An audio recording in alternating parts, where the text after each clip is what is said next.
at the world from the eye of the Horus. If you Alexander the Great, then I am the Porus. Coming straight from the mud like I am a lotus. So हाथियों का बल कैसे सकेगा तू मुझे रोक अब. देख तू कैसे मैं लड़ूं, तुम लोगों से ऐसे ना डरूं. करूं मैं जिससे मैं तरुण, पानी पे चलूं मैं जिससे मैं वरुण. चाहे मैं जीऊं या मरूं, जो करना चाहूं मैं वही तो करूं. आता है तू ना करीब, तू बेटे चीप, जो अभी तक कटे ना तेरी ये jeep. Better believe, you gonna bleed, pick up a seat, get your team, I'm the king of kings. Brother in arms in a battle, you all gonna die if you act like a vandal. Bring the realm to reality from every angle. This is the public service announcement from Mumbai to the rest of the world. I am a Raja. I am the Raja. भिड़ेगा तो उठेगा जनाजा ना, तू मेरी तरफ आना. आ गया तो होगा फिर तनाजा ना. ये भारतीय भाषा फिर दुनिया सुनेगी ये तराना ना. 'Cause I am the Raja. 'Cause I am the Raja.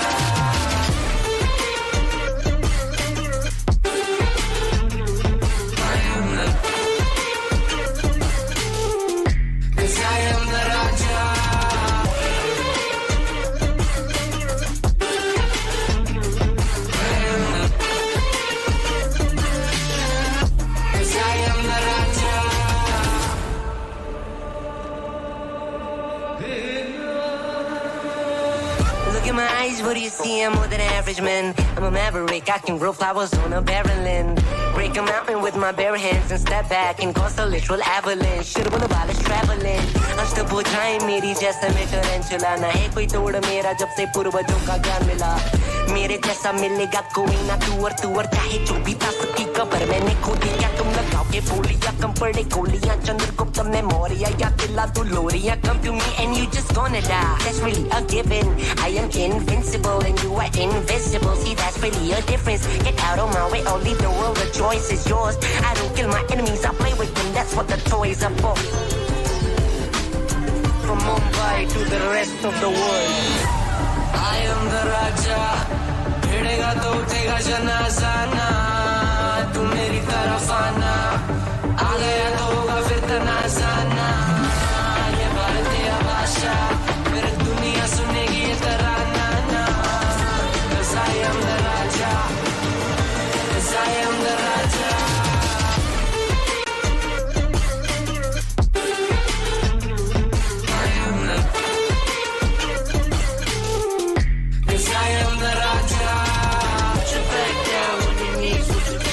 Put your back down on your knees.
To live your life the way you want.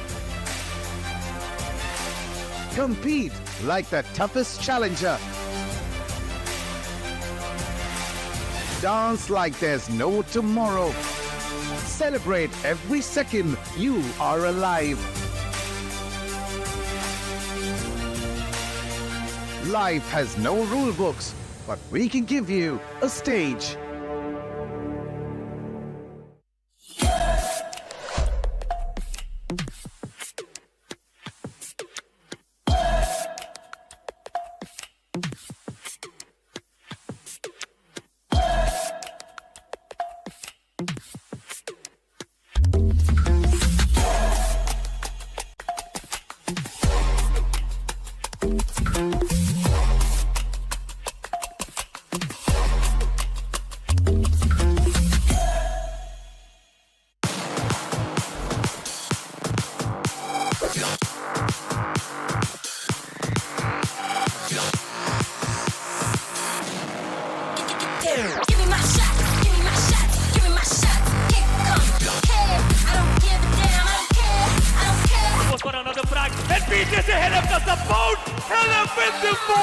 Watch me, get down. Give me my shot. Give me my shot. Give me my shot. Give me my shot. Give me my shot. Give me my shot.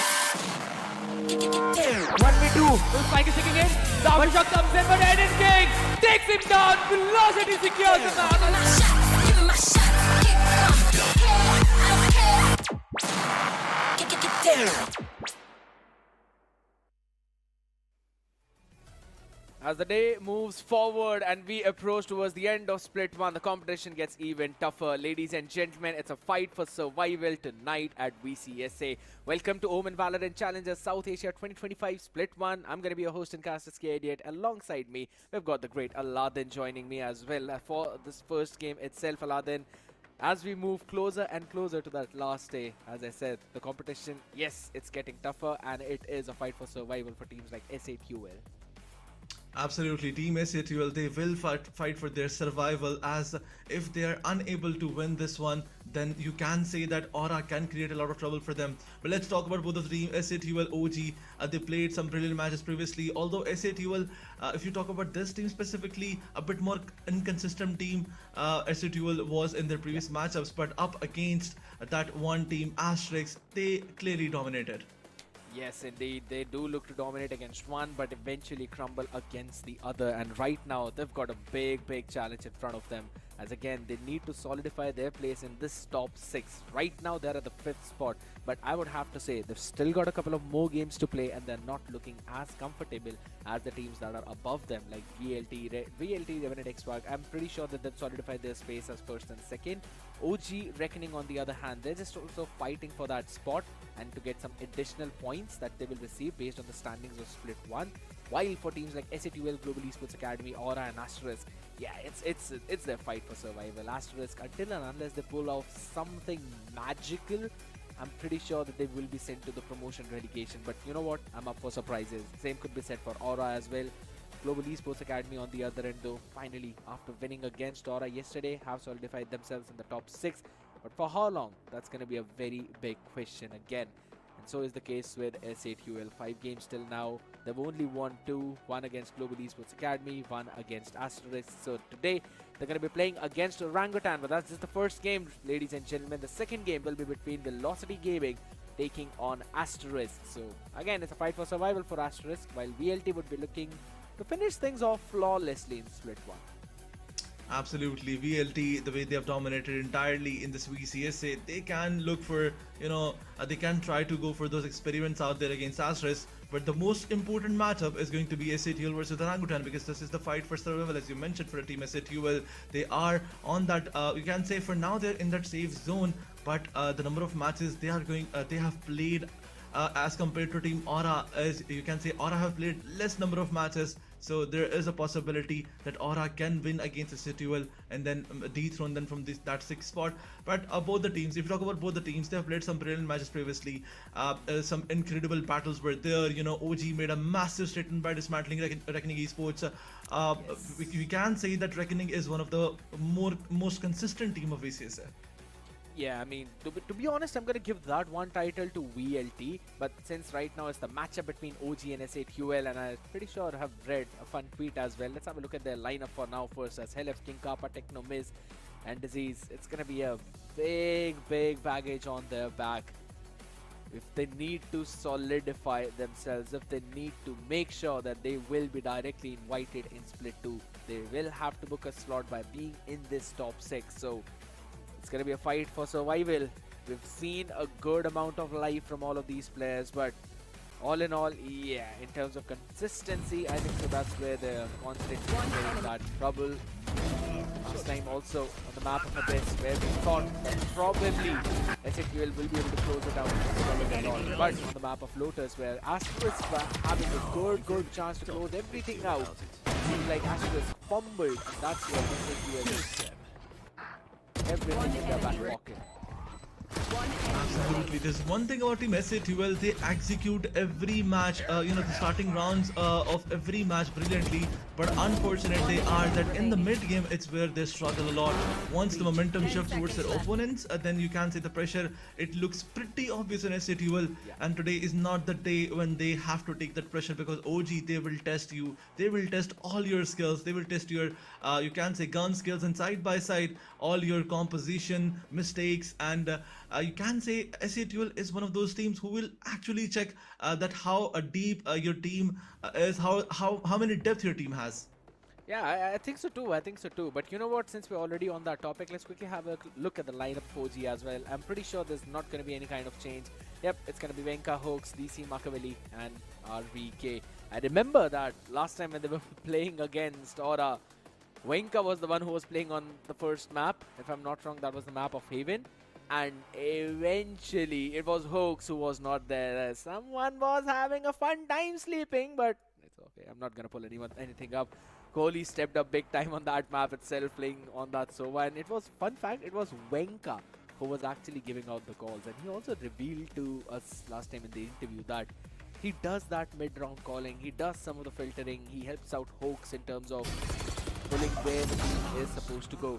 And I think so, it kind of does a bit as well whenever he's playing on something like the ISO or something along the lines of Initiator, which we've seen him play on the map of Lotus. Because the main entry is Machiavelli. So he does not have that responsibility of hopping in and getting those crosses away from those 4 points or finding the first pick. He can always take that second pick. And I think so it's a big relief. And also he just utilizes all of that to help his teammate out.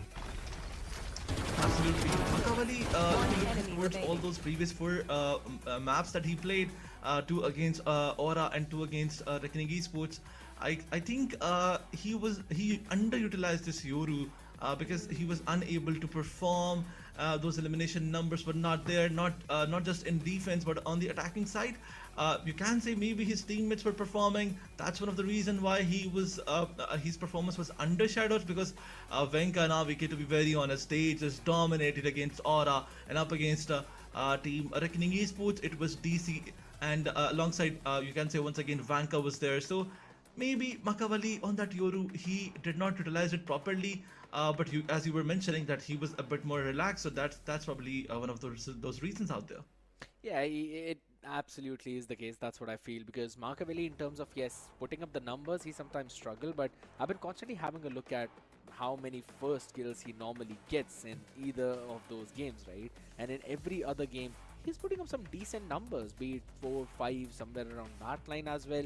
There's sometimes RVK putting up some big numbers because they're just feeling themselves, and also sometimes it's Venka who's following the same footsteps too. So I think so it's a very well divided work in the lineup of Orangutan. That is what's setting them up for success against every other team. Against Revenant XSpark and VLT, yeah, that's a very different story. That's just different kind of beast right now, and to be honest, OG did give them a pretty solid competition too. But I want to bring the conversation back around by including Reckoning Esports as the main pivot, where OG won 2-0 against them, but SATUL were facing so much struggle. And I'll have to say one of the big reasons is probably the performance of the duelist, which I really want to bring light on. You mentioned about Machiavelli. There's also Miz on the other side, who's mostly played Neon, but he's also played Yoru. And I think so Miz's Yoru looks really solid. Absolutely, but as we're moving forward, the comparison is there, Miz versus Machiavelli. You can say that in terms of numbers, Miz dominated entirely, 198 eliminations, 124 on the other side by Machiavelli. The number of the number of times Machiavelli played Yoru is way more than the number of times Miz played Neon. So this comparison looks a bit off, or you can say it's a bit more shifting towards SATUL's Miz, but Miz, if this performance continues, then definitely this can translate into something crazy for Team SATUL, and that's all they need. But Machiavelli, this guy never misses to impress us. Whenever his team is in need, he will step up, do all those big brain Yoru plays, and surprise everyone. I'll have to say, it's going to be a very fun matchup to see both of these players pick up the Yoru and perform. I think so we might probably see the map of Lotus, and if we are, then I'm telling you, we're already on for a pretty fun treat, because the Miz's Yoru is just bonkers, while Fritz has already said that Machiavelli is the best Yoru in the entire India. So I think so it's going to be a very fun matchup to see, right? Which Yoru outperforms the other one constantly with those fake TP plays and all of that, right? And since we're already on that topic, let's quickly have a look at the map pool of SATUL, which they have shown is pretty depth.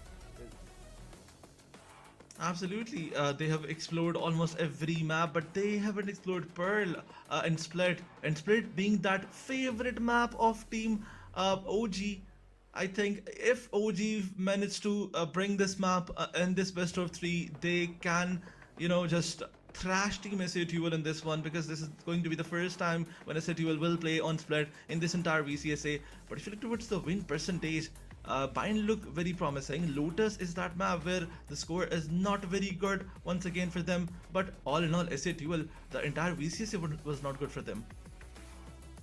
I think so one of the big reasons because of that Lotus thingy is the fact that for the first 2 times they were using a different composition. They used the composition of that Neon of this, not the Neon, the ISO Sova, the one that T1 has used in the international stages too. So again, pretty sure that that's not one of the best comfort comp for any other team. That's the T1 speciality. So once they switched on to the Teho breed, that's where they eventually shined a bit more. But since you're already talking about SATUL, having a look at the OG's map pool too, Lotus, Pearl, Haven and Split, these are the 4 maps that they've played the most number of times. Out of that, 9 times they've played on Lotus, Haven and Split combined, 3 divided each, and the record is also exactly the same, 2-1. They've only not liked to play on the map of Pearl. That's where they've struggled. But when it comes to Abyss, Fracture and Bind, I'm pretty sure that they're not going to let Abyss pass through. SATUL, they have showcased their skills on Abyss. Yes, Asterisk was there who demolished them on that map itself, clearly showcasing that they can be countered. There could be some anti-stratting involved too. But I'm pretty sure OG might not want to switch on to that, but rather stay on something that they are comfortable with. So I believe we might see Lotus and Haven, as both of these teams like to play on those 2 games. That's what I am guessing. Absolutely, but in their previous matches, if you talk about Team OG up against Reckoning Esports or Aura, they were, picking the map of Split consistently. That was their one map pick that stayed consistent. So there's a possibility that they will go with Split once again. I mean, winning us 13-6 against Reckoning Esports on the map of Split will definitely force them to once again bring out this map against SATUL. But on the other side, SATUL, they will definitely try to ban this map, because they don't want to let their opponents dominate the way they dominated against Reckoning. As you were mentioning this, Reckoning Esports, they dominated against a team SATUL, and that's the same team that lost against Orangutan, and both the teams are fighting against each other. So probably Split will be an instant ban by SATUL. Highly possible. Maybe they're going to keep that one away as well. And we've seen a lot of times SATUL don't just like to play on that one. I do like the idea where you brought that comparison in as well. But there's one point that I also wanted to mention. Your comparison is absolutely correct, because even I think going along the same tangent, we will see OG eventually close out this series. But there's one silver lining for SATUL that I wanted to mention. The time when they were playing against Reckoning Esports, they were testing some things out. They were using the new compositions, and yeah, everything just did not look like it was properly. It was their bread and butter, but rather something that they wanted to cook, something new. Did not work out for them. They went back to their basics, and that's when we saw SATUL finally putting up those victory numbers on board. So I think so. OG will be up for a pretty solid competition, but all in all, I remember what Shadow said yesterday, and I still think that we might possibly see a 2-0 for Orangutans. What do you think?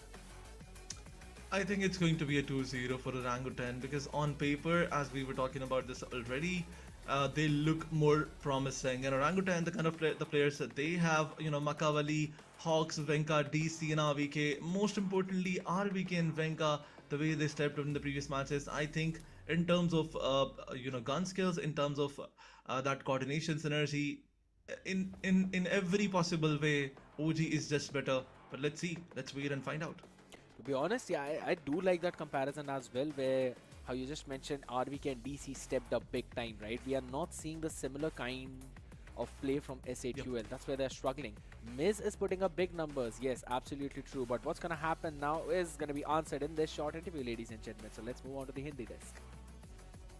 हो गए अभी हम सीधा बात करते हैं हमारे guest से हेलो गाइस कैसे हो आप लोग सबसे पहले ये मैं जानना चाहूंगा hello everyone hi Sahu hello hello hello everyone कभी सोचा था दूसरे साइड पे रहेगा नॉट भाई आपने हमारे मुंह की बात छीन ली मैं पहला सवाल यही था कि कैसा फील हो रहा है मतलब अगेंस्ट खेल के एक दूसरे के अब how do you feel like today मैं इसके पहले तो खेला ही है वैसे भी ऐसा नहीं कि नहीं था बट ये कभी नहीं सोचा था कि ये साल अगेंस्ट में होंगे आई विश मैं इससे ज्यादा कुछ बता पाता but all I can say is good luck Sahu जरूरत पड़ेगी थोड़ा सा अच्छा ओके मतलब बदलाव तो हमें देखने को मिलता है ये वक्त के साथ और बदलाव इस तरीके से हुआ कि जो साथ में थे अब वो थोड़े से आपके सामने आ चुके हैं अगेंस्ट आ चुके हैं टेक्नो मैं आपकी तरफ आना चाहूंगा समझना चाहूंगा कि क्या चल रहा है इंडिविजुअल परफॉर्मेंस में क्योंकि जब भी मैं टेक्नो को देखता हूँ मुझे वो गन पावर देखने को मिलता है वो एमवीपी के लिस्ट में सबसे ऊपर देखने को मिलता है बट फिलहाल थोड़ा सा स्ट्रगल देखने को मिल रहा है टेक्नो की तरफ से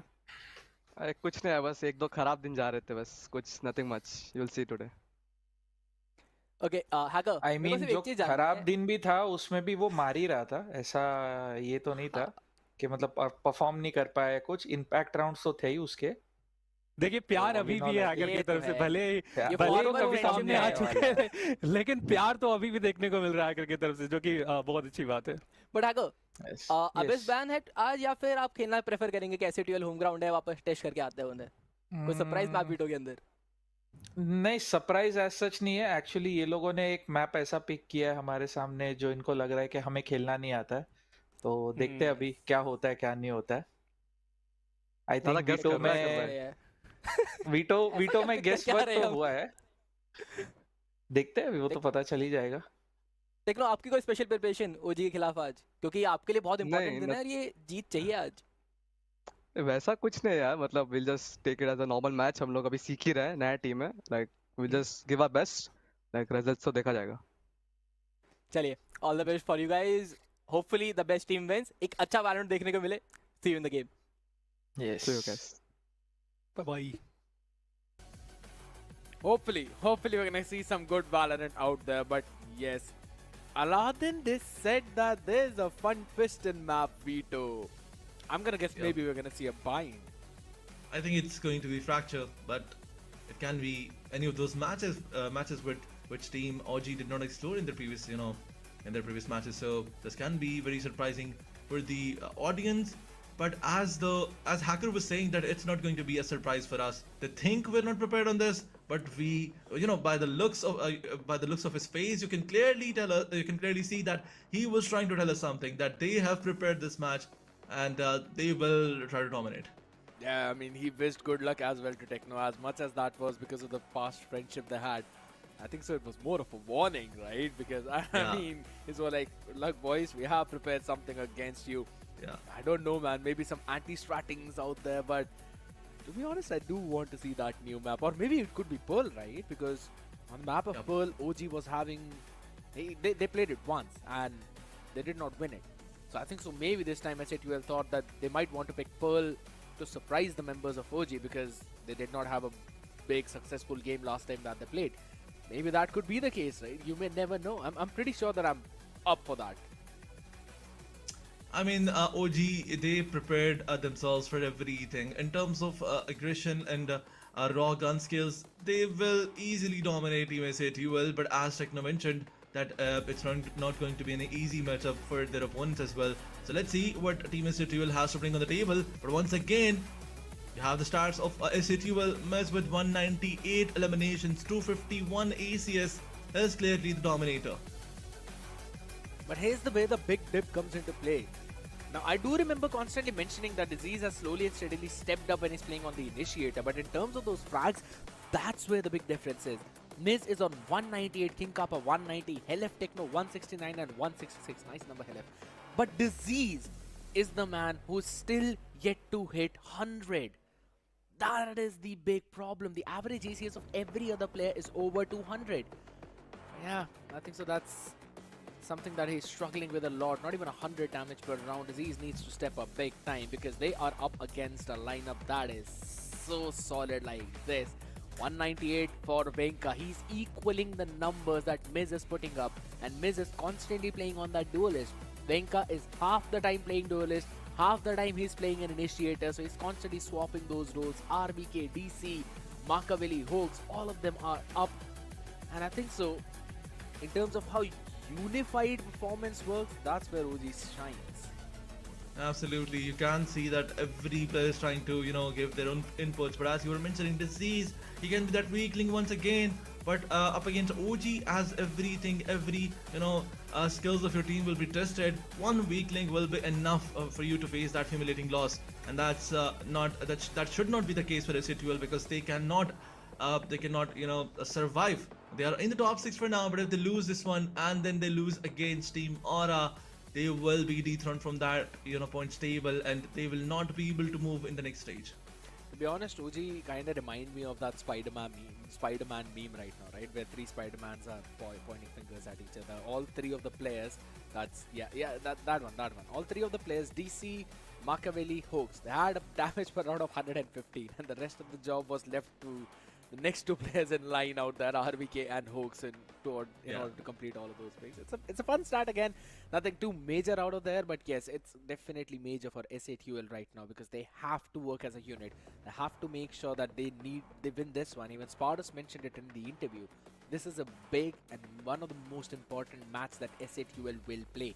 If they win today, that means they solidify themselves in top 6. If they do not, then everything will fall down to that last game of Aura and SA2L, right? You also need to rank up in those leaderboards itself in order to propel yourself to have some better chance at gaining those extra points.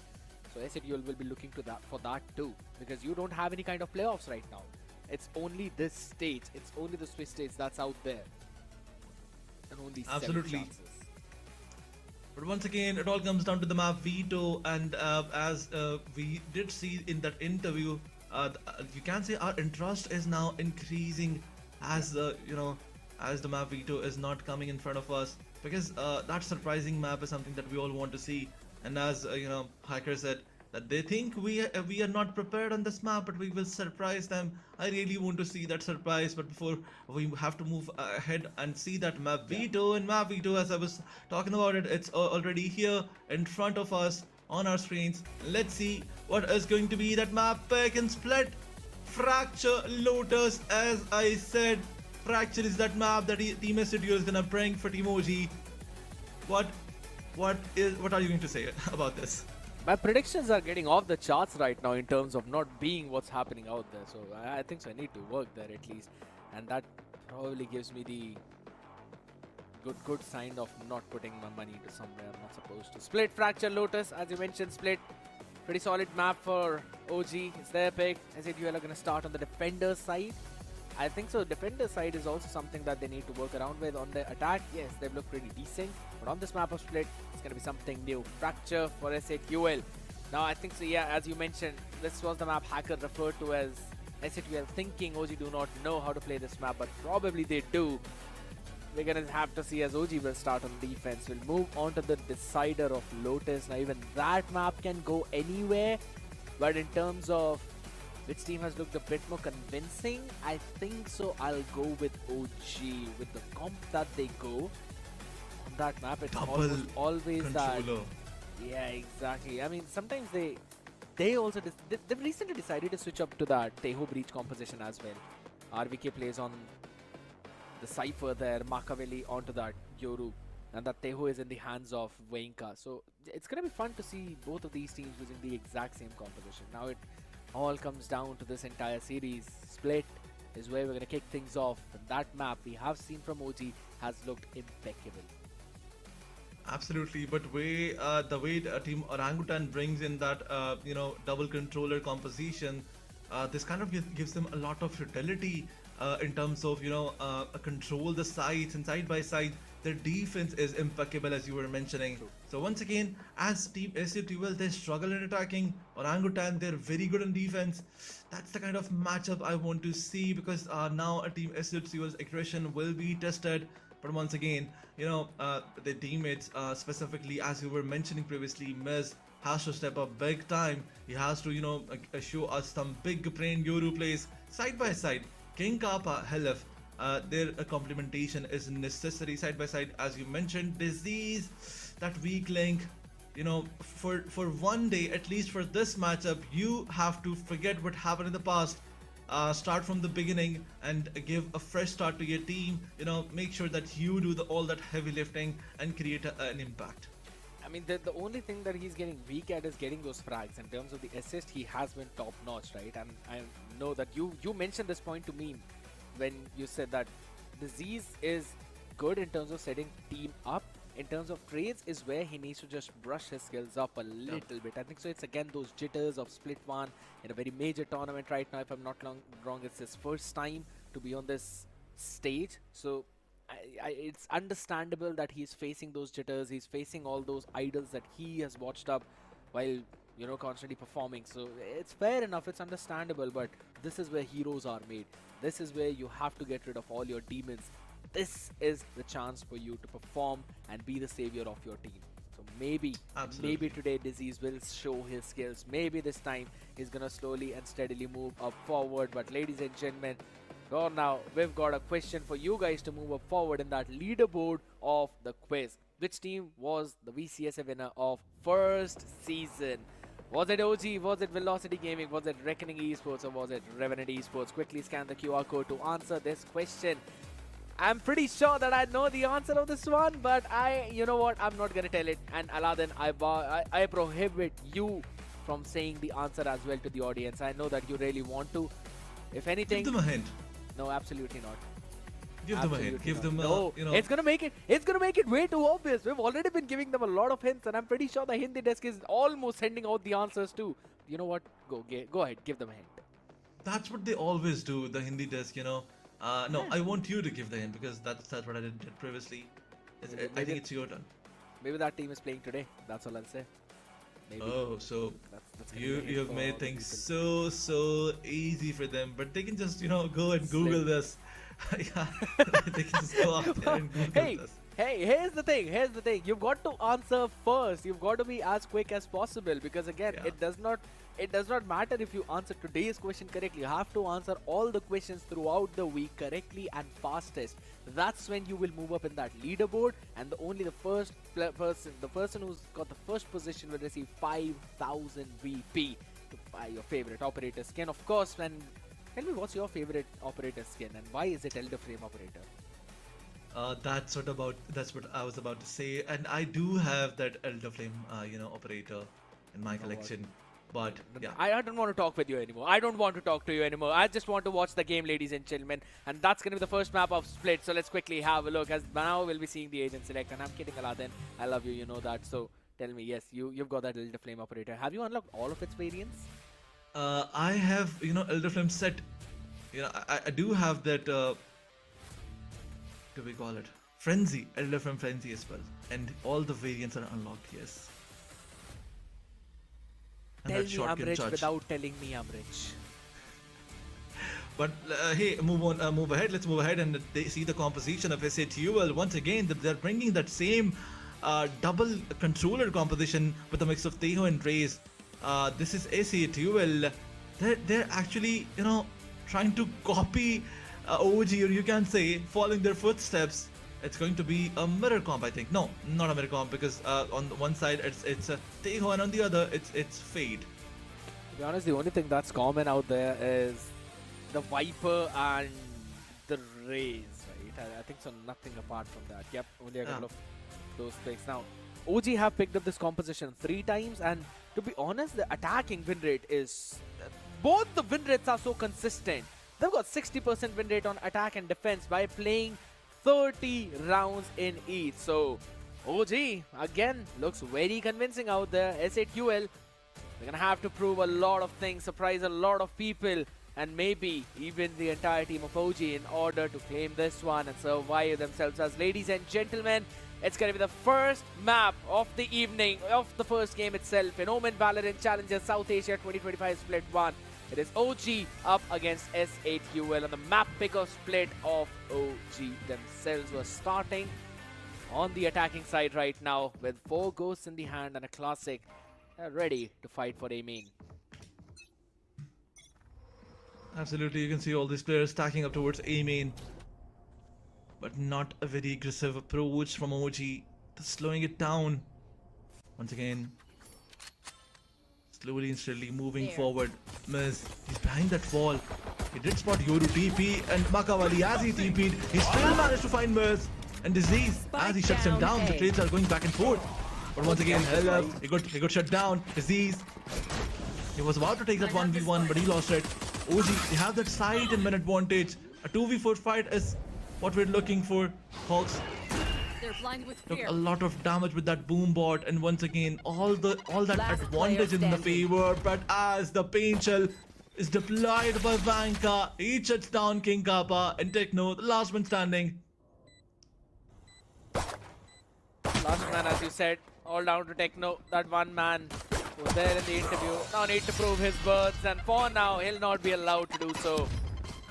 Enka gets another one in the back of it, and a good amount of utility as well. Those blinds saved till the last minute. And so eventually, when Venka threw those pain shells, there was absolutely no chance for King Kappa to react. But I want to bring it back all the way to that first pick when Makaveli TP'd in front of Miz. I believe Miz was surprised. He thought maybe Makaveli is not going to jump in through that. But in the first round itself, that guy found the opener. So the big question is, why was he carrying the spike? That's fine. He's the only one who's... It's fine. He's the only one who's fallen now. But missiles away. Now a couple of Guardians into the mix as well with a couple of Spectres. Now this is one thing you can only do with Teho. Quickly use those guided salvos and steal away the orb, as no one can push through that. Absolutely. But once again, you know, the pain shield is there, deployed perfectly. Miz, you have to be careful. Vank is in front of you. What a pistol fight is going to be there. He has a classic in his hand. And once again, King Kappa steps up to help him. But OG, as he found all the players of SATUL, one by one, SATUL is going down. I left the last man standing in the mid. But he cannot do anything. Maybe look for those exit frags. Spike is there in the site. And once again, OG dominating entirely. Alef is looking for those exit frags. Found one of the players, but unfortunate he was. Could not shut him down. Makavali gets that trade instantly. And OG dominating their first 3 rounds. But now, as we're moving towards the bonus round, you know, the look it looks like the team OG is prepared to convert this one because they have a really good buy. And also Venka is just one away from his showstopper. He's playing on that wonderful shield. They have multiple times seen how OG like to go for those executes towards the B side when they send the TP all the way towards the back. That's where Makaveli TPs, and on the back of it, all the distraction that he causes, Venka takes the entry. I think so that could happen right now if they're ready to take the orb on B. But SAT is prepared. They've got this setup of high-low by Miz, and they take down Venka right away. Absolutely. This high-low setup was utilized perfectly by Team SATUL, and Team OG had no idea about it. But once again, now the pressure is shifting towards mid. But slowing down King Kappa, making sure that OG does not get any chance to take that map control. But RVK, he's gonna find Disease, and he shuts him down. The weakling was punished, but Halif, wait a minute, gets the trade instantly. Shuts down RVK. Did not give him any chance to take that control, take that weapon, recover that weapon. And now the situation is shifted in the favor of Institute once again. Once again, 3 of the players are moving towards B, but Techno, he has that paranoia in his hands, but he's moving forward, takes that 1v1, connects the headshot, and Techno shuts down DC. No hopes for Team OG, but Makavali, can he do anything surprising with this TP? The players is waiting, but wait a minute. Makavali got surprised by Techno, and now Hawks, the last man standing, the only player left behind, cannot do anything because of the high-low setup. Once again, it's going to be there by SCTUL. Solid round by SCTUL out there. Understood what OG like to do. Techno was so very ready for that pop flash play from Makaveli. So that basically did 2 things, right? He was first playing anti-flash, and second, he was also watching for Makaveli on that TP. And as soon as he did it, he was like, kaboom! Surprise me, man. But on the back of it now, Wenka has got the showstopper up. Makaveli 1 away from the dimensional drift, so I think so they can still play for that orb in B and then transition it into a dimensional drift showstopper kind of play. So that's why he's kind of playing aggressive right now. Look at how deep the smoke goes. Techno wants to play aggressive. Went in for those random fires. But once again, look at this. Wenka pushing in with his showstopper. Did not find Miz. In fact, it did damage him. And Miz is surviving on 5 HP, he's barely breathing. But once again, OG, they have that side control. King Kappa, he got shut down once again. And situation is down to a 4v4. Techno, as he's moving inside, got punished by Makavali. And look at this, Makavali with his aim game, crispy is. But as DD shut down Disease, last man standing is going to be Miz. With that 5 HP, he will save this Vandal. Are they gonna allow him though? That's the big question, because look at where Hoax is. Absolutely. They just know. They do. Hoax. Makaveli knew. Yeah, Miz knew a bit. Crazy. He knew a bit better now. So I'm pretty sure OG are not gonna go and run for this one. They don't really have the economy to do so. Getting out of this round, yes, crucial, but Hoax will not have good amount of creds in his bank account to go for the full buy. So respecting this one, letting that one rifle survive. Good round by OG again, going for a fast hit over towards the B side, taking a good control.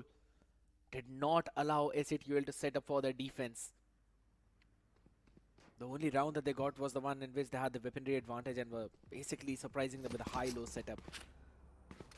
OG now moving all the way towards the A side. They've still got the dimensional drift. They're halfway through the I need to blow Viper spit something along up. with the Nightfall too. Makavali has that dimensional drift available, and he is probably gonna use it. And as I mentioned, he certainly did. All that information is there. Makavali, what is he gonna do? Is he just gonna take all that information and TP back? Yeah, he sees 3 there. He sees 3. His entire team is gonna push A. Absolutely. Techno pushed back with that orb. Concealment. And once again, no room for Team SATUL. The side control is in the favor of Team OG. But Techno, some random fires, but there's the spam did not connect. Makavali, the big Yoru play is needed from him. And once again, Hellif moving forward. But Makavali, so many util dump is on him, and he was unable to cater it. But RVK, the crossfire is so good. Yeah. But that's the whole point. Now they don't really have a lot of things for the side. He used everything on him. Guided salvos are still available with the forward line, but Miz, as he swings, he found one. The CDC shuts him down. But look at this, one of them is sticking. No DZ time. is the last man standing. They have no time. As you were mentioning, why did he leave the defuse? Grab it was the gravity well of DC rules. He had to survive that. The most crucial fight that he had was over towards that backside. That's where he won. And as soon as he won that fight, he quickly popped onto the grab well to stop him from defusing. What a round from OG. And again, regardless of how Makaveli fell, he stood there. He baited out a flash, he baited out a Teho drone, he baited out a paranoia, an aftershock. All those things are used to execute the side to retake. And Makaveli just baited all of that out. Does not matter if he fell. He made sure that his team will survive and they played for the time. What a round from OG. Absolutely. So much util wasted, you can say, on one player, and after that, side control was impossible. But RVK, he was so crispy with the aim game, although he was just good for one. But look at this, look at this. That one player DC was enough to steal it away from under their nose. Yep. And SATUL, man oh man, the pressure is shifting towards them. 1 or 2 more rounds, and then you will see SATUL all over the place. And OG, they like to, you know, get on the nerves of their opponent, and that's what they're trying to do. True. And guess what? They've got the Outlaw to do exact same thing now. And that my too on the God. attack. Makaveli, my man, he's just pulling things off out of thin air now. Absolutely. And they're ready all the way towards the B side. And that's where SATUL are playing aggressively. Guided salve was being used, but no damage was given. Vanka slowly and steadily pushing towards mid. You have to be careful. You cannot give these weapons. You cannot give the advantage to Team SATUL. This kind of play, in a save round by SATUL, backfire, but Makaveli, he misses. And LF now has the idea that there's an outlaw out there that you cannot peek. Because it's just one click away from your death. You can say one hit, one kill for Makaveli. Look at where Venka is. Look at how far deep he's gone right now. But it is a stack side for SATUL. And OG do not have that information yet. Yeah. They think that SATUL are playing aggressive towards the B side just because how LF was there constantly. But once again, a pivot towards B. It's gonna give them the advantage. OG, they're so good with the rotations. Taking all those avenues and realizing that the players have to be there and utilizing it. But hell left, look at him. Euro fake was deployed and he was unable to realize this. But RVK, as he's placed to cut the rotation, he finds one and falls back. Lovely. A macro. My question is, what gave away? Look at so far ahead where there's a right play. Yeah, concuss does not matter. He's still gonna get back. Oh, Disease. The Sheriff connects, but Disease falls back. No information on Mez. OG, you cannot get greedy or you will get punished. I mean, 2 of your weapons will get taken down by him. But as he peeks slowly, he finds one. The Haunt was there, but he does not care. Cover that gun. No, he cannot because Makaveli is there. And look at him, look at him. He made a mistake and Disease, the capitalization, and now the Vandal recovery. Once again, this was a heavy round for OG because they lost 3 of their weapons. A bit of an expensive one out there. Yeah, the Sheriff, not a lot of bullets out there. That's getting clipped for sure. Makaveli. But it's fine. On the back of that, they still have got a full buy. Cosmic Divide is up. Hyperspirit is up as well. I'm going for pretty solid calls for that mid rounding. Took that entire mid control and then went in towards the B side while RVK was inserted towards heaven with his entire team to cut out those rotations. But this time around, SATUL want to fight mid.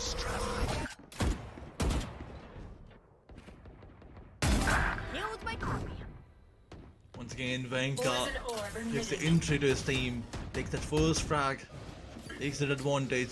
Under SATUL, they're back on rifles. You know, this is one of those rounds that is going to be a very crucial one. But losing it like this, losing the duels like this, is gonna backfire. But SATUL, they will hear the footsteps in mid once. OG, they're making a lot of noise. Look at this, 2 of the players that play so forward. SATUL, 2 of the players are playing in garage.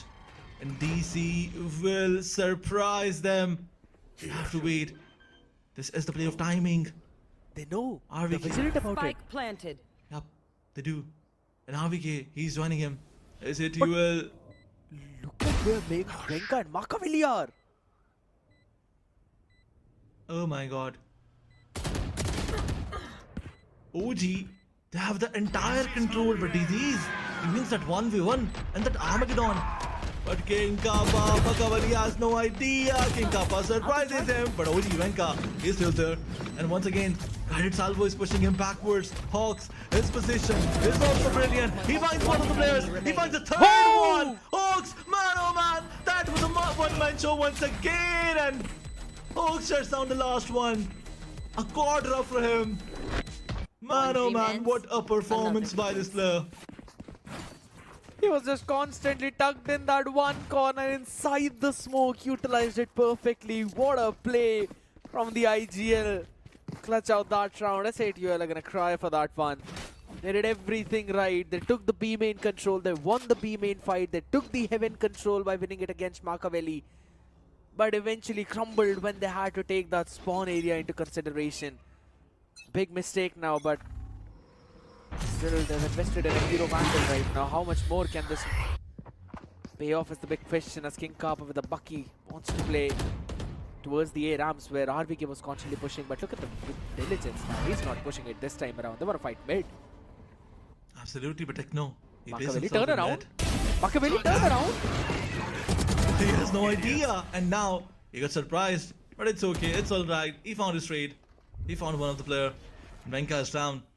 Now once again, OG, all the players are on towards mid. S8UL disease. Shut up.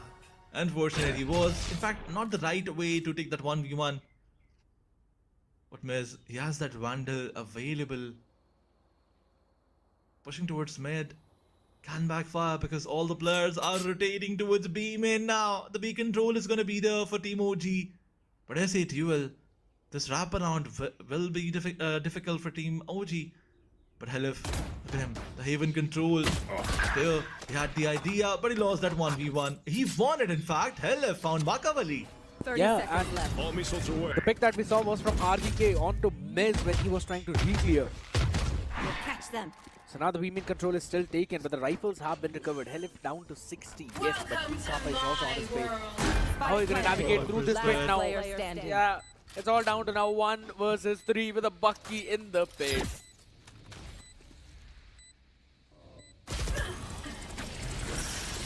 That's it. That's enough. No room given to King Kappa. No mistakes made by OG. The capitalization was right on time. You have a phantom. You have a phantom in your hand. We do not care. Team OG winning the 7th round. Yeah. And And now all the pressure is definitely there on S8UL now. it's just the fact how well RBK is playing on the Viper role. He just knows his timings. He's constantly picking people off on every other part of the map, or at least creating those question marks. So S8UL, they cannot go for their lurch plays. They are being gate kept. Time to jump. That has been the constant big problems, and I love this utility from Machiavelli. Quickly faking in for a push over there, but now moving on the side. Nice shot by Miz though with the operator. Absolutely. Oh, what a timing. Nah, Techno. He just missed it. He's gonna get caught. Spike down A. He made a mistake, unfortunately, but Venka, the capitalization was there, right on target on 2 players. And once again, the minute advantage is with Team S8UL, but King Kappa, he found RVK. Heaven was left wide open, and the utilization was perfectly. But Venka, with that showstopper, he's gonna find 2 of the players. He found 1, but unfortunately was missed. Had that gun in his hand. The shorty play was there, and Spike is delivered to Team S8UL. Machiavelli, that big brain Euro play is needed. Oh, what a lineup. Sends it all the way to Miz to reposition now. Just creates a question mark where he could be. And he has probably got the timing. Has he though? One on his left. 30 seconds Yeah, left. alright. King Kappa sees that. He needs to win the first one. One enemy remaining. And he does. Now it's all down to Miz. He's heard those footsteps. There's the operator. Up close personal. He jumps in. Showstopper! Oh my god! Machiavelli still wins it out!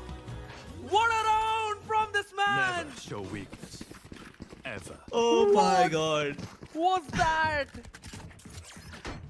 You cannot open a showstopper on the face of Machiavelli because he's so good. He wanted to push. I mean, the timing was in his favor. He wanted to push for that operator. That jump peak was done for a reason because he did not want that shot to connect on his chest. Remaining. Maybe a leg shot, but it will not kill him. But look at this. Look at this. Miss was still in that transition. And he got transitioned to the lobby. Everything is working so perfectly for the emoji. But once again, the 5-player stack on towards mid. This is gonna surprise OG. Venka is positioned. Look at Venka. Look at Venka. He's gonna pick one, but he could not pick another. OG is losing their main advantage. Need that back. Toxin screen down. My goodness. There we go. Miz catches another one. You said they're losing the main advantage. Yes, absolutely. And now those rifles are recovered as well. Big problem. But DC has probably got a timing though. But it seems Disease is vigilant about it. Nah, I don't think so. Disease is watching. Imagine OG winning this one. I don't think so. It's a divided half. And DC can bait both of players out. Spike Wait a minute. Wait a minute. King Kappa right on the target he is. But DC position is revealed. He is good for one. The forward line was there, but it did not connect. The paranoia was connected. Oh my god. No chance for him. But man oh man, what a show by both of the teams. SATUL, they were brilliant in this round. That's a thrifty conversion from their side. Alright, fair enough. They were able to defuse it as well, even on the back of that cosmic divide. I really thought that maybe this one's... You kind of jinxed it, Ala, then I'll have to. You know, I love to do that. But hey, you cannot take, the credits from Team SATUL. Their entire plan was to play with 5 of their players placed in mid. That was a surprise that Team OG was not ready for. True. And I think so this was pretty smart as well, coming in right after that round number 8 too. Because we saw in that one is that OG took that mid control, thinking that the sights were stacked. They did realize that right now. Techno, unfortunate, could not land at that first headshot. All missiles away. Activate a couple of players, scaling up on the back of that orb. On-side control entirely given up, but look at how far Venka is pushed. Oh my goodness. Absolutely, but hell, man oh man, he has no clue. Venka finds one, falls back. That's the discipline that you need. But once again, he's pushing forward. He made a mistake. Face your fear! But look at this, the Nightfall is invested. Taking the ears of SATUL. For Miz, he has that operator available. Once again, the angle is small. King Kappa pushing forward, the wraparound is there, but RBK, he got shut down by King Kappa. Side control has to be there. King Kappa taking that 1v1. Makavali finds him, Disease is taking, but Makavali eliminated him. Exactly, he cannot stick because that Astra pull is there. And once again, the Astra herself is there. DC shuts him down. OG wins another round. DC is constantly playing so far back, entirely out of the action. You know, we've got a saying in our regional language, "Aag lage basti mein, bhaiya apni masti mein." That's what DC is doing right now. He does not care what's happening on the side. He's got one job. As soon as he hears the tap, add around 2.5 seconds to 3 seconds, he's gonna just use that Astra pull. So that is no half stake, and he's enjoying his own time on the other part of the map. Comes in late, wins out the round, but look at the heavy push of SAQL all the way towards the A side. They're gonna catch RBK. My man, run RBK, and he's gonna survive though. But on the other side, Venka quickly capitalizes on one as Techno pushes up main, finally shuts down this late lurker. Absolutely, but Techno taking that smoke play. He's good for one. Venka shuts down. But look at this, the paranoia being used to the perfection. But the capitalization was not there. From the shadow being used, and now he's going towards the spawn. But Makavali. Spike planted. The man advantage is with Team SATUL. It's a 4v3 situation. And the Rolling Thunder is available by Disease. He's gonna use it. And look at Makavali. Makavali. Absolutely. The paint shells being used to perfection, and RBK still finds Miz. Man oh man, he does not care. And look at Makavali. Look at Makawali. Found one. standing. Disease One was enemy taking. remaining. But Makawali found another Disease. Makawali with a 3K. Oh my god. OG. Obliterating Team SATUL. Giving no chance. Making no mistake. No rooms for the win. Two of them was because of Machiavelli. My man is just not stopping. Just like how Omen laptops are. They do not stop at all, ladies and gentlemen, because they've got an i7 processor of the 14th gen. So, of course, you don't want to miss out on those offers. It also comes with RTX 4060. So, it's going to run not just Valorant, but all the other games as well very quickly. Quickly scan the QR code for more details, as the offer is only valid till March 31st. You've got some amazing exchange and cashback benefits too, while you can also catch yourself some wireless Hyper Excel. Don't miss out on that one. Just like how OG is just not missing a beat in this game whatsoever against SATUL, and now they're on the defense side. 10-2 is the score, and SATUL need this pistol to make a comeback. Absolutely, a comeback is needed, and pistol round is the most important round for that. But SATUL, what's the plan of action? They're moving towards A. A is left for the retake. All the players are stacking towards B, and the OG still thinks that SATUL will push B. But no, that's not the case. That's not the idea. Look at the position of Venka. Bring them down. This could probably be the funniest timing in this entire map. Yeah. Venka pushed out all the way from spawn, while the rest of the SATUL just moved in from Sivers to take the same space that Venka just cleared. It's a full 5v5 retake. There's a ton of utility right now to be used up though, but Machiavelli's got nothing of his Yoru util. There's gonna be a brute force for themselves. Absolutely, but these two players are gonna shut down by DC and RVK. OG winning that man advantage, and Venka as he finds one. The trays are going back and forth, but only shutting down Machiavelli is not going to be enough. But Disease, as he steps on that Viper smoke, on that Viper, ace hit. But wait a minute, Techno, he found 2-3 of the players, and Hawks, the last man standing. Whoa! And it's an ace for Techno. I was not ready for this. I was certainly not ready for an ace by Techno. Is this the saving grace for SATUL though? Is this what they needed from their man, from their smoke, stepping up big time? It all started here when he got the first pick out, and then the rest of the players of SATUL kept on falling. He got RVK isolating DC, and then the paranoia sends it onto the skull of Hook. So just needed to land even just a leg shot to get that round. What a round to clear things out. That was really quick. I was so focused on correcting my mistake. And before I was able to correct it, Techno dominated that round. But once again, SATUL gaining their lost confidence, lost momentum. They have to win this round. They will win this one. They have to convert the bonus round as well in order to make a comeback. Yeah, but this time, most importantly, their approach is going to be still the same. The Gamma stack is all the way over towards the B side. So to get this space, as Venka went in, Curious out there. Alive, King Kappa cutting off the patience and mid for RVK. So King Kappa is going to do the job that RVK was doing for OG in their attacking rounds. Absolutely. Machiavelli has a classic in his hands and a leap of faith. Only DC has that sheriff. But King Kappa still playing on backside. Once again, the same kind of plays being done by Team SATUL. But in terms of, gun skills, they have to be better than them now. Yep. And King Kappa probably...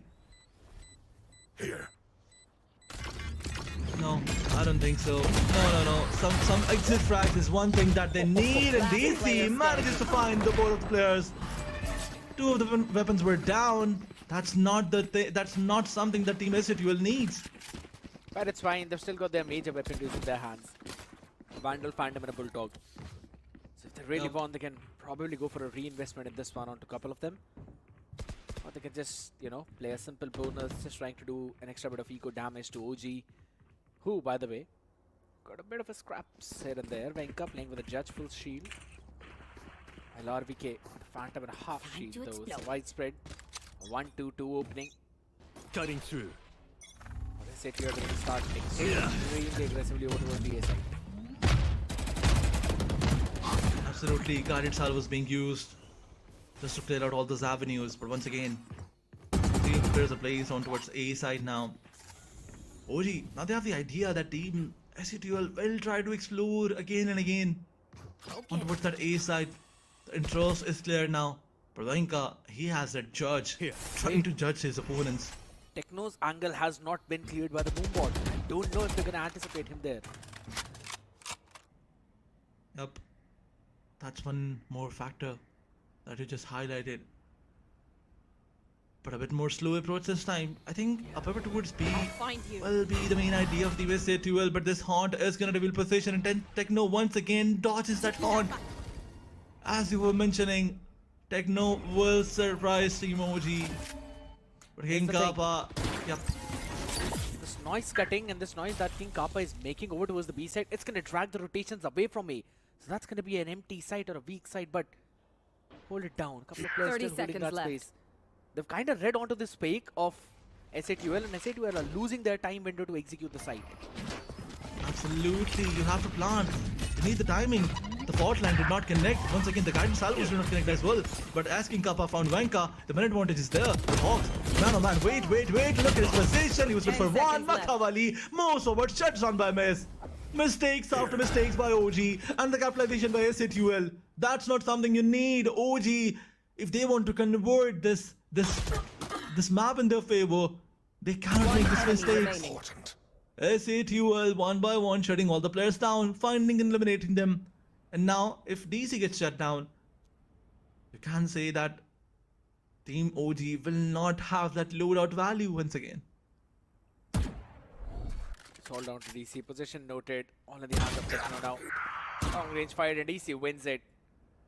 Now here's the thing. As much as yes, they're trying to hunt this one rifle down, they themselves are losing a few in the process. They lost two. 3 to be honest. Only are remaining right now. Not gonna go any further than how much they've already gone. Holding it down. 5th round for SETUL now. Bonus converted. They needed that one and they have that one. It's gonna be a broken economy for OG now. So this could very well be a big comeback story. SETUL, when we thought that they've lost, when we thought they're down and out, that's when they're slowly igniting that hope. Hope is what they need, and I've been loving their approach, taking a space away from OG very quickly and then just cutting the entire noise, creating those question marks and following up on their execution. Absolutely forcing. Yep. It just requires you to be it just needs that trust on the call, and if it's a go signal, just a go signal. Doesn't matter what the situation is on the other end. And looking at this kind of trust in a lineup that was formed before this not long before this event began, I think so that's a very healthy sign for this squad. I mean, there's one thing that Team SETUL is doing, and that the slow approach is definitely forcing Team OG to, push themselves to take those individual fights, and that's where they're losing. OG trying to clear those angles with individual fights, and SETUL, it's either 2 or the 3 players who will be there, but King Kappa, as his position was revealed, Makavali did not capitalize on that. You can say that on the, obviously, on the second half, Makavali is actually not Makavaling the way he used to Makavali. Makaveli and T. Yep. You know that. No, you know. Once again, 30 seconds left.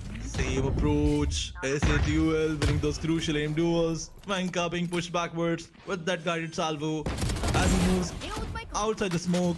He was good for 1, but Maze, that instant shutdown will not give him enough room. DC has that heaven control, and he has a Vandal in his Last hand. player standing. But he had no idea that there's a player under heaven who will surprise him. RVK, the last one standing, not good for any of those players. The flash was right on target and Dizzy shuts him down. Catches him out though, and not losing a lot of weaponry, except for just one that Techno had. It's going to be basically boosting the economy of SATUL, who are now 1 away from the showstopper, few away from the Rolling Thunder. So they're also slowly building up on those ults. And on the other side, DC with the Cosmic Divide is ready. Venka is 2 away from his own showstopper as well. But he needs to go big in this one. What are OG going to do? The info initiating util of Hoax is not providing as much value as we thought they would. They want to start explosive mode towards the A though, so they can potentially catch one. Absolutely, SATUL once again. Pressure from Team OG's side. This time around, they realized they read it, and now they push forward. Takes one of the player down. For the first time in the second half, Team SATUL, they're losing that man advantage. But as RVK found Techno, RVK finds disease as well. This guy is so good, and look at this. The momentum is shifted backwards. SATUL was unable to take any of those players down. I love how quickly OG just rotated on that as well. Hoax had only one job to throw out the haunt and run towards the B side, faking it all as a fake presence towards the A main. He basically showcased that there are 3 players pushing outside of A main, eventually giving an impression to SATUL that mid and B will be weak, where RVK was already watching and DC was holding up with his Astra util. So once King Kappa fell outside that position, that was by just 2 players, Makaveli and Venka, because Hoax was already halfway towards the B side rotating. SATUL tried to capitalize on that space, and they had no clue that there still were a couple of players just waiting for them to fall in this trap. Lovely setup by OG. Absolutely. You know, at first, the way they pushed fast forward towards A and took that, advantage in their favor, that shifted the pressure back. And you can see it on the faces of Team SATUL. Because it's 11 where OG have hit now. One more round and that's going to be the map point. Obviously, and if that round is this one, if Team OG wins another round, SATUL will not have that buy in the next one. Exactly. Rather, I think so they have. They've got enough for the next 2 rounds too. I mean, yeah, the thing is the loss bonus is also going to hit now. That's the main thing. We've got 1900 right now, the next one 2400, depending on the plants and kills that they'll get, maybe something more. But it's all going to come down to this one. They're going to blast all their way through towards the B side where there's no one. There's a Viper pit by RVK in mid. Yeah, that's the most common Viper pit to control the entire mid. Absolutely, but no idea whatsoever. OG has no clue that B is left open for the retake. Now they do, and Venka with the showstopper available, he can find two of the players, but he has to win this duel once. He did not win it, and King Kappa, he got shut down with the random spam.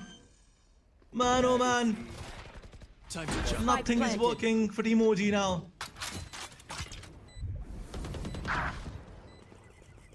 Another pick by Miss, shutting down Hoax in the heaven.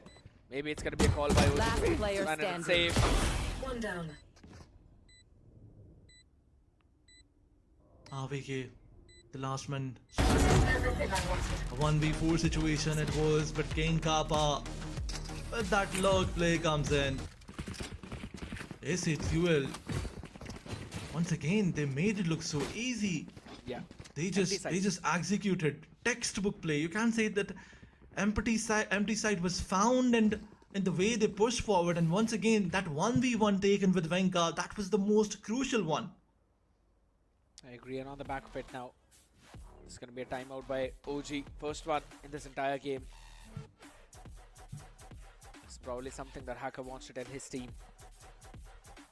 Maybe something is figured out. Maybe something he just realized. They put up the Viper Spit in the mid in the previous round and stacked up towards A side, 3 players. There was no one on B. They were playing it for full retake. That retake sim did not work out. So of course, they're gonna have to change their game plan now.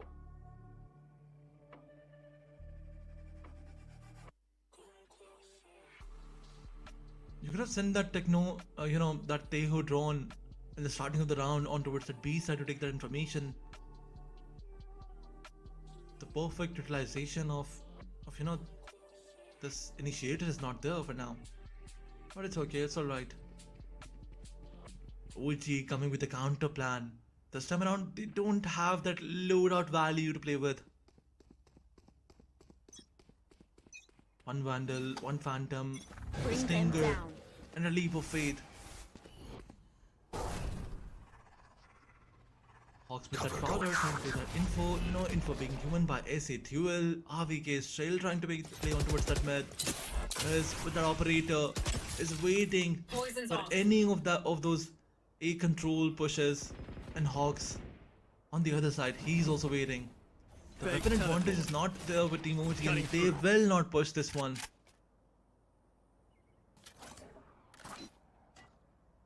Once again, SA2L creating a lot of question marks. All 4 players are still stacking outside A. Now the information is given.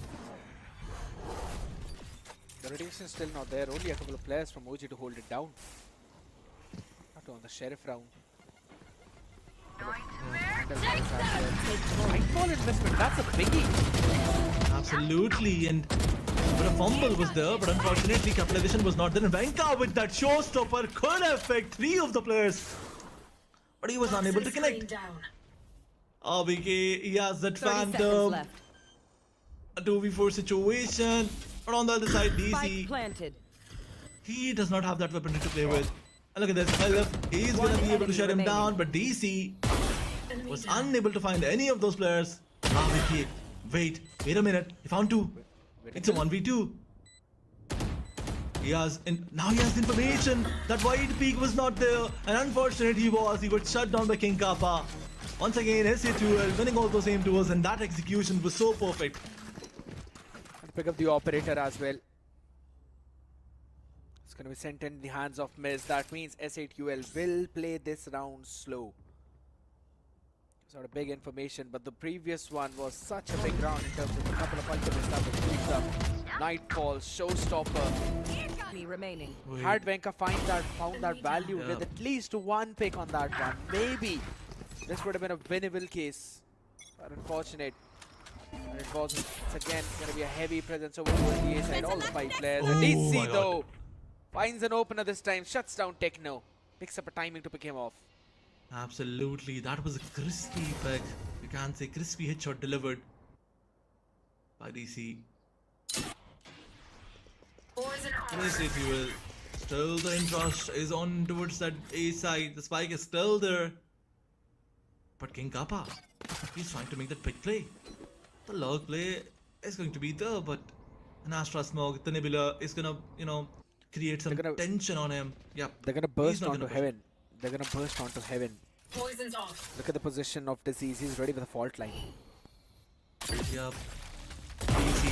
He has to play with a counter, but RVK, how did you find that value? And Hilf. Oh my god. Down A. Not in a fault line. The fault line connection was there, but what just happened? Man, oh man. DC, he still found one of the players, even he was concussed. 30 seconds left. Crazy. King Kappa has found that lurk, but does not matter. Hooks is watching for it. One enemy remaining. There we go. The support there. Disease good for 1, but only for 1. On the back of it now, OG. Move on to 12. Point. Just held their ground, and DC found success over the ramp. Picked off a timing. That's all they needed. And now they've also got the operator in the hands of Makaveli back again. Dimensional Drift available. Cosmic Divide up. On the other side though, all 1 away from a full house of every single ultimate. I'm pretty sure that this round's going to go to SA2L if they use their ultimates well. But they want to push out mid. Cutting through. This time around, Makaveli with the operator wants to send a message. The Prowler will give no information whatsoever, but that Deho utility, that guided salvo is going to be good for clearing heaven. But once again, Deho drone will give some information, but a rolling thunder being used to the perfection. Venka, as he was out of that rolling thunder, he was still found and eliminated. SA2L have that entire side control, but Makaveli with that dimensional drift, this is going to be an ult heavy round. Techno finds that rotation, Miz with that ultimate. But look at this, the Viper Spit is being committed on towards that B side. The spike is being planted. SA2L, they have that man advantage. Yeah, it's gonna be a save for Makaveli. No more dreams. Hawks is just gonna maybe try and surprise a couple of more players. Apart from it, nothing. Such an ult-heavy round. The only thing that's left in their arsenal is the Armageddon and from the shadows. So SATUL will move to 9, but the question is, how are you gonna get the next few rounds? On the back of ultimate? Yes. But it's the rightful fights where the OGs are winning. Absolutely. And you can just get one with that Armageddon. And OG, the kind of play they're making from the beginning, they can, you know, make sure that you are unable to utilize it. But once again, a bit more same approach by SATUL. This time around, 3 of the players are being sent towards mid. I think it's going to be that mid to be execute.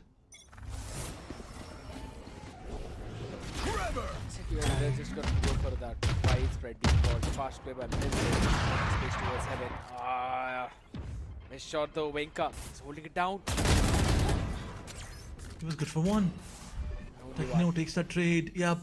But DC, his position is going to be very important because a pivot towards A is what SATUL is trying to do. But DC loses that 1v1 and King Kappa eliminated him. But AVK, wait a minute. With that instant trade, Techno, as he was from the shadow, now he's in that side. He has that side control and he's planting.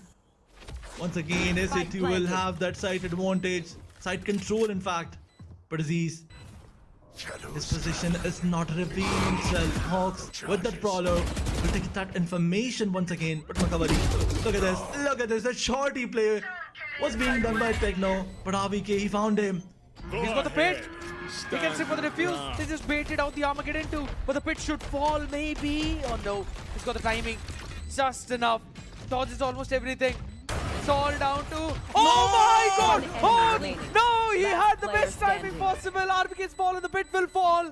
It's down to a 1v2 disease, or rather a 1v1, and he wins it out.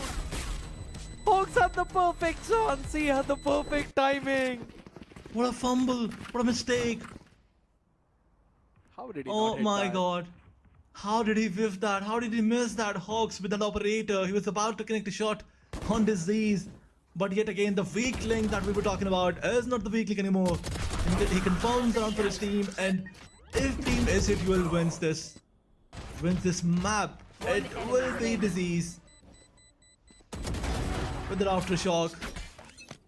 But once again, SATUL, they have all those advantages now.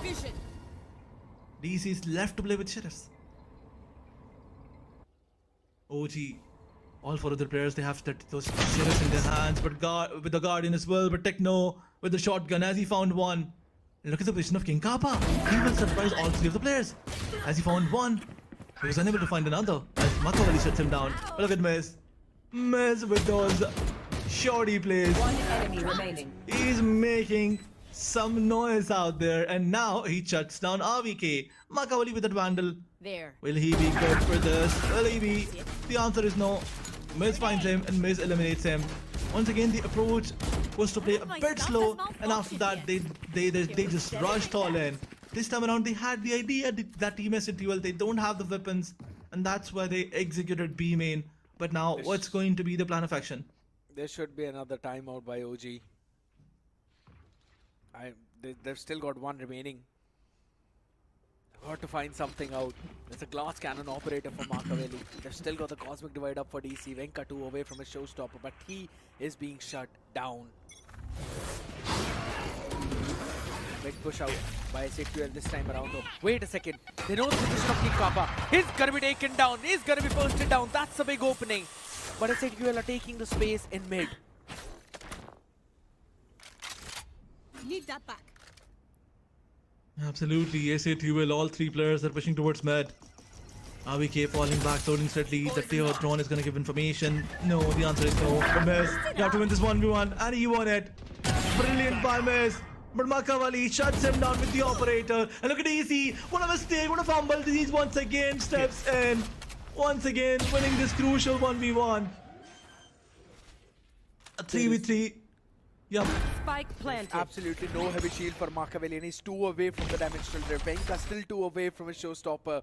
This is a big problem. Are we going to see the operator in the hands of Crystal again? Oh my god. Oh my god. Venka with a big play. But Techno, he got shut down by Hawks. LF is the last man standing, but he has those. Got the salvo. Flashback sent. He's gonna send the salvo out, but he's down to 10 HP. It was a phantom moment for Venka. One tap. But the operator is still there. Will he be able to get him? Will he be able to do that? The answer is no. And Machiavelli shuts him down and sends the statement out there. Wins this one for their team. What a match by OG, but what a comeback it was by their opponents. SATUL, man oh man, they were dominating as well. The praises are gonna be sung, the songs are gonna be sung, but it's only gonna stay till praises. As it's OG who get and clinch the victory. Absolutely. And I have to say, Aladdin, that one last round is gonna go in the hands of Machiavelli. The way he landed those 2 crispy shots. First one, King Kappa outside A main, quickly TPing towards the B side, catches the timing on Miz as he was jumping down, so Miz had no chance in hell to get that shot on him. And he found that perfect headshot. That was the reason why the numbers were still equalized. And then Venka just finds a perfect timing against an unfortunate Disease. I would have to say Disease found a good one on DC rules, but again, it just came down to Venka finding that perfect timing. LF tried his best to 1v2 at the very last, but man oh man, this map pick was of OG, but it damn well seemed as if you all were prepared for it. Absolutely, they were definitely prepared for it, but once again, Machiavelli stepping up with those big Yoru plays alongside RVK. But you can say that in every of those fights, Machiavelli is just dismantled team SATUL. But SATUL, you cannot take it away from them because this was a very close matchup.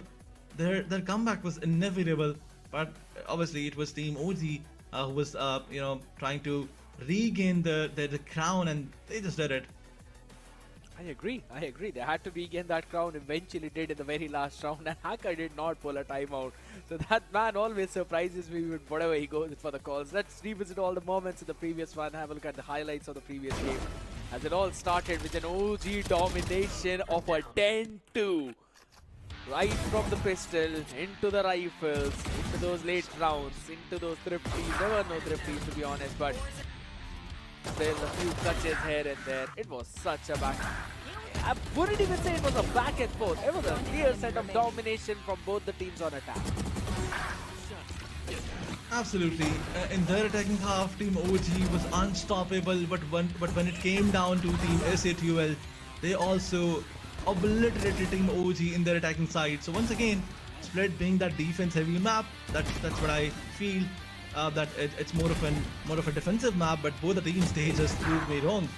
But Machiavelli, if you talk about individual heroics, it was there from his side, and alongside RVK, he was making sure that he makes a statement out there. But as you were talking about Disease, this time around, he was not the same Disease as we were talking about previously. He is evolved, he's learning, he is becoming problematic. Yep. I think so, just a bit more time for this man to develop, and he is going to be one of the best out there. He's got that potential, we can clearly see it in him. Yes, all in all, such a solid one. Helep, even a godly blessing, but the plant was not for him. He was hoping for it to be an open plant, but wasn't there. How could it be any more even after this, Aladdin? Equal in first kills, equal in post plants and their conversions as well. It's a thrifty for SATUL, but 2 clutches for OG. I mean, Team SATUL, they might have not won it, but they made OG work for every single round.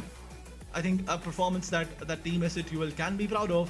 But once again, as you were mentioning, the stats are quite similar. 9-10 is the post plant conversion from both the sides, and it's almost the same. OG, they were brilliant, but Team SATUL, you cannot take it away from them as well, as I mentioned it 2 times previously. Phenomenal performance, as you said. It's all gonna go around in the hands of Venka. He's got 6 first kills with a 256 ACS. He was constantly finding those openers for the team, regardless of what the situation was. You could clearly see he enjoys whenever he's on duelist. 41.3 headshot percentage as well. Crispy for the man. He was always being present in those rounds, be it with his utilities, be it with paint shells, opening things up on the back of Machiavelli's fakes sometimes.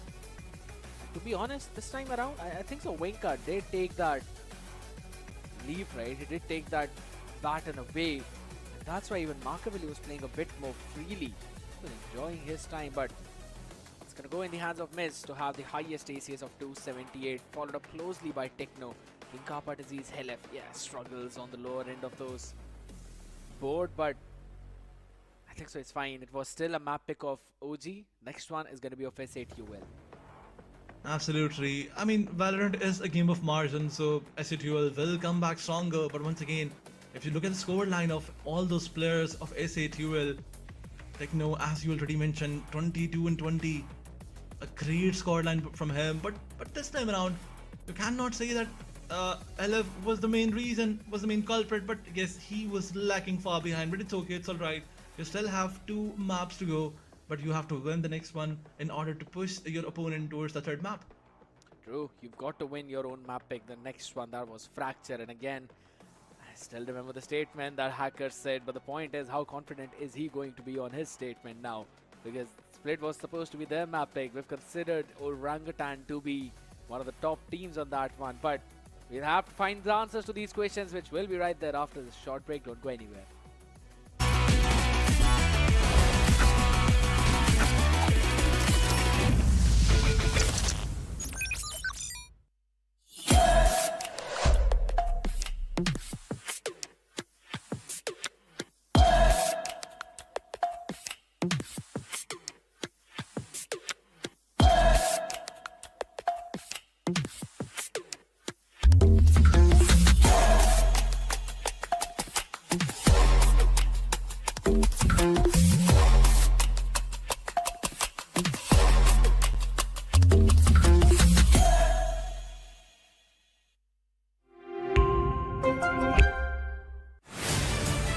To live your life the way you want. Compete like the toughest challenger. Dance like there's no tomorrow. Celebrate every second you are alive.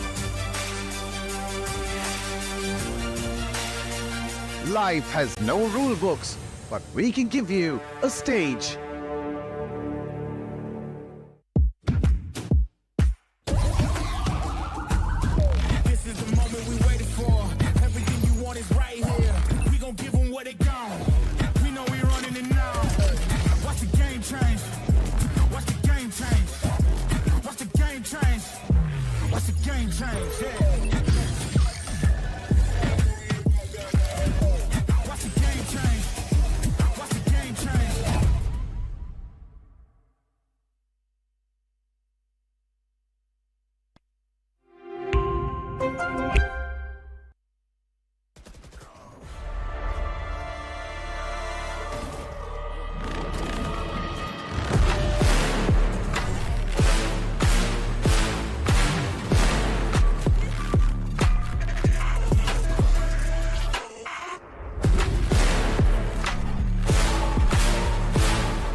After an almost seemingly impossible comeback, SA2L still bounced back but could not close the series out. So this time they've got to move all the way through in order to force a map number 3. Otherwise, OG will steal this one away and ruin the chances of SA2L in being that top 4. Ladies and gentlemen, welcome back. You all are watching the OMEN VALORANT Challengers South Asia 2025 Split 1. The first map is over, but we still have potentially 2 more to go if SA2L get their own map pick of Fracture, Aladdin. Absolutely. Fracture is a map of chaos, aggression, and unpredictable plays. SA2L, they wants to use it to their advantage, but let's just not forget that Team OG, they might have something up their sleeves, because that's what Hacker said in the interview, but that the opponents think that we're not prepared for this map, but we will surprise them. But let's wait and watch for that surprise. Hopefully, you know, I'm really looking forward to it. But for now, let's move on to map Veto, where we'll see the first one.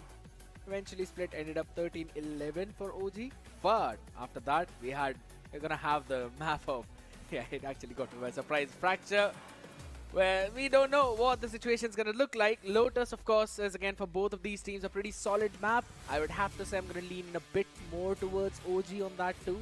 So if the series go all the way, I think so OG can close it out, man. I mean, Aladdin, we have seen every single time how things go on that one. But let's come back to Fracture. I said you will have played this map a couple of times. We have seen some score lines of 13-10, 13-9s as well, depending on the teams on the other side though. But one thing is for sure common, that they bring in the Teho Breach comp.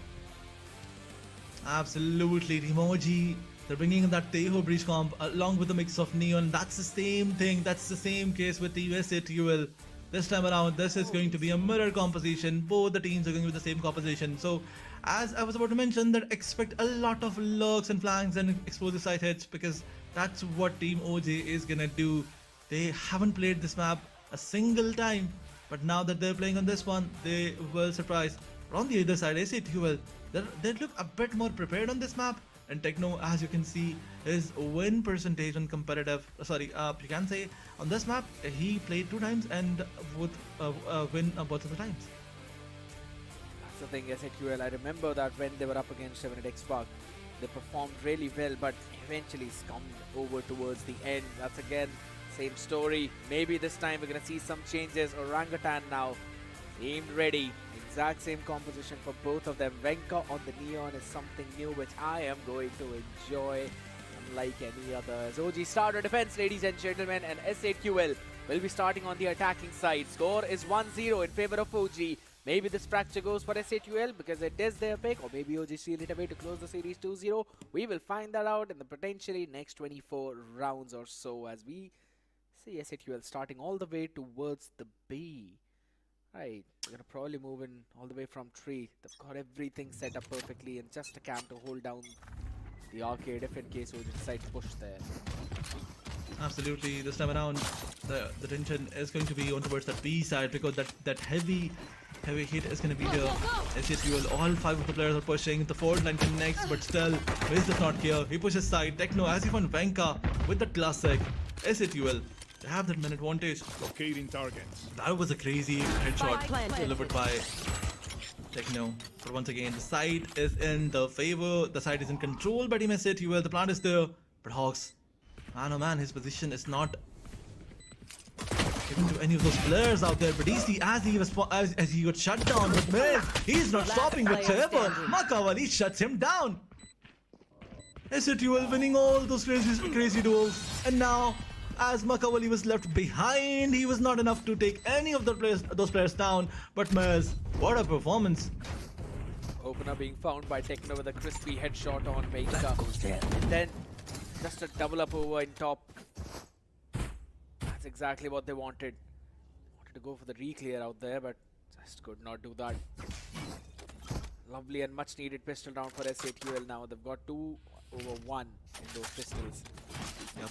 Picking up a Vandal as well with a Guardian. Pretty solid. And they've still yet decided to go again towards the B side. And it is an empty side though, as OG. They want to clear out Dish and Arcade at the same time to maybe pinch out the players if they wanted to go from the north part. Go! Shortcut! Same script. And the result has to be the same. From the other side, Team OG, they left the side for the retake. All the players are now coming together. They have to play together. The only thing that Team OG is gonna look for is obviously those exit frags. But once again, DC placed himself in the tunnel. Miss. He was damaged by the guided salvo. But as RVK pushed forward, he took down Miss. But Aziz, he won his 1v1. That 1v1 was crucial. But King Kappa has that Guardian available. As he found one, he got shut down instantly. And Venka, look at him, pushing forward, using those dashes. Trying to take a Sithiel down. OG has the side control. Makawali is defusing. Saruman, what is going on? He did it! He defused it! Gun here.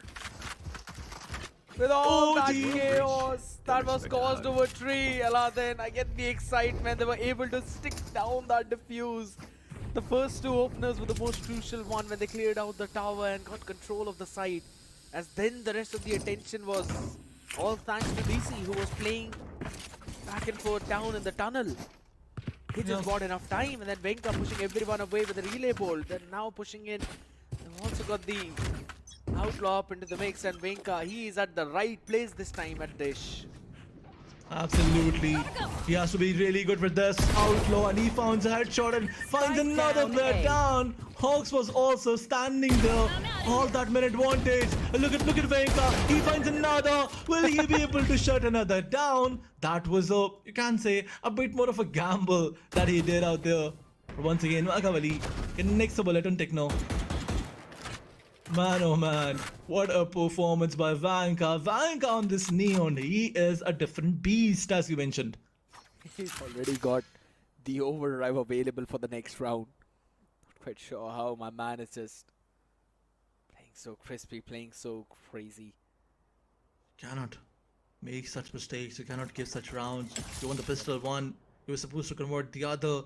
But man, oh man, not in just the previous round. Yep. Not in just the previous round, even in this one, Vanka just delivered some crispy aim duels out there. Camera taken out. Still gonna try and maybe get something RVK 30 seconds left. just to hold the side down. But both the players moving in through tunnels are just trying to create the question mark as to where they could be. There's still a trip standing in tower, so as long as it stands, RVK has got no worry about there. Smoke's down. Just hold his space. The time is not there. The player is revealed. The position was there. The spam was also there by RVK and Ash, and he shuts down Techno. Disease, the only man left behind, will be forced to save his weapon. He cannot do anything. Yep. And what a round by OG. Again, Venka is taking control of the space at Dish. Hanging around. Back and forth, if I'm not wrong. Oh my god. This is Oh just no. his duo. He went in a bit too One enemy remaining. presumptuously out there to maybe catch the third one, but it's fine. Go. Now, If only, SHUL. yeah, Yeah. if only he had the shorty available, he could have picked another. Maybe, but you know, again, getting a shorty, I think so. Sometimes it happens. Yup. This Once time again. around though, SHUL all the way towards the widespread. Drone going Got up. Disease holding another. What a timing by this guy! What a timing! That was crispy. And Absolutely. then now they know on the back of this neural theft which the B side is, so they are running it down over towards the B side. Absolutely, but look at this. RVK, if only he had shut down Miss, things would have turned around. But Techno, as he wins his duel, it's a 2v4 now. Spike planted. That was a big blunder by RVK. But it's okay, it's alright, it happens. It's still not over. All It's missiles the fourth away. round that you're about to lose. But Hawks, with that guided salvo, trying to clear the heaven area. Once again, Makawali picking from that canteen, but he's about to fall back, but because the plan is to save their weapons. But King Kappa, look at his position. Playing on towards that A-roll. One enemy King remaining. Kappa is gonna peek and find one, but Makawali's position is also revealed, and Makawali was also shut down by King Kappa. So you cannot save this round, you cannot save those vandals out there, and you will be forced to play with the mixed spy now. Fun fact is that Makaveli is playing on Breach this time around though. Maybe this Yeah. could be the next question. But for today's one, we've got which team was the VCSA winner of the first season. OG, Velocity Gaming, Reckoning Esports, or Revenant Esports. Scan the QR code to quickly answer. The one who answers the most questions correctly first will win 5,000 VP for the first prize. The second one will win 2,000.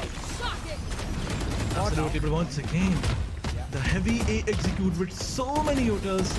The Fortnite, the relay boards, but Mez, he found Neon, he found Vanka in fact. Makavali gets that instant trade. So Neons, both the Neons are out of the picture, and both the Neons, they had their overdrive available. Fun fact, Mez has 2,600 crits, Venka 1,300, so Venka is exactly half the crits that Mez has. Oh my god. Inception. I don't know what good is that information Got the that spike. I'm throwing out, but That's I'm just Inception. throwing out Inception. Spike drop. I agree. But for now, SCTL are now going to hold things down, controlling the deck. Will eventually push down on the back. Absolutely, Fortnite was connected, but no information was taken, but no damage was given. But Makavali with the aftershock, will he try to delay the plant? And Makavali capitalizes it. Once again, try to plant because Makavali is still there. But King Kappa holding on that door. If only any of those players push forward, they will get surprised by him. But the main advantage is with Team OG now, and with that rolling thunder, they will make things difficult. But look at this, that orbital strike by Techno was so crazy. He found two of the players, and with his gun, he finds another. Now it's a 1v3. Techno with a 3k already, and Techno with the fourth one. Man, oh man, what a round by this guy. As much credit as I would want to give it to him, I would also have to give it to King Kappa for placing that tripwire. Such a nasty one. Keeps it there, and then Techno just forces both the players to run into that trip. So regardless if they got one, they both were supposed to fall. Absolutely. Eventually came down to just a 1v2. Lovely play by Techno, as you said. Precise placement of the orbital strike, but this time around now, we're going to see an aggress. We are going to see a pinch play, most probably over towards the southern spawn. This time around, Venka wants to, push forward and take that information. He connects that Marshal on the head of Mez. Runs away. I think it's more of a which Neon is better fight than it's OG versus SATUL, because that's the both the players are doing every time they fight with each other. Previously it was Venka who lost it, and now Mez, he got eliminated. But it's okay. It's one by one. You can say from both sides. One for Vanka, one for Mez. I will try to count it as long as I can, but this time around OG, the wraparound from B tunnel is going to be very problematic, and the overdrive is still available. But SATUL, the anticipation is there. Look at this. He misses that Marshal shot, but he did not miss another. The overdrive was used. He damaged another player, and RVK with that Sheriff, he was good to eliminate Helip. Man, oh man. One-man show it was by Vanka in this entire round with those Marshal eliminations. And all the weaponries are recoverable. They're just going to easily pick it. It's all down to King Kappa. They've got the spike there down as well. He can do whatever he wants. He's got no time to go and pick all of those players off. He's just going to run it down to save. What a round from Venka. My goodness gracious. He picks up 3 from the Marshal. That is just... That should not have happened. And that 10 seconds left. When he missed down one of his shots. It's just unfathomable. Absolutely. If you look towards the total eliminations of Venka, out of 7 or 8, 6 of them was on those snipers. True. So he's so good with them. He's so good with them. But once again, now that Team OG, they have enough buy. Venka is on that operator. This is gonna hurt them more than anything. With Marshal, he got 3. With Outlaw, he got 3 as well. But with the operator, what is he gonna do? Is this going to be an ace, or am I about to curse him? I don't think it's going to be an ace though, but yeah, maybe he's on the very wrong end of the map though, but for now. Yes, as you mentioned, might actually run it all the way down though, but it's movement is going to be almost as he said. Absolutely. Magawari was good for one. He finds another, but he got shut down instantly by Techno. But Techno frustrated by Hawks, and as the trades are going back and forth, RVK and LF, the last two players. Let him plant. It's okay. It's all right. But no, LF is pushing forward. The anticipation has to be there. He connects the headshot. RVK, the HP is low on both the ends. 17 by 30, you can say. RVK was able to connect that headshot with the Vandal, but unfortunately it was a wall bang. He's running it all the way down. From the other side, maybe he's going to rotate from the spawn. He will. As he get the idea that Spike is being planted, he can wrap around. But what is Helif gonna do? It's also... He's pushing the sands though, but the question is, has he heard Oh my those God. footsteps? I don't think so. He's still holding the sands part down. RVK should be able to find him. The timing. It's all about timing. He's got 30 more seconds maybe to work his way around. Oh no. Check your left, check your left, check your left. No! My God! RVK got shut down by LF. That was the timing. SATUL was favored by timing, was favored by Valorant gods.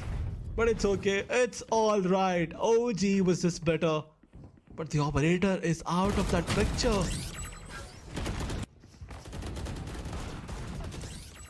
Lovely.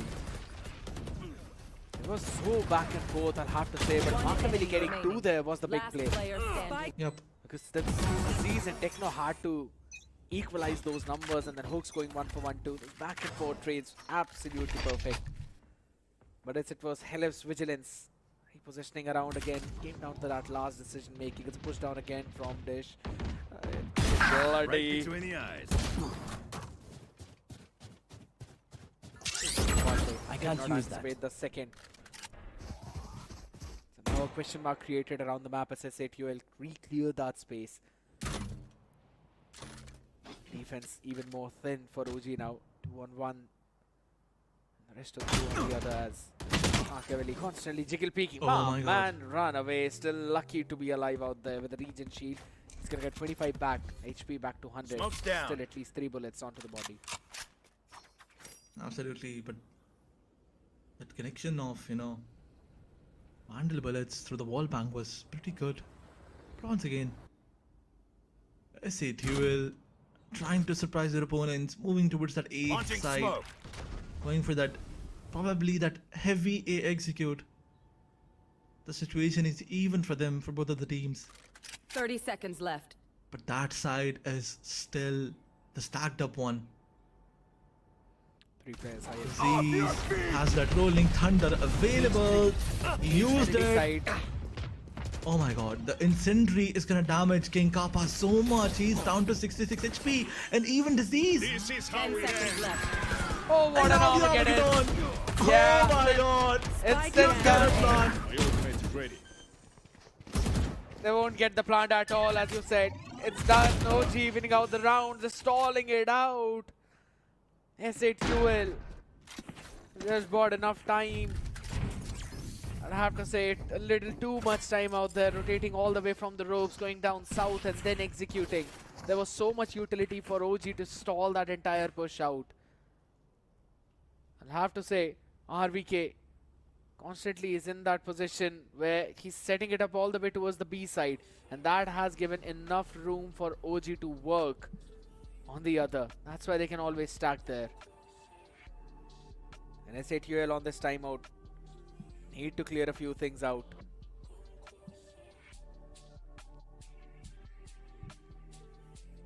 Absolutely, scores are even now, but SATUL, they look tensed. Right between. Because as this whole map is so attack centric, if you do not end this half with a 7-5 or maybe a bit more better scoreline, things will not look good for you in the second half, because Team OG, they know how to push, they know how to attack.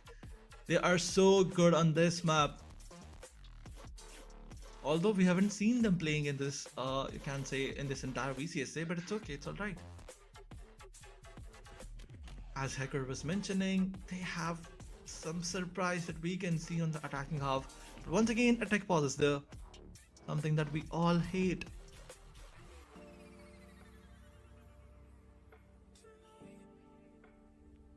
But you look towards the score line, Venka on that 8-8. He did not get any of those eliminations in the past 4 rounds maybe.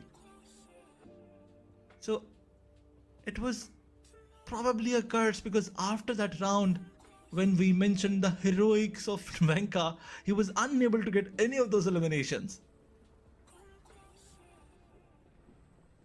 But look at Makavali. His ultimate is 1 orb away. He's just 1 orb away, as you've said. And I think so this could very well be a pretty solid sign though. Because he not playing on the Yoru is, and still being so impactful in the game, is such a good sign, you know. And obviously they're just having fun, all of them laughing, feeling happy. That's exactly what you need.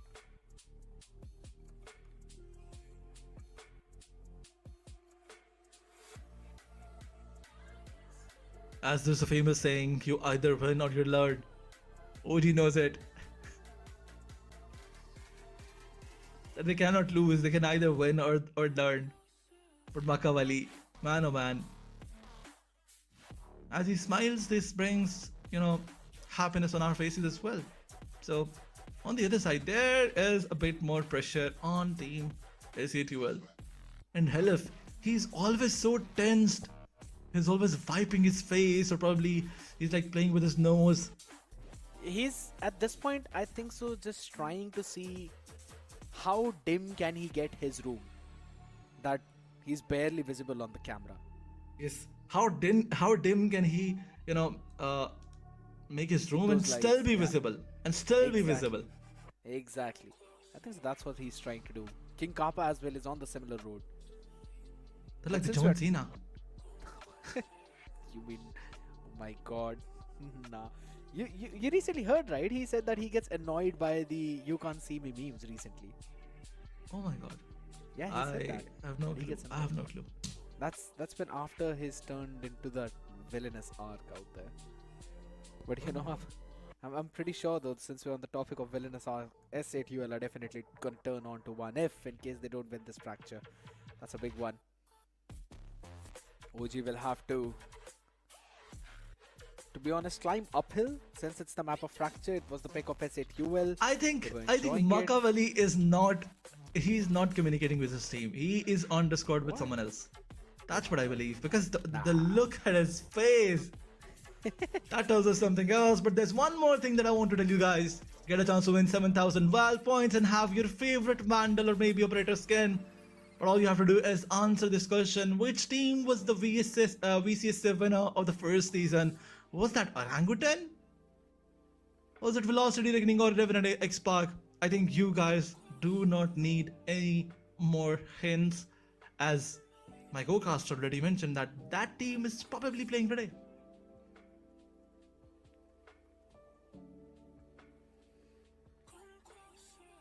You already made it 50-50 for them.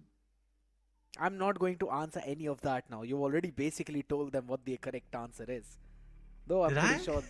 Yeah, oh my god, trying to play it safe. My goodness, Aladdin. You remind me of a certain someone who I don't really want to remember, but it's fine. Please don't do that, please. You cannot name him here. Do not say Fritz. Do not say Fritz. No. It's gonna be the fun one, right? It's gonna be fun one. I mean, I'm not gonna compare you to Fritz until and unless you start saying Adha Darjan rounds. Half a dozen rounds. Is that even a word? Is that even a thing? Yeah, it actually is. It actually is. So basically, what he means by that is, whenever you go and buy bananas, you know that they come in the price of in the dozens. Yes, I know. So yeah, the dozen in Hindi is called darjan. So he just likes to call, whenever a team reaches 6 rounds, he's like, Adha darjan round. Adha darjan means half a dozen. So that's 6 rounds. He always says that. I don't know which. At some point, I mean, it's funny till one point, and then it's like, oh my god, please stop saying that. That's what's been happening.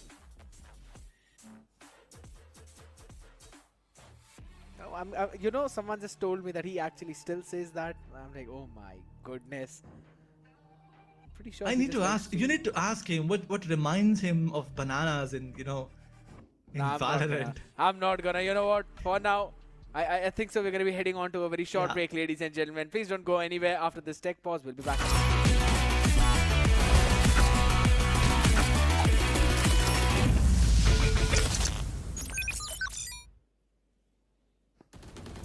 मैं वही तो करूं आता है तू ना करीब तू बेटे चीप जब तक कटे ना तेरी ये jeep better believe you gonna be pick up a seat get your team I'm the king of kings brother in arms in a battle you all gonna die if you act like a vandal bring the realms to reality from every angle this is the public service announcement from Mumbai to the rest of the world I am a Raja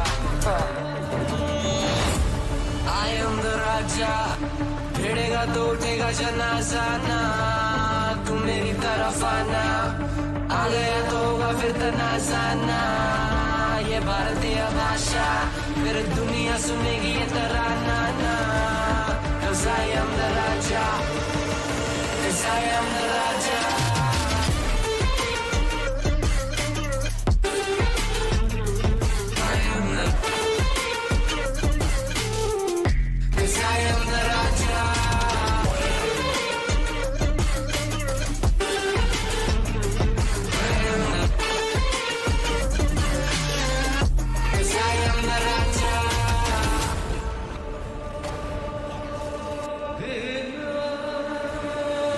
Look in my eyes, what do you see? I'm more than average man. I'm a maverick, I can grow flowers on a barren land. Break a mountain with my bare hands and step back and cause a literal avalanche. Should've been about traveling. अष्टभुजाएं मेरी जैसे मैं tarantula ना है कोई तोड़ मेरा जब से पूर्वजों का ज्ञान मिला मेरे जैसा मिलेगा कोई ना तू और चाहे जो भी था सबकी कबर मैंने खोदी क्या तुम लगाओगे बोलियां कम पड़े गोलियां चंद्रगुप्त में मौर्य या दिला तू लोरियां come to me and you just gonna die that's really a given I am invincible and you are invisible see that's really a difference get out of my way I'll leave the world the choice is yours I don't kill my enemies I play with them that's what the toys are for from Mumbai to the rest of the world I am the Raja भिड़ेगा तो उठेगा जनाजा ना तू मेरी तरफ आना आ गया तो होगा फिर तनाजा ना ये भारतीय भाषा फिर दुनिया सुनेगी ये तराना ना 'Cause I am the Raja 'Cause I am the Raja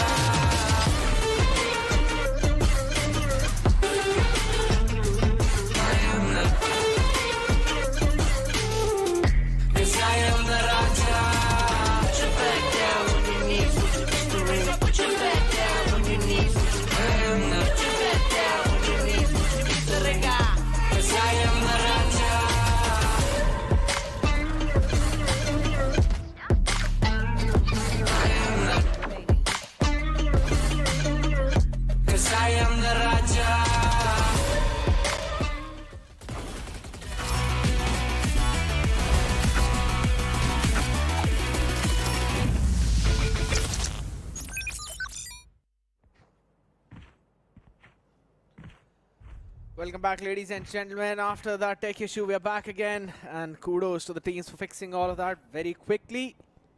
It's 4-4 the scoreline. S8UL OG on the map pick of S8UL, that is Fracture. Scoreline 1-0 in favor of OG now. So they need to win this one to close this game out. But right now, focusing down on this round again towards the arcade is where S8UL are pushing from 3 players. It's a B split.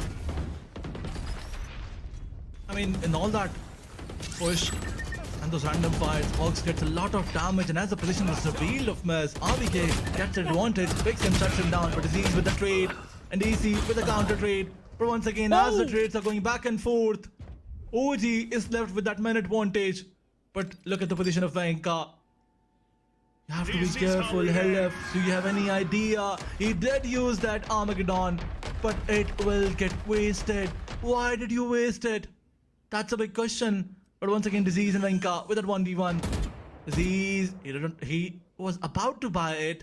That fake plant was there, fake tap was there, but Helef, he got flashed. No capitalization whatsoever by Makavali. Makavali, you have to be careful. The player is so close. And Makavali runs and shuts him down. Once again, Venka with the relay ball. And it was enough to shut down Disease. Man, My God, as you were about to say that on one player, so many util was used, so many explosive util was used, that even if Venka, you know, if he had made a mistake, Makavali would have still shut him down. There was a moment when Machiavelli just turned over to the left side to get that shot right on the skull when there was a player shooting him down. I believe that was the most important pick in the previous one.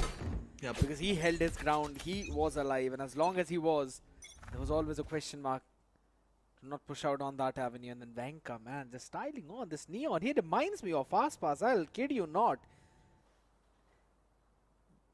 Okay. He's been doing such a fantastic job on this. Duel though.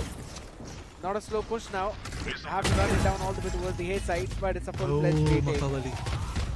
Makavali, you have that rolling thunder available. Stay alive, but he does not care. He's so good with the Vandal. He finds two of the players, but now Hello shuts him down. DC with that instant trade. Vanka with that repositioning. That was brilliant. And Disease, the last man standing.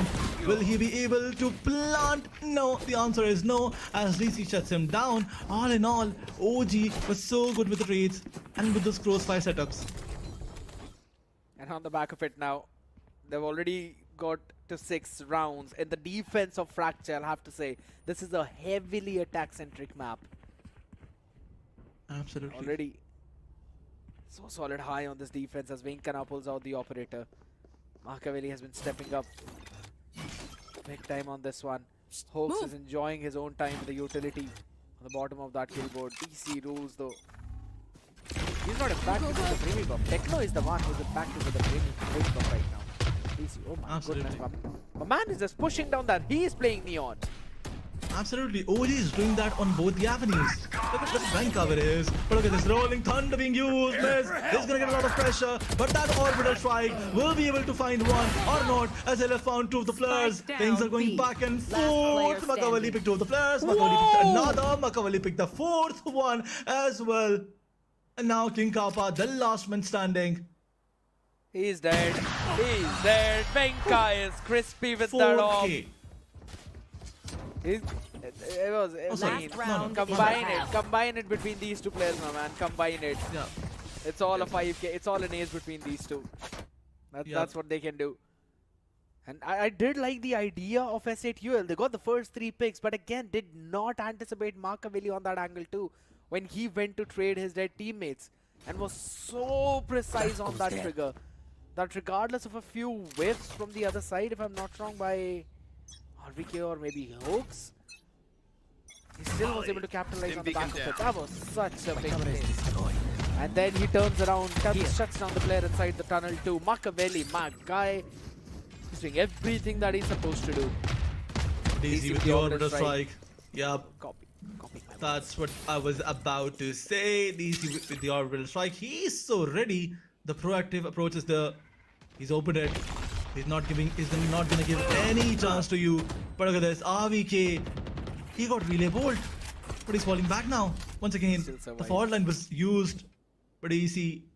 You have to be careful. RVK, in fact, and this Armageddon is gonna push all the players outside the side, but miss. He's gonna push forward. DC finds one with the ultimate. RVK finds another, and S8UL King Kappa. He was coming from the main angle. The angle was not checked, and he surprised 2 players. Everyone hiding.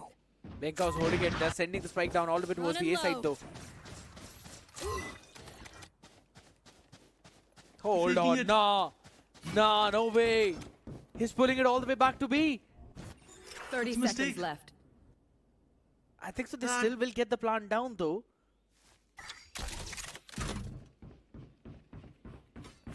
Oh my god, King Kappa, he will hear the steps. And now the plant. So once again, the missiles were used. And look at this! Oh my god!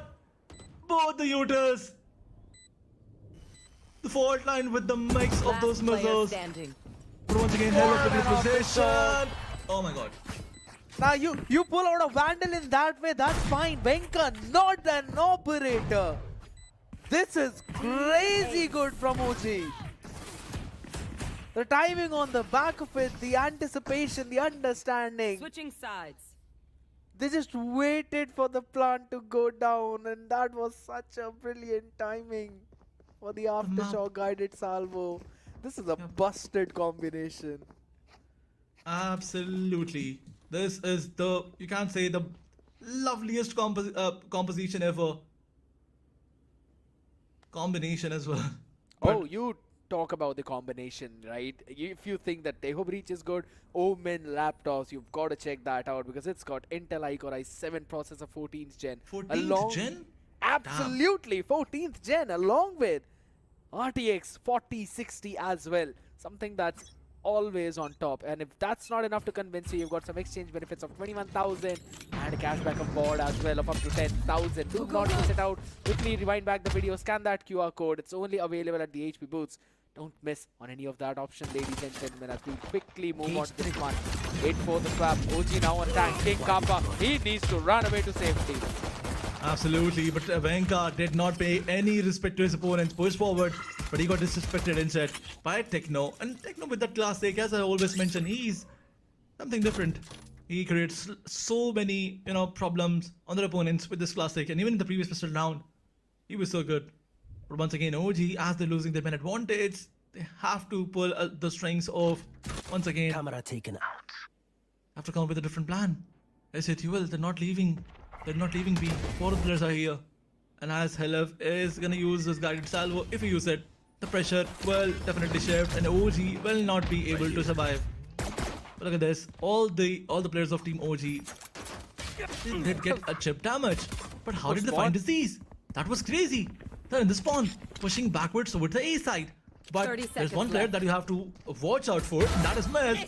But easy, he got shot by Miss. The relay bot was there, right on that target. And Hawks is left to take that 1v1 with Miss. The cage was right on that target, but RVK, on one side he provided the cage and on the other he was taking that fight, but Hawks, he wins that fight and he's gonna go for that plant.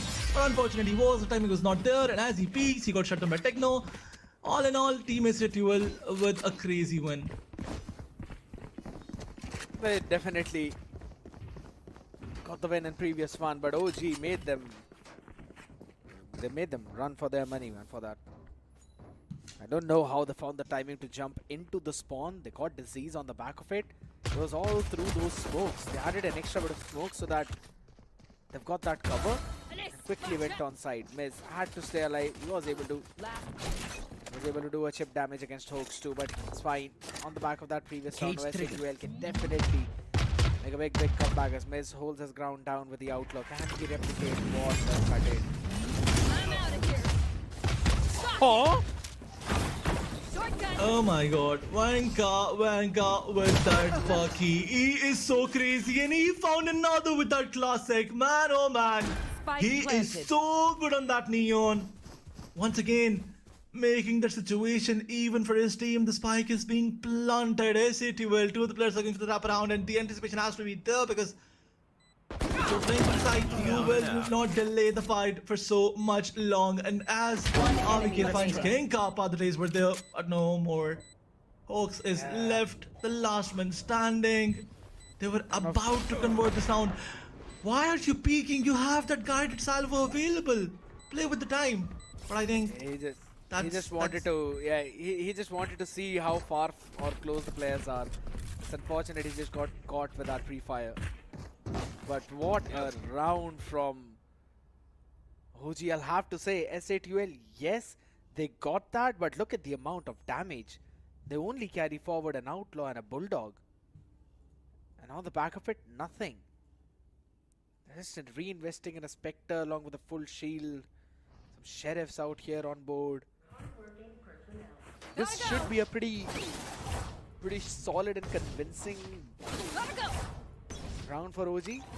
Until and unless, of course, SATUL do something out of the box. Starting all the way in the southern part though this time around. 3 players towards the B. RVK now also is just going to join his team. Confirm the action in the northern end, but Machiavelli. Why is a Breach taking the first duel and still winning it? Right here. That bridge is Machiavelli. That's the only explanation I have. But Techno, as he pushes forward, he finds the low HP Machiavelli. Unfortunate Machiavelli is. If only he had full HP, things would have been different. But once again, DC is also on 25% health. He is barely breathing. But OG, the entire plan is to walk through that smoke or wait for the smoke to fade away. Vanka, look at his placement. And look at Techno. He was in front of him. Vanka shuts him down. Disease was also being taken care of with. But Miss, look at his position. He found two of the players, making this an even situation for him. With that random fires, gets shut down by Miz. Oh my god, Miz is 30 clearly seconds left. I have retrieved the spike. making a noise out there. I want me to this.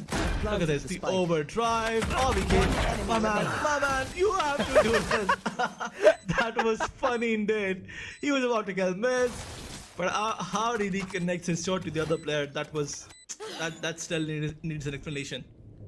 Well, Miz gets a 4K though, that's the whole point about that. It was a funny engagement where RVK was just trying to trace Miz and got that other pick, if I'm not wrong, King Kappa in return. That indeed was funny, but yes, on the back of that, a very crucial bonus conversion for S8UL, even though when they lost a couple of players early on. That's a pretty solid pullback, and it all is thanks to Miz. With that bulldog in the hand, now he's going to work with the outlaw. DC is the one who's going to have this Marshall this time around. Venka again with the Bucky, and you do not want to play at Sands when Venka is playing with Bucky. Absolutely, but Miz bringing on that outlaw, he's going to create a lot of problem. Vanka is the only player who's in front of him, and Vanka, he will not go for those, small peaks. He will just jump and rush in. That's what he's gonna do. But on the other side, Techno waiting with the Phantom on towards that B side. Hawks with that drone will take a lot of information, but Smoke is placed forward to not give any of that room to their opponents. OG, they cannot convert this round, but they have to. It's really important for them. With one Marshall and a Bucky and a leap of faith. Look at this. Oh my god. Good bait. Yup. Nice single peek there. One shot of outlaw out. This was able to still reload that, so that's 5 years down the line gone. Goodness. It was baited, you can't say with that. No! Man, oh man, what a push. He found one with the Bucky. RVK finds another with a pistol. I know exactly. OG has that side control and they can recover those weapons. But Magavani, he did not have any weapon out there. The Armageddon being used and thrifty round conversion by OG. You have to explain this, kid. How did that happen? I have no clue. Venka happened. That's all I'm gonna say. And then every single one of his teammates just ran it back on him. Covered his back up. What a nasty play from this guy. Just owns Miz on that neon. And I'd have to say, in front of every single one who's watching us, that was indeed a neon diff. Venka just obliterates. Opens things up with that first pick, and then the entire team just floods in on the back of it. You already have enough utility with the Teho Breed. Look at that. Kills it on. And then everyone just quickly jumping in one after the other. Get those shutdowns, get those trades. Perfect crossfires. It's just a go sign by OG, and then they all just fall in. But Venka on this neon is my new favorite now in BCSA. Does not matter who pulls it up, but this guy, it's just insane. He is potentially on par with Damara with the way how he's playing here till now. Absolutely, but with this performance of Venka, I think RVK and Hawks, that performance is kind of undershadowed somehow.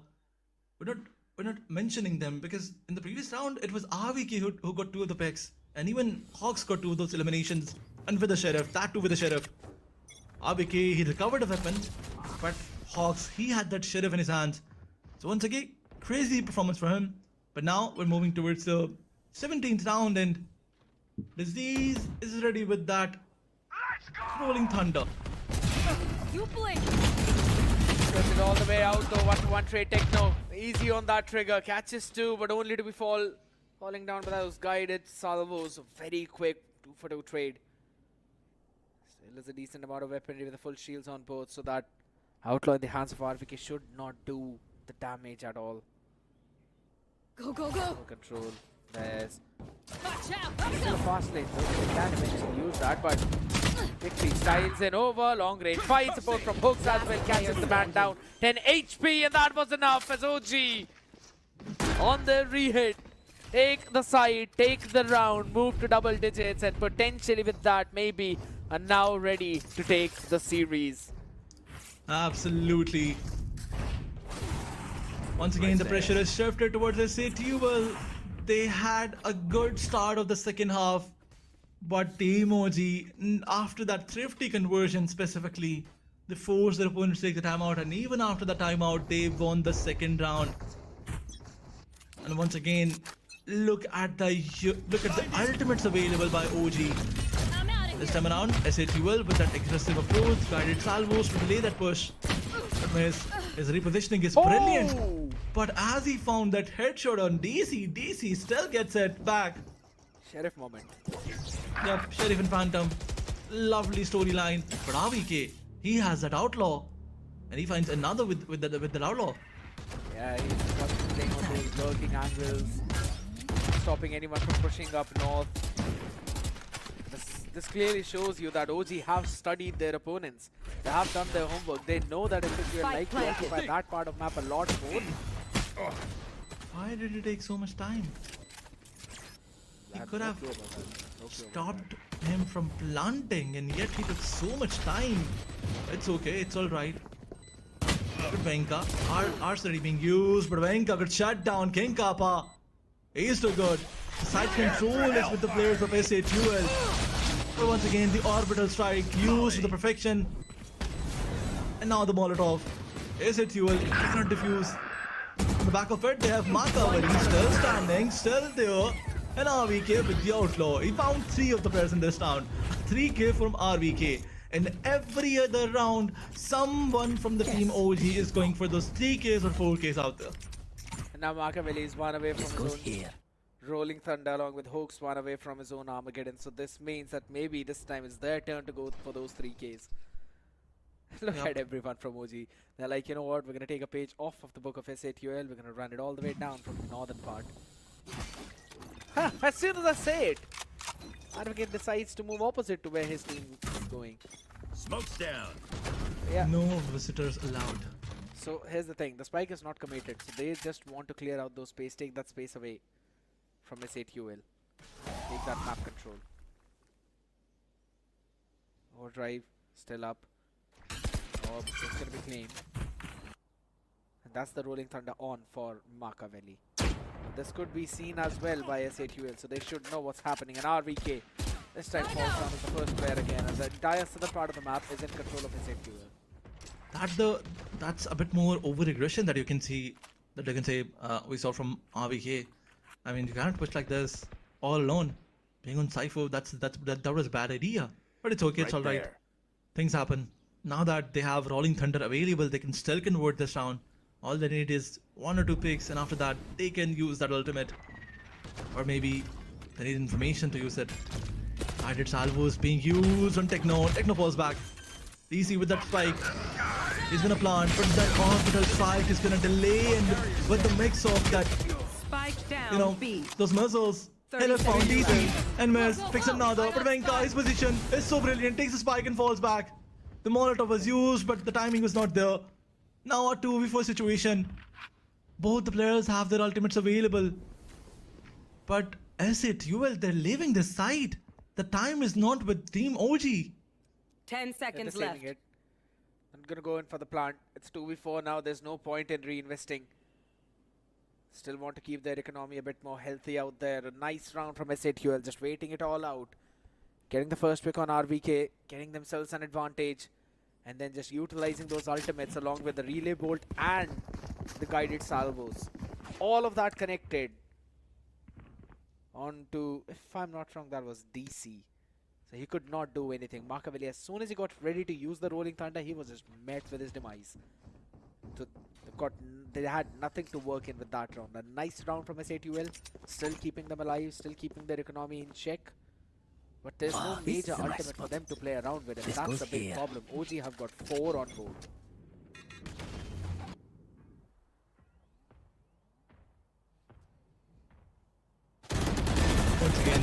slow approach is there, but Mez, he was good for Spike 2 of the down players. A.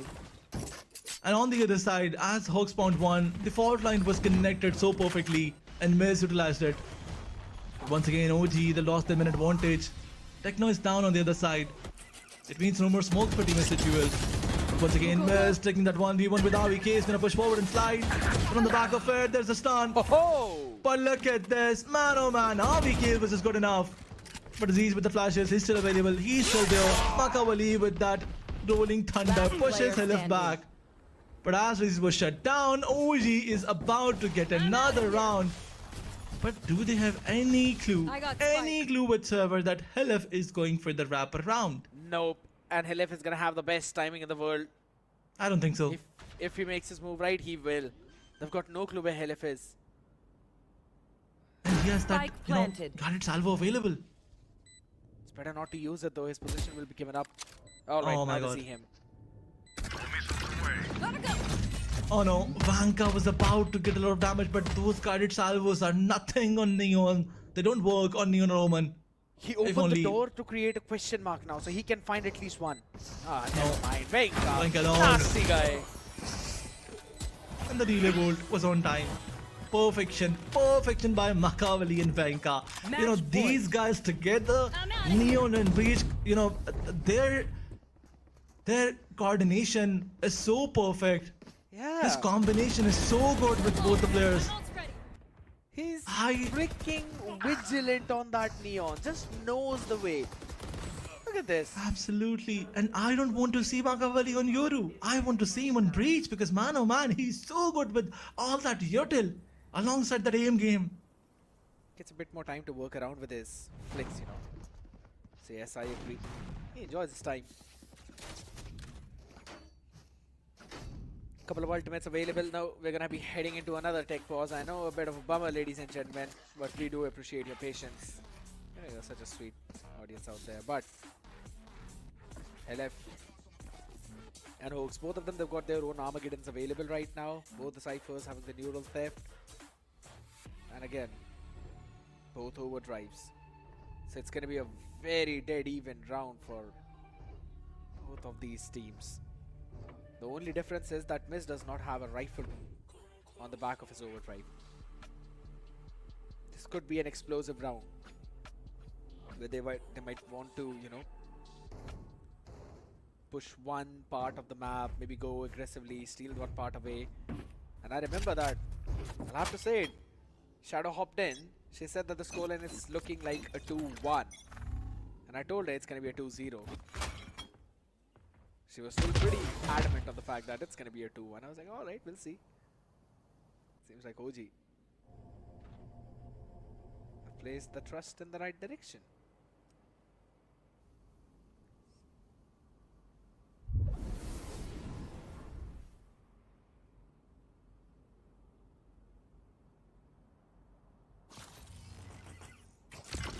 Alright.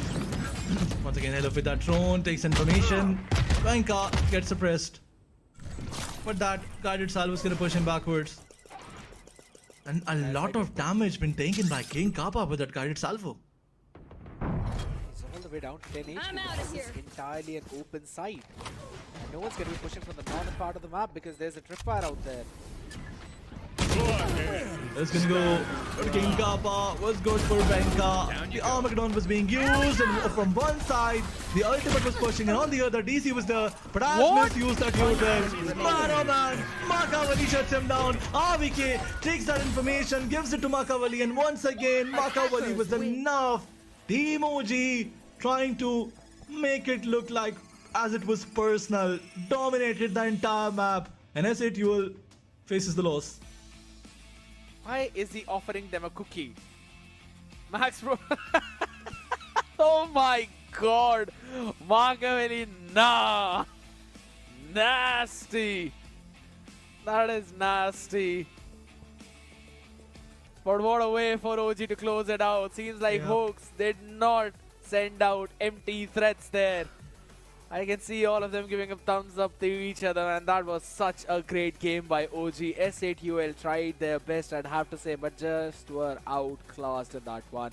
They almost stole the first map of Split. but they could not repeat the same thing on Fracture. Absolutely, SATUL. Although, in the starting half, in the first half, they were looking pretty great, but in the second one, it was all in. It was all domination by, you can say, OG. Yep. OG not only took the early lead, but a complete shutdown in the second half. It clearly tells that the kind of a masterclass this team has put on the map of Fracture. I'll have to say, man, it just went down to how comfortable all of these players were, regardless of what roles they were playing this time around. Even the breach in the hands of Machiavelli, this guy looked so crispy. He was concussed in this last round, right? Let's roll it back to the last round. It was a round where SATUL just decided to give up on the A side. They were like, sure, go ahead, take that space. We don't really mind. You can take that space up. We're going to go jump in for the retake. What retake? There's just so many utils that OG has that they used all the way towards spawn. There was a bit of a coordination issue there where Wenka jumped out of the smoke before the Armageddon was used up. But it did not matter because over towards the end they just cleared it all out. It all started with a bit of a back and forth where we saw SATUL having that control for as long as 4 and 4. But after that, it was 4 consecutive rounds for the Apes. Absolutely, Venka was unstoppable throughout the match, landing shots after shots, completely dismantling SATUL. Look at King Kappa, although he did win some duels, but unfortunately his team was not performing the way he wanted to. You can't say that Miz in some rounds he did try to step up, but in the other rounds it was Machiavelli who was a nightmare for Team SATUL. I'm pretty sure some of those bad dreams were given to them by none other than Venka on that Neon. Mind-blowing, and this was also mind-blowing. Machiavelli just concussed and shuts down the overdrive Miz. It's just insane to see how crispy OG were today. 13 and 8 the scoreline on the map pick of SATUL. First kills 11 for the Apes, 10 for SATUL, 2 again. OG leading, but it's still neck and neck in terms of post plants. 7 times OG got the side, 5 times they were able to convert. Shows you. And this is, by the way, in just 21 rounds. So they played 9 rounds on the attacking side where they got 7 times the plant down. That clearly showcases how solid they were, and this humongous difference is because of those 2 thrifties that OG were able to grab, and also on the back of that 1 clutch. Absolutely, all in all it was 2 4Ks, 3 3Ks. Some brilliant performance from either side, but specifically Team OG. And Venka, he was able to get those 3Ks going, and even Machiavelli alongside RVK. One by one, all the players were stepping up, and that's the reason why they have so brilliant statistics. And let's move ahead and see that individual performance. But before that, I guess we need to see the MVP, and it's going to be none other than Venka on that Neon. I have to say this, that Venka on that Neon, he does not look like the same player. He does not look like the same player that we've seen in the previous matches. 5 first bloods. Neon is basically his pick, man. He is Neon. Neon is him. I don't know how that works out, but that just works out well. If Neon was a real life character, it would have been Venka. With just how the way he plays that. It just looked like this agent is made for this man. A bit of change in the gender too. What? Yep. What? Neon is a female. Yeah, I mean, it's fine. We can work around the differences. But Techno on the other side though, with that Brimmy buff, 20, 15 and 12. Was able to outperform everyone on his team, but the rest of them were still struggling. Miz, the only one who's basically got something up across the board along with Helef, King Kappa and Disease. Yeah, they were not really feeling themselves in this one. Venka had a perfect support of Machiavelli as well. Yeah, he's on 21. Machiavelli just a bit more close, 19. RBK2, even though we saw him getting picked off a few times, he still was stepping up big time. 16, 15 and 6. While Hoax and DC, look at the disparity of both the Brimstones, right? Techno on one side is the MVP with 20, 15 and 12. And DC's Brimstone looks like he just got slapped by the Boomer line by Astra. Absolutely, but if Venka and Machiavelli keep playing like this, who is gonna stop them? Because this team is looking pretty deadly now. OG, once again, winning this battle with a 2-0 scoreline. And there's one thing that you were highlighting in the mid of the game, maybe the end segment, that what was our co-caster saying? Shadow was saying it's going to be a 2-1? Yeah, she still said that it was 2-1, but gave me a thumbs up just now. She's like, yeah, it's fine. It's not a 2-1. You won. This was the correct guess. So it's fine. Yeah, you know, sometimes we both the boys are correct onto those guesses. Obviously. But you know what? I'm just not gonna push it any further. For now, we're gonna push it directly to the interview on the Hindi desk, ladies and gentlemen. करते हैं उनका hello आविके huge congratulations एक और दिन एक और जीत आदत पड़ गई है या अब आज थोड़ा डिफिकल्ट दिन रहा है खासकर स्प्लिट काफी क्लोज जा रहा था आई मीन ऑब्वियसली आसान नहीं रहा है लाइक कंसीडरिंग कि हम लोग जिस तरीके से प्रैक्टिस कर पा रहे हैं लाइक बहुत मुश्किल से हो पा रही है लोगों की अलग-अलग चीजें एंड यू नो थोड़ा एज अ टीम भी हम लोग बहुत नए हम लोग फन करके खेल रहे हैं स्प्लिट पे honestly I think Techno really switch the momentum वो पिछले राउंड उसने बहुत इनसेन खेला एंड आई थिंक उसके बाद उनकी टीम भी बहुत पम्प्ड अप हो गई हम लोग भी थोड़े यू नो पीछे पड़ने लगे but I am glad that we could close it out and Fracture also was like we just decided कि एक बार हम अच्छा लीड ले रहे हैं काम कंपोज लेके क्लोज आउट करना है गेम दैट्स ऑल देखिए ओवरऑल जो पॉइंट्स है उसमें भी आई थिंक चीज़ें थोड़ी सी अब बेहतर हमें होती हुई देखने को मिल जाएंगी इन मैचेस के साथ लेकिन जो इस पूरे मैच में हम देख रहे थे एक पॉइंट पे जो डिफरेंस बन ही नहीं पा रहा था एक राउंड आप जीत रहे हो एक राउंड वो जीत रहे हो और ये चीज़ें बहुत लंबी समय तक हमें देखने को मिली ऐसे पर्टिकुलर मूवमेंट्स है एज अ प्लेयर क्या सोचते हैं कि कैसे चीज़ों को बेहतर वहाँ से करके जाए ऑनेस्टली हम लोग को पता था कि specially when we are on defence हमें लग रहा था कि हम लोग ही मिस्टेक्स कर रहे हैं which are letting them you know get this rounds back because हम लोग एक बार इकोनॉमी तोड़ रहे हैं फिर वो लोग भी जीत रहे तो हम लोग की भी इकोनॉमी टूट रही है तो हमें पता था कि थोड़ा अप एंड डाउन होगा but once we get the flow I think you know you are always in the zone की डजंट मैटर नया राउंड है हम नए राउंड को नए पर्सपेक्टिव से खेलेंगे and what happens we just try to play our best in that round well मेरा सवाल थोड़ा मैप पीटो के रिगार्डिंग है क्योंकि जनरली जब भी बात होती है तो कंसर्न ये रहता है कि आपकी टीम के पास प्रैक्टिस करने के लिए ज़्यादा टाइमिंग का इश्यूज हैं बट मैप पूल अगर आपके पास देखा जाए ऑलमोस्ट सारे मैप्स खेल चुके हैं रिजल्ट पॉजिटिव आ रहे हैं तो ये हो कैसे रहा है इन गेम मैं ज़्यादा बोल नहीं सकता ऑब्वियसली बट हमने थोड़े मैप्स पे प्रिपरेशन तो नहीं किए बट हमने खेला है just so we know what who is playing what like हम लोग ज़्यादा कुछ कर नहीं सकते क्योंकि ऑब्वियसली हम लोग इन अ वीक में भी 3 दिन या 4 दिन फॉर 3-4 आवर्स में भी स्क्रिम मिलता है हम लोग करने का टाइम मिलता है तो उसमें हम लोग ट्राई करते हैं कि एक दूसरे से बात करते हैं प्लस हम लोग रैंक खेलते हैं साथ में तो we just try to build a little bit of togetherness and synergy with each other जैसे मैं साइफर और डीसी ब्रिम खेल रहा था तो हम लोग रैंक खेलते साथ में तो हम लोग प्रैक्टिस करते तो these are the ways we try to cope up there is no other extra reasoning for that well man huge congratulations आरवी के मजा आया आपसे बात कर all the best for future match thank you for joining us thank you so much thank you for having me guys have a good day okay bye bye मजा आया I'll have to say, as important as it is for the entire team to get those scrims, it's also equally important for you guys to play rank together. Just so you can build that synergy and build that on-the-go adjustments, right? Because that's not something you build up through the scrims. That's something you just cook up on the go. So having that synergy is what's giving this team its strength. And I still feel that if this is the OG that's only playing on what, 4-5 hours of scrim, that too in the entire week or 3-4 days, imagine what's gonna happen once they actually start to grind.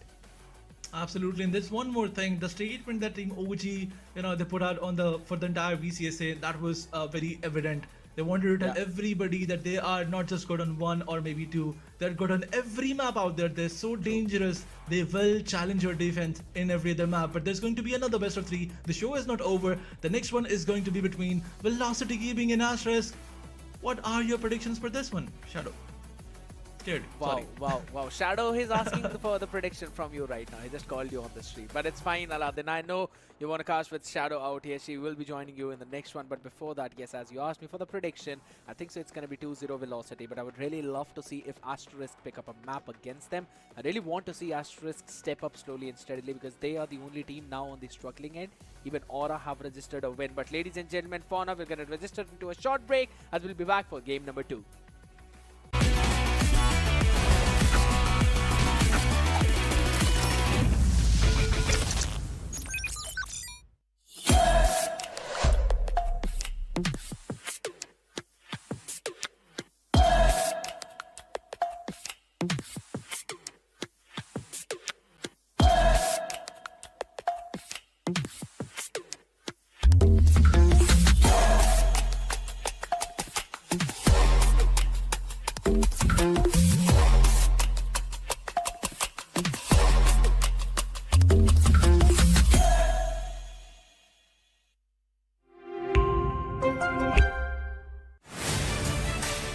your life the way you want.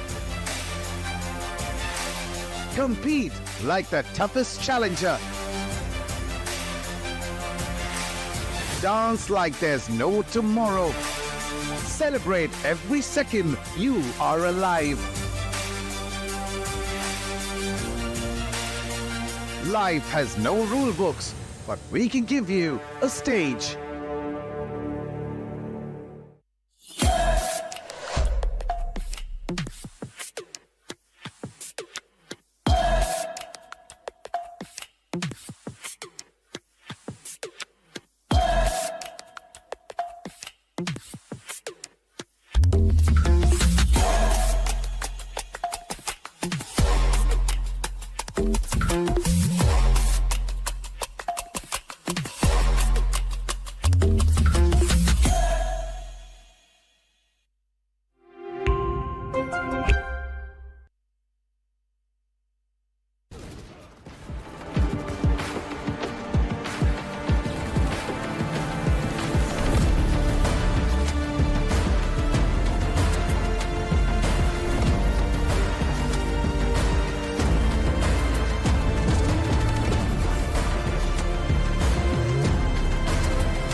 enemy remaining.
everyone to Omen VCSA 2025 Split 1. My name is Shadow, and on desk joining me is going to be Aladdin for the next matchup, which is going to be between Velocity Gaming versus Asterisk. And seems like, Aladdin, you and Scared were having a discussion about your predictions. So what actually is your prediction for the next one? Well, it's pretty much obvious that Velocity is going to win this with a 2-0 because on papers they are better than everybody else in this entire VCSA. They haven't lost a single map, a single match, and yet again up against Asterisk, I think things are going to look a bit more easy for them. Seems like things were looking a bit tricky for the players of SA2L Esports because everyone expected a 2-1 series. At least I expected a 2-1 series, that it is going to go in the favor of Orangutan. But seems like SA2L, they were not really prepared for the players of OG at all. And OG, after this victory, they've pretty much secured their spot in the top 3 on the 3rd spot in the leaderboard. But for SA2L Esports, this was a really important game to win because now the chances of them staying in top 6 can go either ways. Absolutely. But for that to happen, Aura Esports actually have to, win against STTUL. And that last match, when it will come up to the survival team STTUL, they can perform, in a different way. But let's talk about the current matchup that is going to be between Velocity Gaming and Team Asterisk. Let's not forget that Team Asterisk, they did suffer a lot. They lost all of their matches so far. But in the recent clash, if you remember, up against Team SATUL, they showed some improvements out there, especially the way Wave and Nair was stepping up in a big way. So this can create a hurdle, but is that hurdle going to be enough to stop Velocity? That's something that we have to see. But for now, there's another thing that we need to see, and that is the lineup of Velocity Gaming. SK Rossi, Rust, Lightning Fast, Merlin and Tamara, the best of the best players out there. Of course, the best of the best players, like you said, Madeline, Damara, especially Damara on the map of Lotus and Haven has been looking so strong and fantastic. Even SK Rossi as a Wise, as a Chamber, as a Cypher, he has been doing majority of the work. But I love the way that how Lightning Fast is also stepping up big time, because every single time he is in top 2 fraggers in the entire roster of Velocity Gaming. So yes, Lightning Fast is also there, and the way Russ sets his entire team to go for that aggressive retakes, aggressive hits towards the side, I think kudos to the entire team for having such a good synergy. Absolutely, kudos to the team, specifically Damara, the way he steps up within that neon, it's too good, it's brilliant. We were expecting some retaliation from Revenant side, although there was a comeback that was about to happen on the map of Haven specifically, but Velocity and the entire lineup, it was enough to shut down the dominating Revenant XSpark out there. So we can say if they can win against Revenant XSpark with a 2-0 score line, although let's not forget that Velocity, they're better in terms of experience. They have that Ascension experience as well. On the other side, although Revenant XSpark, they're one of the best teams out there of VCSA, but still, I think Velocity Gaming, they have that edge. And on the other side, there's one thing that I want to highlight. When we were looking towards the interview of Revenant XSpark's IGL, he did mention this, that making this mistake so early, it's better for them. If this mistakes was this mistake will teach them a lot and they will improve, but these are things that we need to talk about some other day. For now, it's going to be Team Asterisk against Velocity Gaming, and this is the lineup of Team Asterisk. As I mentioned previously, Wave and Simple, they stepped up big time alongside Nier. Both of these players, they have to perform once again. Oh, they certainly have to. Simple, Icarus, Yash, Wave, Nier, and the entire roster of Asterisk. If I love the performance of someone, that has to be Wave. Last time, the way Wave was getting those important frags, winning those important duels. If the entire team of Asterisk is struggling, Wave, even in that situation, always steps up. So it's really important for the players of Asterisk to support Wave, especially as an Omen on the map of Lotus. I think Wave has been looking fantastic, but Lotus is also one of the strong maps for the players of Velocity Gaming. So I'm not sure which map the players of Asterisk are going to ban in this particular one, because Haven has been looking very shaky for the players of Asterisk, and Haven is one of those strong maps for the players of Velocity now. I think Lotus is one of those maps that Team Asterisk is going to pick, and on the other side, Velocity, they will bring that Haven pick once again, and they are very confident. Although talking about that confidence, Velocity is confident on every map out there. They just dominated every single map. So I don't think that it matters to them that which map pick is going to be there. Although if Team Asterisk, they plan something on Fracture, they plan something on Bind, then maybe they can, surprise their opponent. But let's see, let's wait and watch what is going to be that map Vita. But before that, we need to see that map win percentage as well. Velocity, definitely it's going to be 100% for them. Oh, of course, 100% for the players of Velocity on every single map, but I highly doubt that Haven is going to be there in the map pool. I think the players of Asterisk are going for a insta-ban on the map of Haven because they played against Aura. That was a 2-13 defeat against the players of OG. That was a 1-13 defeat. Haven has been looking most shakiest map for the players of Asterisk. On the other side, Absolutely. Bind is one of those maps. Fracture is one of those maps. Like you said, Fracture can definitely be in the map pool because if you remember against the players of SATUL Esports, it was although a defeat for Asterisk, but it was somewhere close. It was a 10-13 scoreline. So maybe the map Fracture can definitely come in the map pool today. Well, in the previous matches, Asterisk was obviously looking like a different beast out there. They dominated against Team SATUL in one match. I guess it was the map of Lotus or maybe Abyss, where the scoreline was 13-8. Yes, definitely Abyss. So maybe Team Asterisk, although it was a map picked by SATUL, they are gonna pick this map. There's a possibility that Asterisk will bring Abyss, and on the other side, as we were mentioning, they will ban Haven. Although even if they pick Lotus is the favorite map of Velocity Gaming. They love to play on this map. They love to play Haven. They love to play Split as well. If you give them any, if you try and give them any competition on that map, they will not bother at all. But as we're talking about the competition, Tamara versus Yash comparison is out there, and you can clearly see the domination of Tamara. He is way ahead of Yash.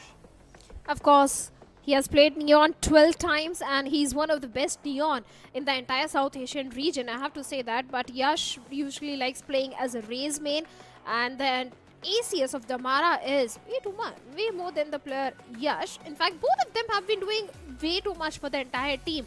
But seems like the kill death assist for the Damara is way more, 245 versus 167 for Yash. Kills per round is also looking better for Damara, but all in all, Damara has been doing great work. He's somewhere in the top 3 fraggers in the entire VCS split 1. So obviously the stats has to be tilted towards the side of Damara. Absolutely. Asterisk is coming with the, in this match, they're coming with that mindset where they have nothing to lose and everything to gain. So maybe they can surprise their opponent with something different. The composition, experimentation can be there. I think it's already over for Team Asterisk. They cannot make their ways on that 6th spot, although there is still a chance for Team Aura. So before they leave this tournament, before they leave VCS Split 1, they can definitely put on a show out there. They can go against the most, you can say this is the matchup between the most performing team coming up against with the least performing team, and that is Asterisk. But let's see what's gonna happen. Will Team Velocity do the same dominance that they did against Aura, or is there going to be a hurdle from Team Asterisk side? But you did raise a very genuine point that Abyss can definitely be in the map pool, because Velocity themselves did admit that Abyss is one of those maps which they haven't practiced a lot and they're not prepared for that particular map. At least they won not the last time they played on that particular map. So maybe the players of Asterisk can definitely take advantage of it, because Asterisk is looking prepared somewhat more than the players of Velocity Gaming, at least on that one particular map. So yes, that was a very genuine and fair point to raise in that particular situation, because Abyss definitely can be a map which can go in the favor of the players of Asterisk and maybe Fracture as well. That's a pretty bold statement. Velocity, the way they have dominated, we cannot forget. They did not just dominate every single team out there. I mean, when they played against Revenant XSpark and won the matchup, won the series with a 2-0 scoreline, that's when I lost all my hopes with all other teams that they will be able to shut down that team. The addition of Damara and the stepping up of SK Rossi, all in all, everything alongside that crispy aim duels by lightning fast, everything worked out in their favor. There's one thing that I want to highlight about Velocity Gaming. They're not just good in terms of raw aggression. They're not just good in terms of those aim and game aiming skills, you can say. They are so good the way they pick those compositions out there. They don't make any mistake out there. And alongside their synergy, experience, everything worked out there in their favor so brilliantly. I think there's not going to be any challenge for them out there. But yes, there's one factor that we talked about previously.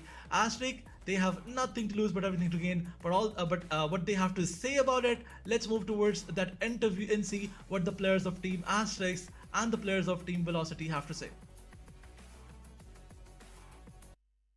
Hello guys, welcome back. CA, starting off with you, far better game in the previous series, but still a little bit far away. ये last में close करने में क्यों problem आ गई? When I've signed out, I will let you know, buddy. But jokes aside, I think I don't know what you mean by far better game. I think our problem has just been our consistency throughout. So नहीं फर्क ही नहीं पड़ता है, just जीतना था नहीं जीते वही हो रहा है बाकी games में भी, and like our problem is our consistency. So आज भी वही है, just trying to make sure we get to a good position for our promo relo matches eventually. 100%. Okay, so उसी के यहाँ पे रहने वाली, बट मैं VLT की तरफ थोड़ी सी कॉन्वर्सेशन लेके आना चाहूँगा. मतलब इतनी अच्छी तरीके से बैलेंस करके चल रहे हैं, हर मैच में डोमिनेशन हमें देखने को मिल रहा है. क्या ऐसा आपने वो बता दिया है उन्हें जिसके बाद ये टीम तो रुकने का नाम ही नहीं ले रही, चाहे सामने कोई भी आ जाए? कुछ नहीं, nothing special. They're just brilliant players who know what they have to do. मतलब nothing new. चलिए कोई नहीं. गॉडस्पीड, अच्छा ये जो double duelist composition Asterisk run कर रही है, are you ready for that? Yes, it's another game for us and we are ready to face anything. Oh, चलो, all right. Well, anything to your fans, Godspeed, क्योंकि आज तो काफी लोग देखने वाले हैं 7-0 की उम्मीद में. First of all, I'd love to say something to CA. The background is a kitchen. Seems like he's cooking something. But and all the props, all the props to Asterisk, and hopefully they do well in the promo really, as he said. And to our fans, man, just keep supporting us. Thank you for all your love and support to the team, to all of us, and please keep supporting us. We'll show you even better Valorant comes Split 2. All right. That's perfect. So thank you so much guys for joining in. Best of luck for the game. Yep, thank you. See you. As you've heard Godspeed saying that we're prepared, we're ready for everything, seems like Velocity, they were prepared for everything in the start of VCSA. From the start of VCSA, the way they dominated, it's a 6-0 scoreline. If you look towards the number of matches they have played, the number of series they have played, and the number of series they have won, so will they turn it to a 7-0 shadow? That's going to be my question from you. I think they will. They will, for certainly they will. It will be a 7-0, 7 wins and 0 losses for the players of Velocity Gaming. But I love the interview, that how both the coaches were looking pretty relaxed, especially Godspeed. He was just trying to pull the leg off CA in that situation. But overall, I think the extra pressure is definitely there towards CA. But I think he is much prepared that no matter what, the players of Asterisk are moving into the promotion and relegation.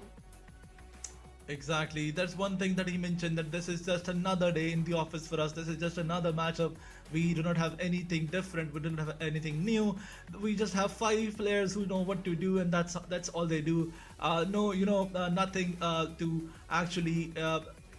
He did not even try to glorify his players or say anything about them. He was like, they know what they have to do, and that's what they do brilliantly. But once again, it's going to be the least performing team of the tournament against the most performing team of the tournament. Although previously in the previous matchup against SA2L, as I mentioned, there's Asterisk, they did perform Wave and Nair. They step up big time, and that's the kind of performance they have to continue. The big problem with Team Asterisk is the continuity is not there. They will win one round, they will win another, they will try to dominate in 3 to 4 rounds, but after that, one loss, they will lose their momentum, they will lose their confidence, and the confidence and the momentum will shift towards their opponents. That's what they do. But for now, we will move forward and see the VLT map picks that they picked in the previous matches.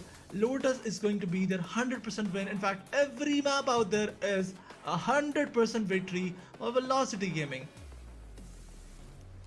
But my main question now, Aladdin, is Haven they have played 4 times, Lotus they have played 5 times, and every single time they have won on both these maps. So undoubtedly, Haven and Lotus are 2 strong maps for the players of Velocity Gaming.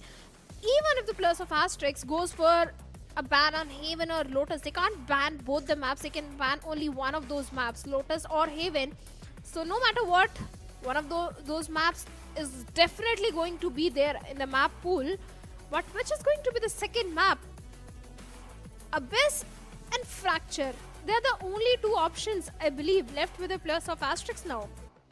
Absolutely, Abyss is the only map that they lose, so probably this is the map that our team Asterisk is gonna pick. And as I mentioned this previously, Asterisk they kind of want to surprise their opponent, and that's the same map up against SCTUL they try to ban. So maybe Abyss can be that map that they are going to pick. But let's move ahead and see what is going to be the map win percentage for Team Asterisk. And this time around, Lotus 0-0 win percentage. They've played it 5 times, they lost it 5 times, and once again, if you look towards map of Pearl and Haven, played 2 and 1 time, lost it all the time. Abyss is their 100% win ratio map for them, and that is going to be the exact same map where Velocity lost one of their map. They played 14 maps, won 13 out of it, lost only 1, that too on the map of Abyss. The strongest maps of Velocity Gaming are indeed the weakest map for the players of Asterisk, and the only strong map of Asterisk is a weak map for the players of Velocity Gaming. So indeed, one map should definitely go in the favor of the players of Asterisk today. If only it does not get banned. Yep. Yeah. Velocity can definitely go for a Abyss ban. They for sure can. Yeah. They will definitely go for the Abyss ban. Their first ban is going to be Abyss, because that's what SK Rossi said. If you remember his interview, he said we're not prepared for it, we did not play it, that's why we did not perform.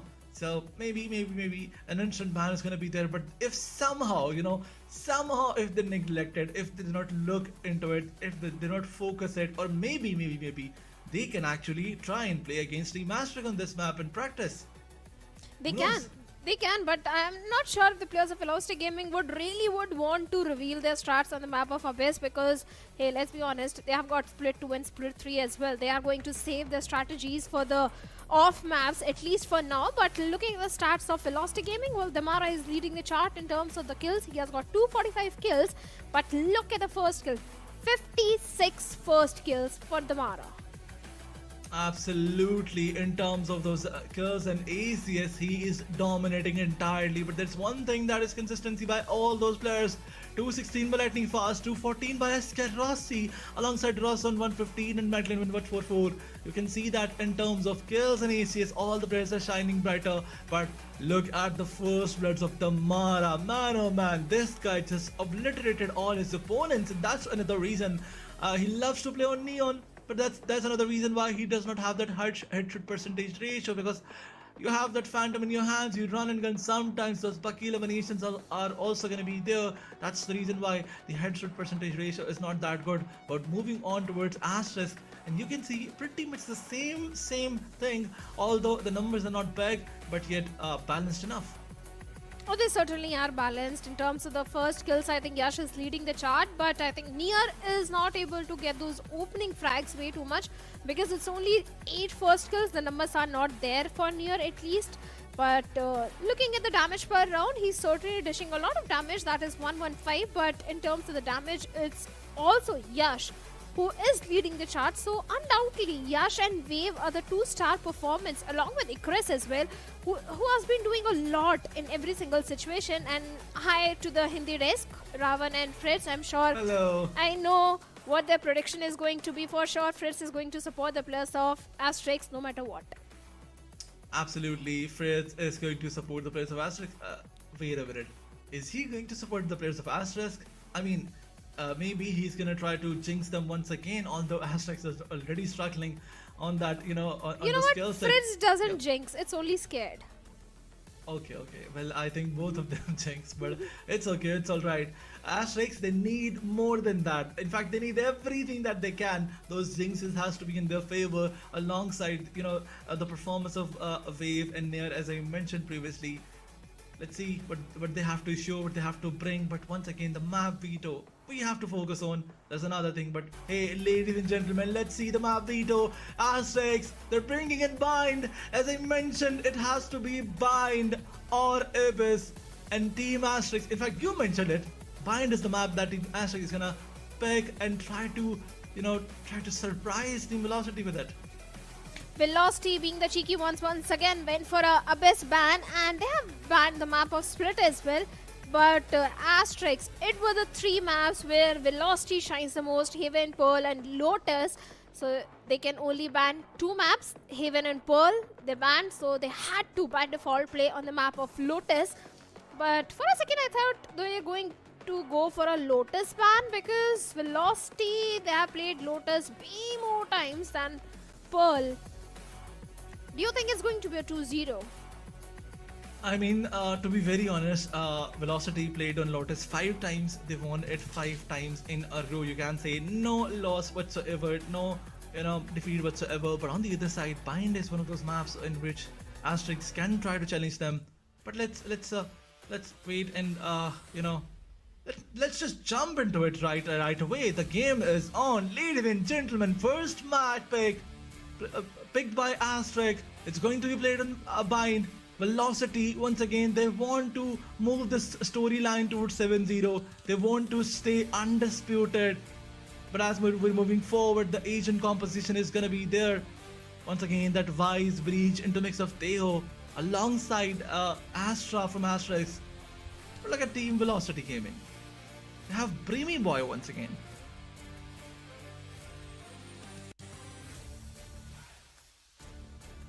Absolutely, Preemie Boy is gonna be there. Velocity Gaming once again. Rush is playing on that Brim. Neon by Damara. Madeline Fast on that Sky. 2 to 3 changes are there. On one side, you're seeing Preemie Boy along with Sky, and on the other, there's Astra with Breach. If you ask me about the composition, in terms of composition, Asterisk, they do have that, they have that better composition. That's what I think. But we have seen Velocity playing with this composition against Team Revenant XSpark, and that's the same composition that dominated entirely. Once again, can they pull the same thing or not? We have to wait and watch out for that. But on the other side, Asterisk, it's more of more of a responsibility. They have to win this map. You know what, Aladdin? Yep. I agree with what you said about the composition, but sorry to cut you off. I want to see how prepared Velocity is for that pistol round, because pistol is not at all a strength for the players of Velocity Gaming. And if Asterisk manages to win the pistol round, at least on their own map pick, then I can say there is still a hope for the players of Asterisk to convert one map in their favor. But if the pistol goes in the favor of Velocity Gaming, I think this entire map is going to look way shaky for Asterisk. Because if Velocity is winning one of their weaker rounds on a weaker map, that showcases how prepared Asterisk are. Absolutely. But once again, the round number 1 is going to start in a few moments.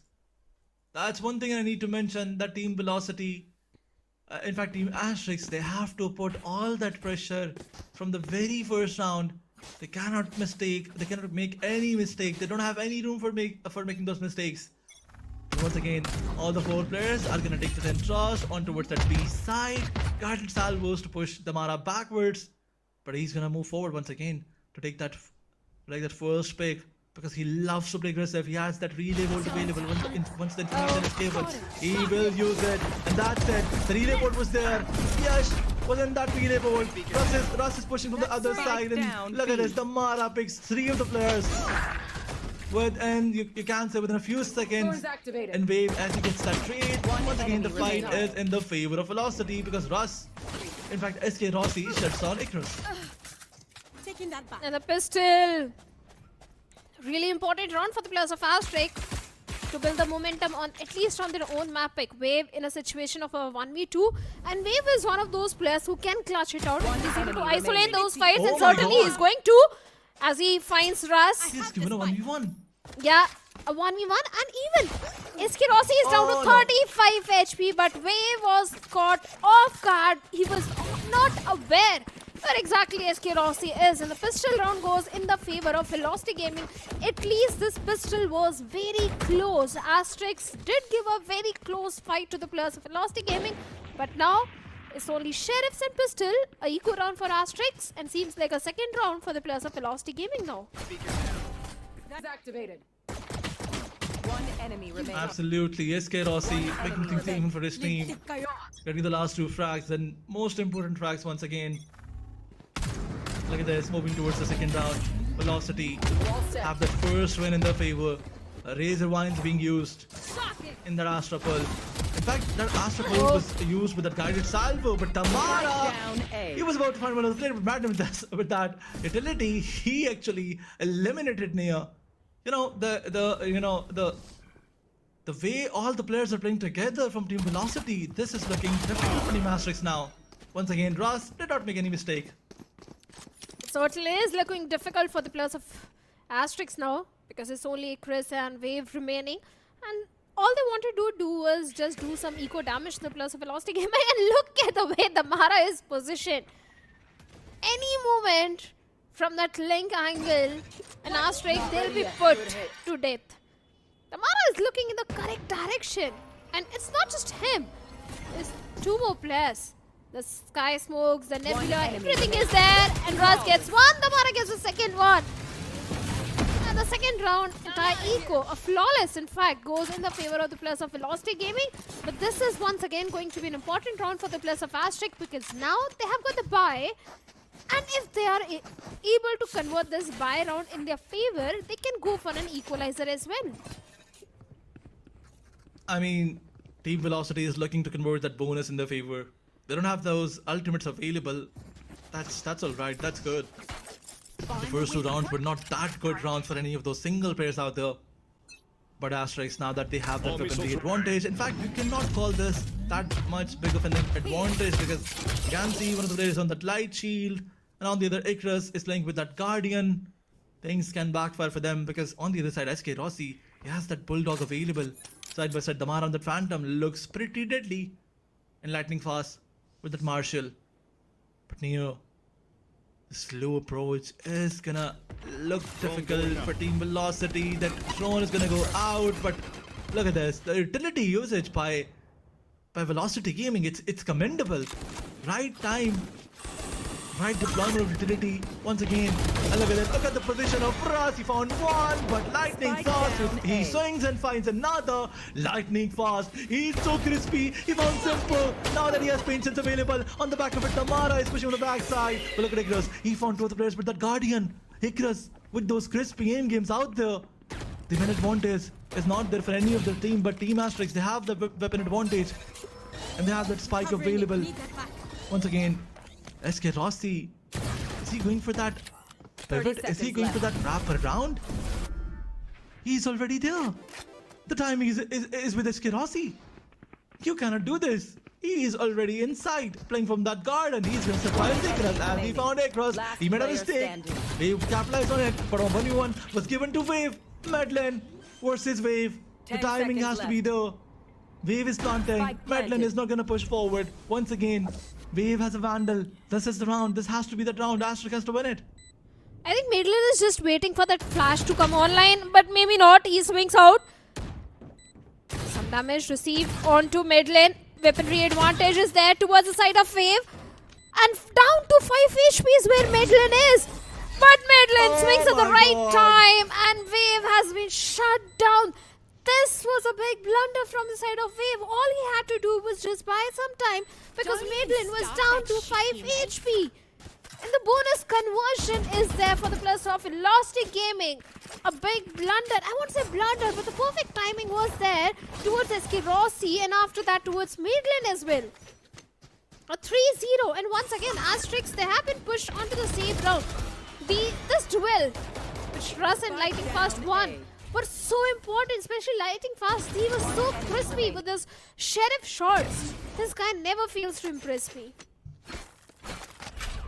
Absolutely, this guy never fails to impress any of their, any of his fans. But once again, This time around, 5 of the players are gonna move towards A. A heavy push by Asterisk is gonna be there. The Razor ones are there to stop all the players. But Tamara, look at his position. A really ball in the back of it. Jump in one by one. You will get shut down by Tamara and by Ross. Velocity Gaming, clutching it all one by one. But now Ross, in fact, now when Yash was the last man standing, he got shut down by Lightning, and no problem created whatsoever by Asterisk. They were jumping and getting eliminated one by one. Velocity is collecting all those frags.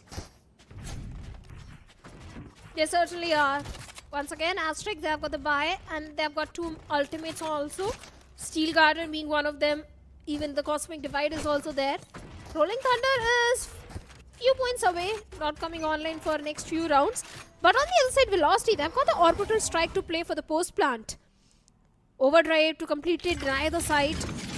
And the operator investment from Lightning Fast towards B long. A perfect read, and Yash, a dry peek, and seems like he has been put to death. The entire site control in the hands of the players of Velocity Gaming, and now the operator is towards the hookah. A perfect read every single time. This guy Lightning Fast is having a perfect read onto the players of Asterisk. Even Maitland finds simple. It's only Near and Wave remaining. Seems like this buy round is also going all the way down the drain. Should be a 5th one for the players of Velocity now. Spike down. Absolutely, Lightning Fast with that operator shot. Once again connects it right on the head. He did not miss it all. And on the back of it, Ross, as he found a wave, a complete shutdown to Asterisk.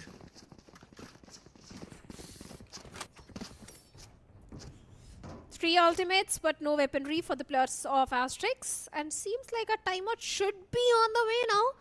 Because, once again, no economy to work around with. And yes, a timeout is there. But do you think this timeout is really going to work against the players of Velocity Gaming? Because just look at the way Velocity is playing. All they are doing is just pressing W, Lightning Fast. One moment he was all the way towards B long. He finds Yash, then he goes all the way towards Sukha. Finds one more over there. Madeline gets the 3rd one. A perfect read Velocity is having onto the players of Asterisk.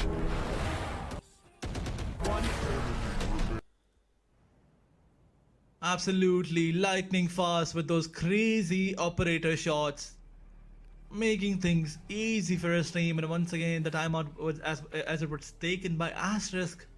The counter plan has to be there. Now that team Asterisk, they have that mix buy available. They cannot force themselves to buy fully. But on the other side, Velocity is just enjoying. That's just another day for them in the office, as it was mentioned previously. Look at the smile on Askeros's face. Tamara, they're having their fun time together.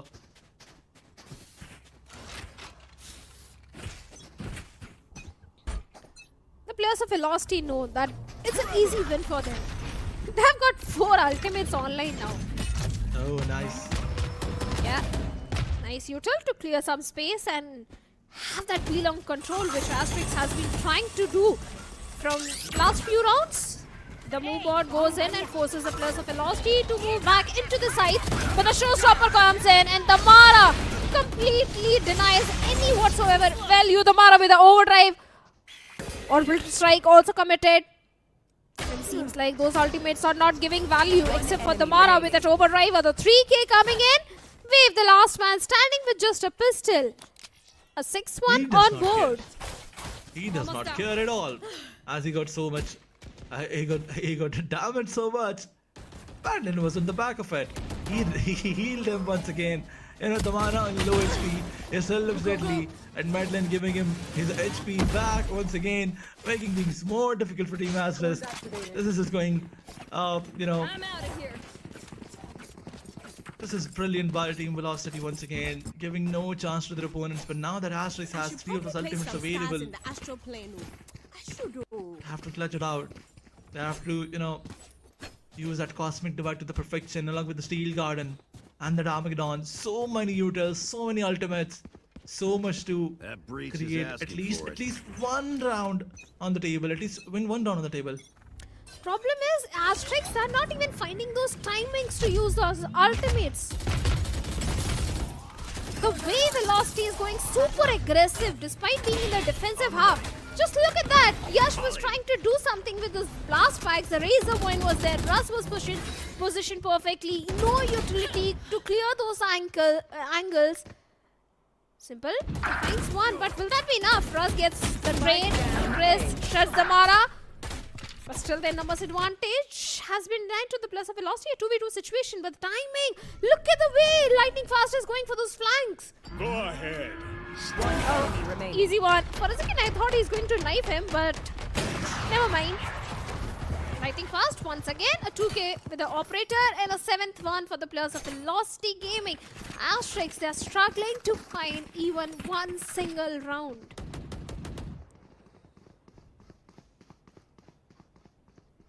Absolutely, Asterisk struggling to get a single round in the favor, and now the economy is once again so disturbed. But unfortunately, there's a tech pause out there, something that we all hate.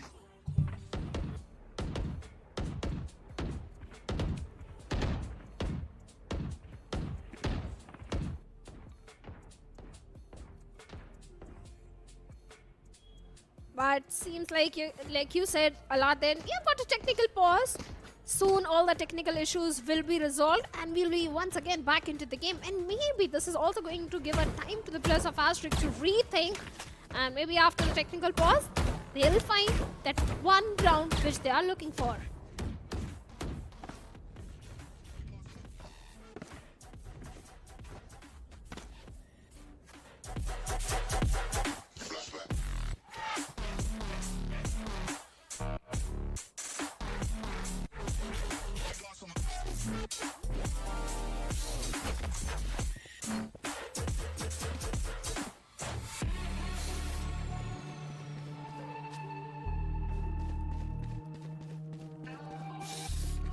Gotta go.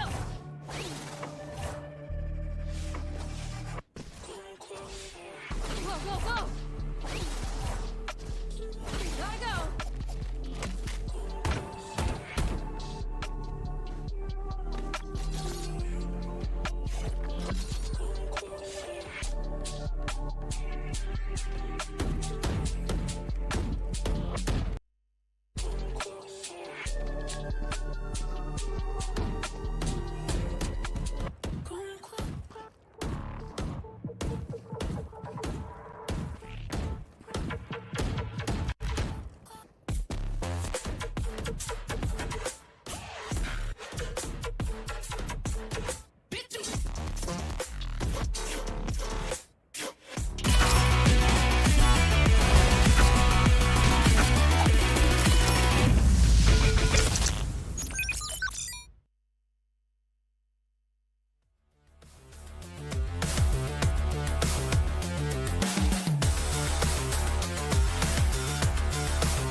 everyone to Omen VCSA 2025 Split 1. You guys are watching Velocity Gaming versus Asterisk. A 7-0 scoreline in the favor of Velocity is what we have currently. And sorry for the inconvenience, but all the technical issues have been resolved. But also there is some change on the desk. Aladdin needs a little bit of a breather. And joining me on the desk is going to be Scared Yet. What was your prediction, Scared, for this one, by the way? Yeah, I predicted VLT, they're gonna win without any problems. So, of course, that's what's happening right now. Shadow, I predicted 2-0 for OG, if I have to say, you know. Just saying. I know. One in a rare event sometimes do happen. Those celestial bodies, all the stars sometimes do perfectly align, just like they are aligned for Wave as well. Because he's the only one doing the majority of the work from the side of Asterisk. But once again, a scrappy buy for Asterisk. Just 2 stingers and pistols all across the board. And right past this guy with the operator has been fantastic, but this time any sort of value has been denied. A fast push towards a B, and Wave gets a perfect value onto Maitland as well. Spike down B. It's a pretty solid shot though. Back and forth coming in like Spark with a shot in hand. And he's gonna welcome Yash as well. If only the shot was not on reload, maybe that could have been the second one, but it's escape Rossi right now. A 2v3 Shadow.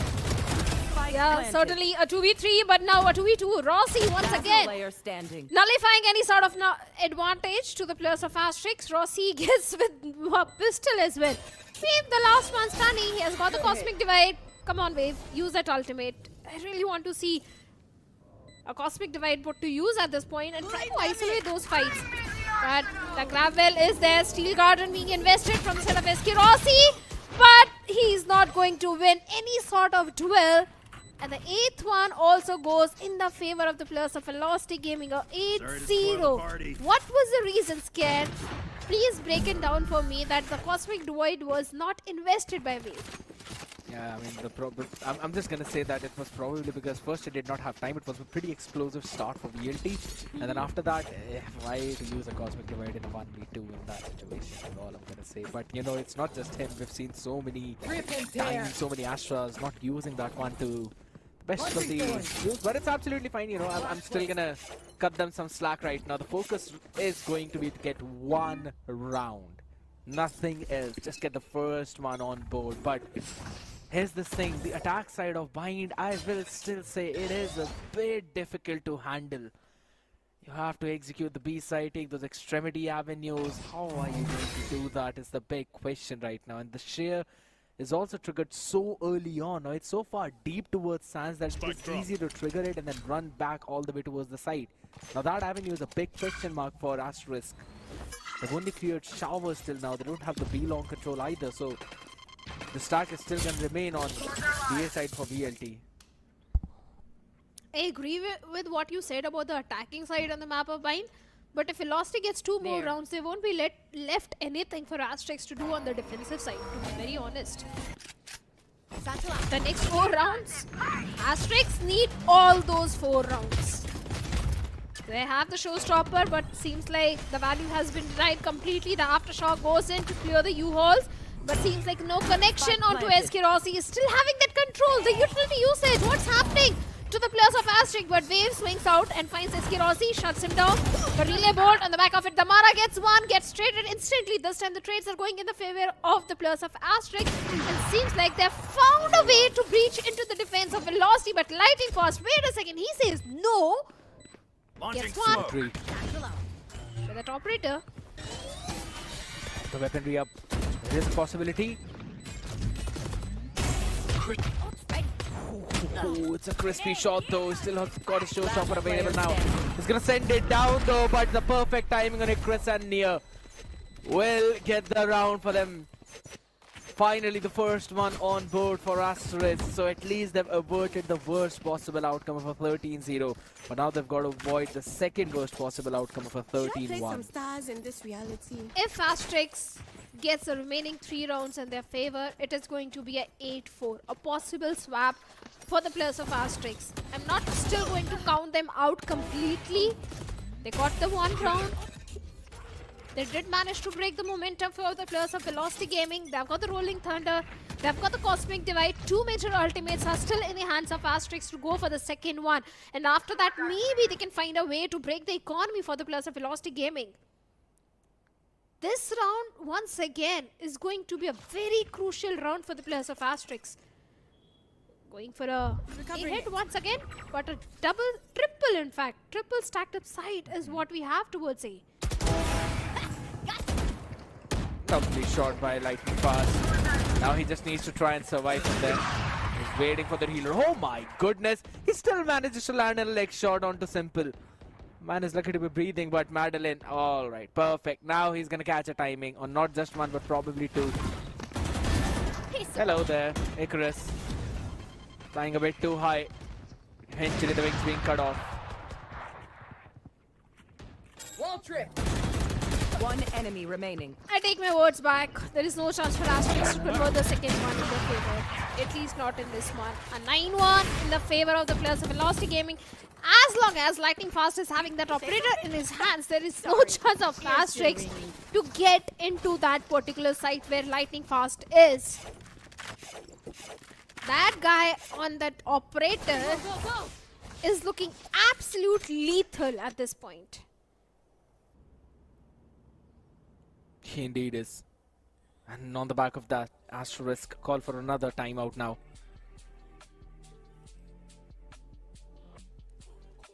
Desperation. Just gonna try and maybe decipher something, how they're gonna break through this setup. It's again, every single time how VLT is constantly adjusting their setups. You're not gonna see something similar happening in 2 straight rounds. It's gonna be different in every other round. That is the reason why currently this is the scoreline.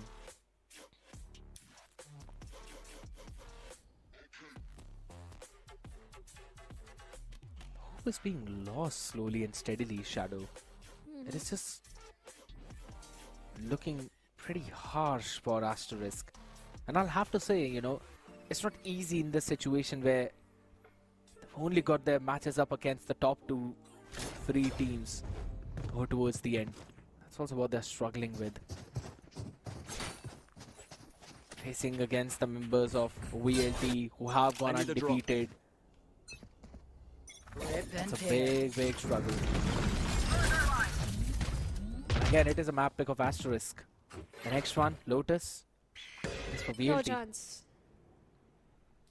No chance to steal even a single round from Velocity on the map of Lotus. If this is how Bind is going. They've got the win condition. Yeah. Spike that is down orbital A. strike, but they don't need that ultimate. They don't need anything. Just with that operator and the outlaw, Velocity Gaming is winning every single round. This is looking like a montage game for the player Lightning Fast. Seems to be that case, and that has also dropped in the... Oh no way, SK Rossi has just picked up a Guardian now. What is he doing? Guardian headshot challenge right now, but you know what? No, double operator. Russ picking the operator. Surely not right. Hey yo, guess what's worse than one operator? It's 2, but we've got 3 in this one. And Wave answers back to Lightning Fast this time. A crispy one to take the B-long control. Indeed an important one though. Last round in the first half, Asterisk really want to convert this one. The entire team is once again going for the B hit. And the B hit was not... Actually, A hit was also not working for the players of Asterisk, but A was still looking much more possible. Rolling Thunder being invested from the side of Asterisk. On the back of it, they have got the side control. And the entire team of Velocity has been pushed back into the side as Damara finds it. Chris Rossi gets one. Everything is going in the favor of the players of Velocity Gaming as Damara has got his own overdrive and we know what he can do, but this time he has been denied every possible thing. A 2v3 for the retake, the stealth run towards the Octagon gets no info, but look at the timing, Madeline. She can, but no, he chooses the weaponry as he gets 2 isolated duels. A completely unaware team of Asterisk has been picked off, and we are now left with on to 53 HP. Seems to be the case now. Still a bit doable. Asterisk Can you win this one? Russ, the elbow was visible, but Russ was still pretty solid onto that one. Needed just a body shot. That's what he got. A 10-2. Yes, Shadow, we have seen a potential comeback from a 10-2. We did see a SATUL today against even the members of OG, but they were not able to do that. However, there's one thing that everyone can do, and that is to grab out the best deals at the OMEN laptop, the HP booth. You do not want to miss out on any of those offers because OMEN is offering you an Intel i7 processor with 14th gen and also an RTX 4060 in the mix with the exchange benefits of 21,000 and also a cashback of up to 10,000 rupees with an HyperX wireless headset that is worth 11,000 in just under 500, 499, but they're still under 500. All of that, you can do that to scan the QR code and simply reach there, but slowly Asterisk will try to reach to at least the second round now by potentially grabbing this pistol where this started off heavily towards the A side. A couple of players playing in hookah, the Trailblazer not yet broken, but the fault time just pushes the players back. Certainly does, and the Mara gets opening frag as Rossi also capitalized on that. Yash and Wave, they are going to answer back by getting two of their own, but wait a second, it's only simple remaining now from the side of Asterisk as Russ is going for the plant, the main shells, everything towards the TP, but the entire hookah and mid move down for the players of Asterisk, and the pistol once again goes in the favor of the players of Velocity Gaming, and now Velocity, they are on the map point. Can Asterisk get the second on board is the big question. Nah.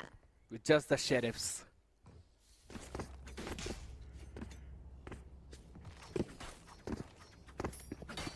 Even I feel it is very difficult, but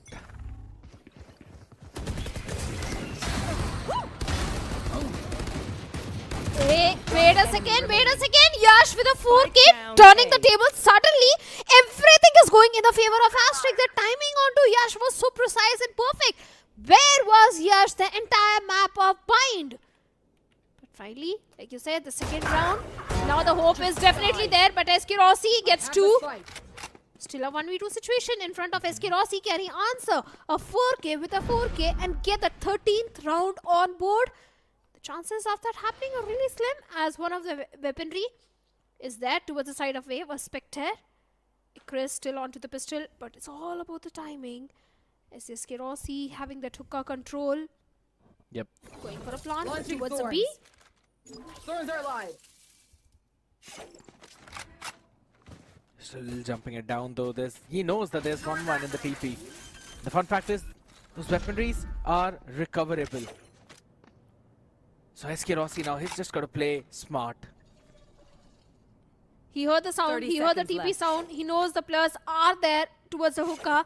And that's the reason he is moving all the way towards the A, not taking any sort of risk, not risking anything. That's a smart move coming from the side of SK Rossi. Finally, he'll go for the plant all the way towards the A. The flash is already there. Seems like the setup is prepared. All SK Rossi needs to do is just find the timing. But Wave, he has recovered the rifle. Still a doable situation for the players of Asterisk. Yeah, both the players to TP now, but SK Rossi should know where they're coming from. They need to go for the double peek. Rossi with a Guardian. One enemy remaining. And the Guardian gets a value of 4K. Absolutely. All he needs is a Guardian if the players are going to go for those individual peaks. That's what he needs. The angle's not checked. What a way for VLT to close this one map out. And that is again the map pick of their opponents, Asterisk. Something, to be honest, almost everyone is expecting a VLT win, but Asterisk, that was very, very rough around the edges. Not a bit, but rather a lot, Shadow. Seems like Velocity, those rifles, those weaponries were more than enough to deal with the entire team of Asterisk. They didn't have to use too many ultimates to get those values, although they were using, but seems like it was an easy walk for the players of Velocity Gaming. And on the other side for the players of Asterisk, it was an uphill task to convert even a single round in their favor. Even if they were putting so many ultimates to the use, nothing was really working in their favor. In the round where Yash was able to convert that 4K, despite that, Nothing was looking really good for the players of Asterisk, and seems like this is once again going for a 2-0. To be very honest, yeah, I think so. We might possibly see a 2-0 right now in this situation. But let's quickly have a look at the highlights and relive the moments that we went through to the first one. As you mentioned, half of it was just looking like a lightning fast montage with the way how he was constantly playing on that race. And I'll have to be honest, with the way how he plays on race, it looks so sublime. He just enjoys it so much. Those operators, those outlaw shots, everything just looks crispy from that guy. And I think more than SK Rossi now, Lightning Fast enjoys those operator and outlaws. Whenever SK Rossi was playing, everyone used to wait for him to come onto that operator. Seems like now it's Lightning Fast doing that job. The entire roster of Velocity Game is looking very strong, be it the layering of the utility, the timing of those utilities. Because if you notice, even in the very first pistol round, the way they combined that guided salvo with a relay bolt and the entire mow down happened in the hookah for the players of Asterisk. The layering was so fantastic and so phenomenal, but that was the key thing which was completely missing from the side of Asterisk. That's the fun fact, that there's one thing that I would still mention. Yes, there were certain mistakes that were being made by the members of Asterisk, given some of those individuals to the other side, but at the same time, I will still say that they were doing a pretty solid job in terms of at least bringing it all the way down to the last 1v1s or 1v2s. There were certain scenarios where we thought maybe alright, the comeback is possible with that 1 4K from Yash, but it eventually still fell down as SK Rossi got a 4K off his own to clutch it all out and stop the members of Asterisk from moving any more forward. 10 first kills for VLT. They all they needed was just 2 rounds to get those post plants down, and that's what they did. And in the one, SK Rossi converted a 1v3 if I'm not wrong. For Asterisk, out of 12 rounds, Shadow, they only got the side 3 times. Only 3. Yeah. And out of 3, were able to convert only 1 single time. A very dominating victory for the players of Velocity Gaming, and seems like in the interview, Godspeed was also prepared for such a performance from the side of Velocity Gaming. One clutch moment was also there in the last round from SK Rossi, where he did a 1v4. But all in all, a map which was really important for the players of Asterisk, and seems like they lost onto that. And MVP has to be Lightning Fast, of course. The way this guy was getting those frags with an operator and outlaw every single time. 3 KDA, 343 ACS, 230 damage per round, 2 first kills. Headshot percentage, 14.3% though. Absolutely. Solid performance from this man. Most of it, again, on defense, so he did not really need to go for those first kills at all. Well, he was mostly playing with that operator. He was not getting all those first contacts, and it does not even matter. So this time, even that headshot percent does not matter. Because as I said, he was playing with those sniper rifles, be it the outlaws, be it the marshals, be it the operators. 17 and 7 is just insane. And the fun fact is that there's not even a single player in double digits for Asterisk. Yes, reaching on 7, but that was also on the back of that 4K in the last round. Otherwise, he was going 313 before that. Even Icarus is 813. Wave, the only player who was doing a lot of opening frag, getting those opening frags. I won't say a lot, but he was getting at least few. But seems like this time he couldn't do much. A 913, 198 ACS, 3 first kills. Asterisk, they need to find a way, especially in the promotion and relegation. Probably now, because on the back of this one, yes, it is almost certain that Asterisk will not be in the top 6 at all whatsoever. They haven't really won a single game right now. They only won 1 map. And that was against S8QL back on the map of Abyss, which you predicted that they might actually close out. So yeah, still surprised for that one, but they did a pretty phenomenal job there. And I think so Asterisk, yeah, they're going to be biting their nails or hitting themselves in the back, right? Because they had a series in their back pocket. They could have won it against S8QL. They almost won it against S8QL, but then we know S8QL for making those unprecedented comebacks of every single time. Even on the map of Lotus yesterday, they did that. And then today, they almost did that on the map of OG, on the map of Split itself. is just failing, or rather falling behind by a couple of steps. Otherwise, we might have seen that OT2. But for Asterisk right now, coming back, I think so. All's well that ends well is something that you'll have to say, or maybe a learning experience and a learning curve. But you know what? All hope is not lost. Maybe they can pick up the next map. Maybe they can force a map number 3. I'm really on for it though. But the next map is Lotus Shadow. That's where the problem is. I was about to say the same thing, that you're being way too optimistic, that expecting someone comes and beat the players of Velocity Gaming on the map of Lotus. Let's be honest, Lotus is one of the strongest map of Velocity and Revenant XSpark, and Velocity was able to win against the players of Revenant XSpark on that particular map as well. So yes, at this point, I don't think Asterisk stands any chance to beat the players of Velocity Gaming on the map of Lotus. The only chance was in the map of Vine, and that also didn't go in their favor. But the map of Lotus is coming after a short little break.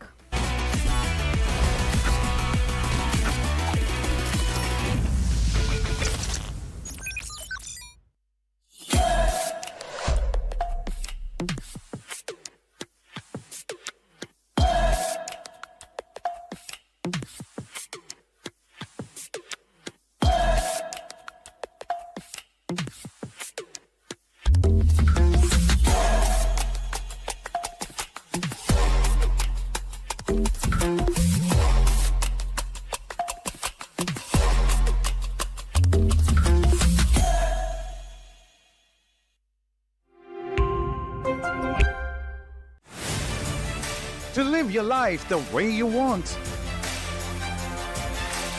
Compete like the toughest challenger. Dance like there's no tomorrow. Celebrate every second you are alive. Life has no rule books, but we can give you a stage.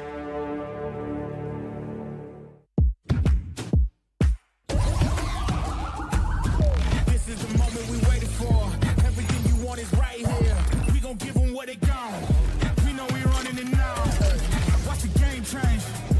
Watch the game change. Watch the game change. Watch the game change. Yeah. Watch the game change. Watch the game change.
comes as a surprise.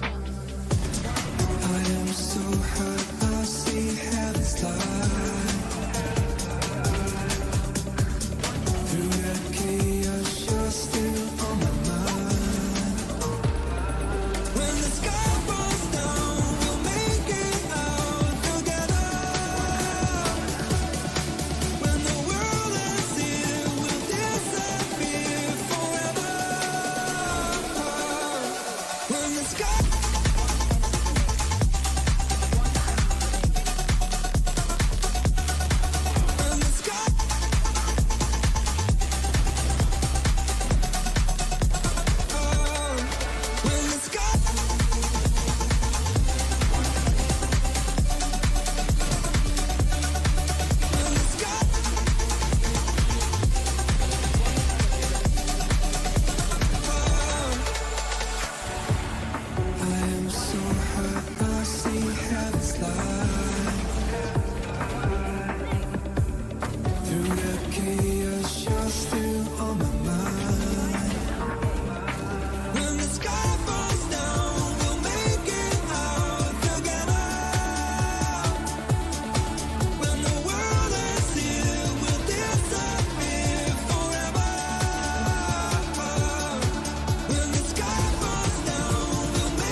Welcome back, everyone. You guys are watching OMEN VCSA 2025 Split 1 Velocity Gaming versus Asterisk, and seems like the map pick of Asterisk didn't go in their favor at all, because that was a 13-1 victory in the favor of Velocity Gaming.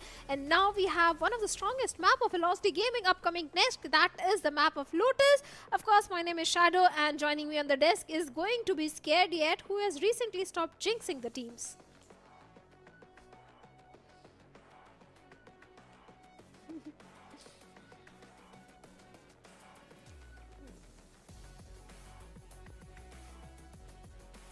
There was a part of me, Shadow, I'll have to say, that really wanted Asterisk to win. Finally, those predictions are eventually coming back online. So I was really hoping for Asterisk to maybe pull a map.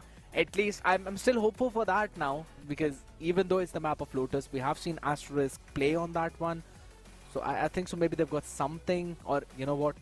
There's a situation in every player's life when you've got nothing to lose, when you hit rock bottom. That's when you get back up, because the only way is up. I think so Asterisk need to play with that mentality. I don't know if they can cause an upset, but maybe we can go some back and forth rounds. Maybe we can get a close map.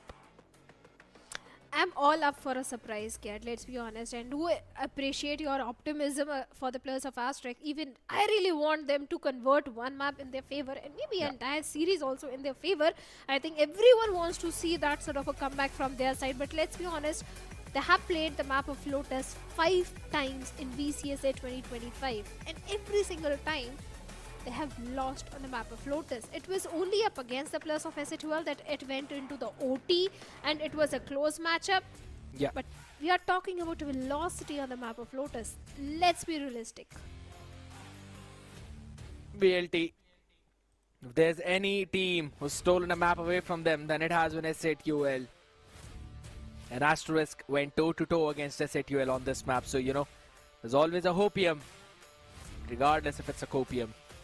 For now, it's going to be again the same Trejo breach composition. No change there. VLT going to keep their own. Now they have played 5 times. 100% win rate for them. The defense win rate is comparatively a bit more strong as compared to their attack. Fair enough. Understandable for Asterisk. Both the win rates low 50%, even below 45%. But I believe if you play with the mentality of never giving up, then those win rates do not matter. Yash showed some signs in that last round. So maybe he's woken up slowly and steadily. But finally, ladies and gentlemen, we will be heading on to potentially the last map of the evening.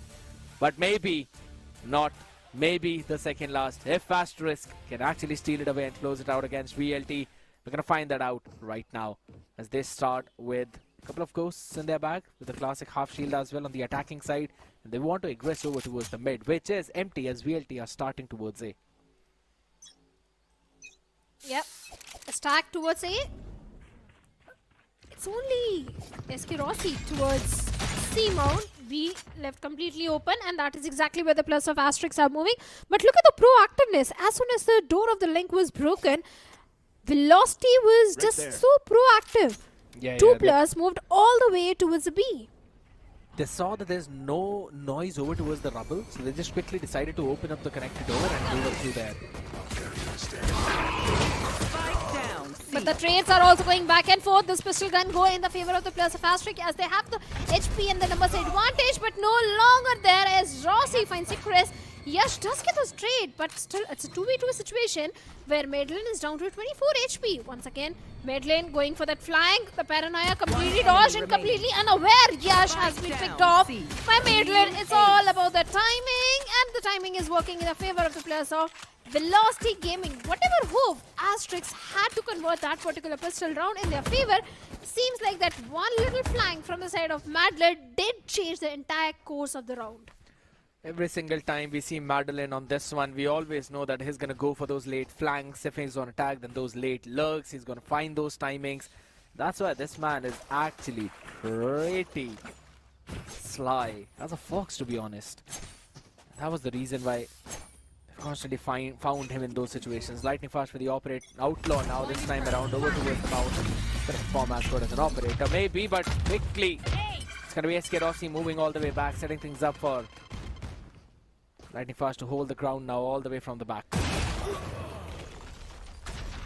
1v1 trick once again. Wave. This guy always with a pistol is able to get at least one.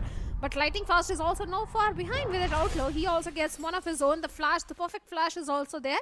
The C-mount control is there, but the side control is with the players of Velocity Gaming. And now that the spike has been dropped, it's not going to be easy, especially with Madeline once again on that flank. But seems like this time the flank has been read by the players of Asterix. The little gap, the dark cover is giving a lot of vision to him at this point. But somehow the spike has been retrieved, and now Asterix are moving all the way towards A. But Madeline and the Mara, he pushes a C-mount, catches off guard Wave. Simple and Nicholas gets two of their own, but still, Velocity Gaming, they have the weaponry advantage, but no more as Lightning Fast is the only one with 20 HP left in a 1v2 situation.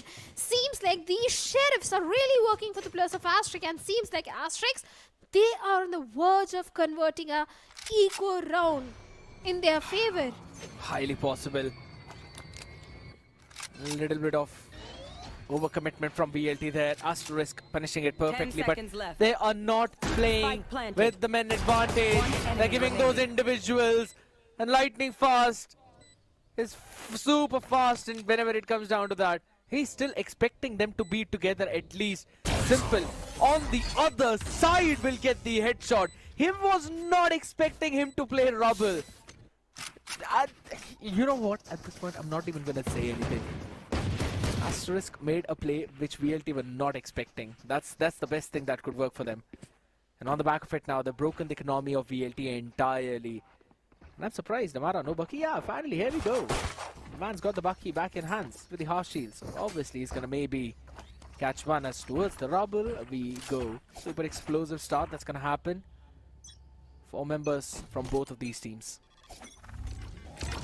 I'm out of here. Yep. 4 members. Let's see. Asterix did pull off a great one in the previous one, and Yash this time on the back of the Paranoia. And the Thihu utility gets a 3k. Yash stepping up big time. I have to take my statement back.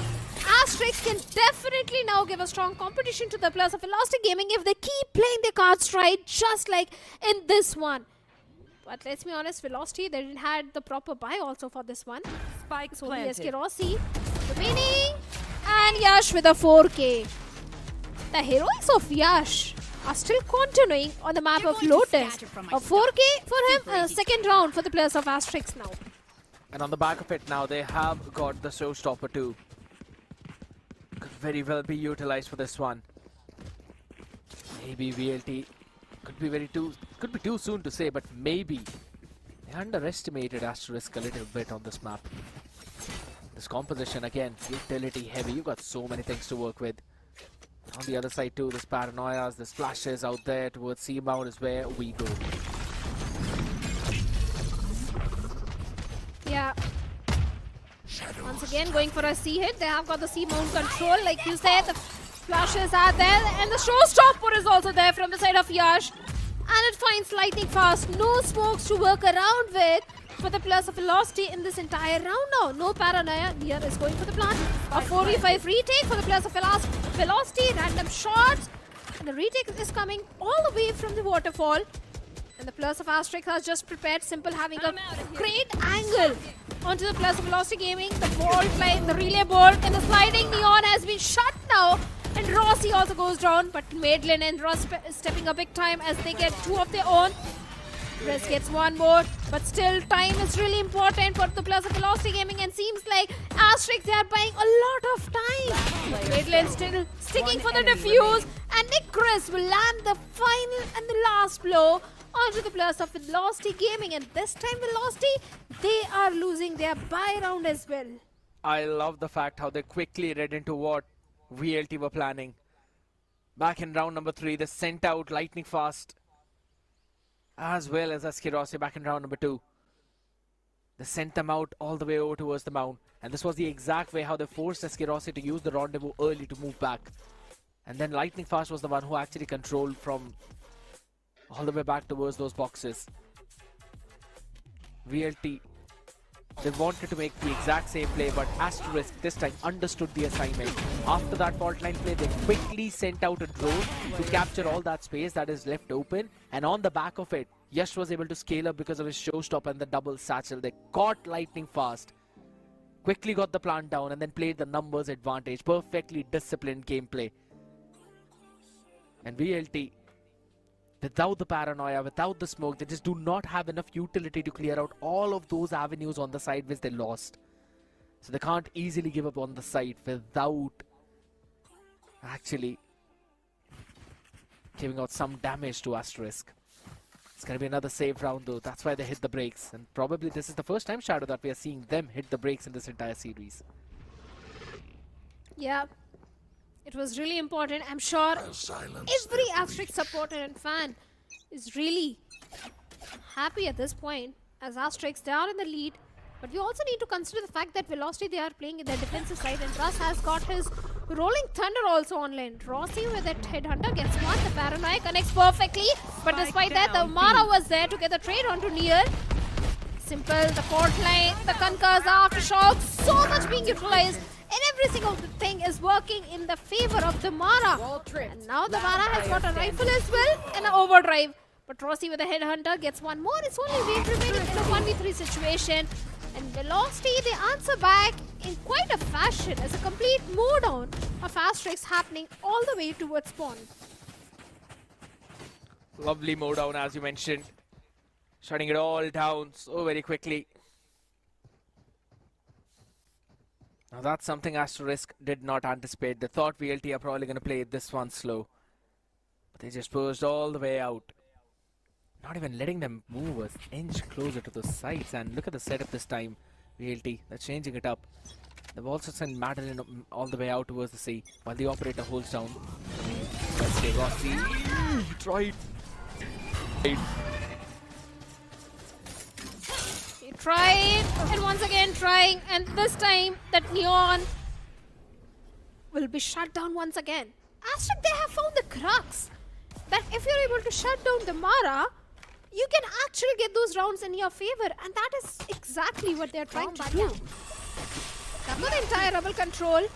Russ with it Aftershock, trying to keep them at the bay, but seems like they have given, Velocity has given the entire side control. Should be easy plan. The fault line is there. Stealth drone gets information that the site is pretty much clear. But once again, the Aftershock, the Rolling Thunder at the back of it. Asterisk trying to execute the site. When once again, Rossi with it operator. Let's see if we can get any sort of value. But Yash is going to deny anything to Russ. A 3v5 retake for the players of Velocity Gaming now. Lovely timing on Wave as well, catching one quickly, and on the back of it though, Madeline to the connector. Catches one, but he needs more than one. Of course. Safe Like you said, call? he needs more than one. Should be there, but no. Still a I think possible one. I think so. Rossi is gonna save, but Madeline is gonna do eco damage. Yeah, better save the operator. But even Madeline decides to save the weaponry now. 3 rifles being carried forward by the plus of Asterisk, but are they? And yes, Yash did pull that trigger at the right nick of time and shuts down Madeline. It's only the operator which has been saved by the players of Velocity Gaming, and a 4th one coming for Asterisk. Asterisk, they're really giving a tough competition to the players of Velocity on the map of Lotus. I didn't expect that at all. They're doing a solid job in terms of those executes. They know what kind of Valorant VLT plays in these cases. Prepare things against them. VLT, they're getting a bit more shaky out here. Certain points, they're just letting some of the heroics run through. A bit of over-eagerness. What's been happening.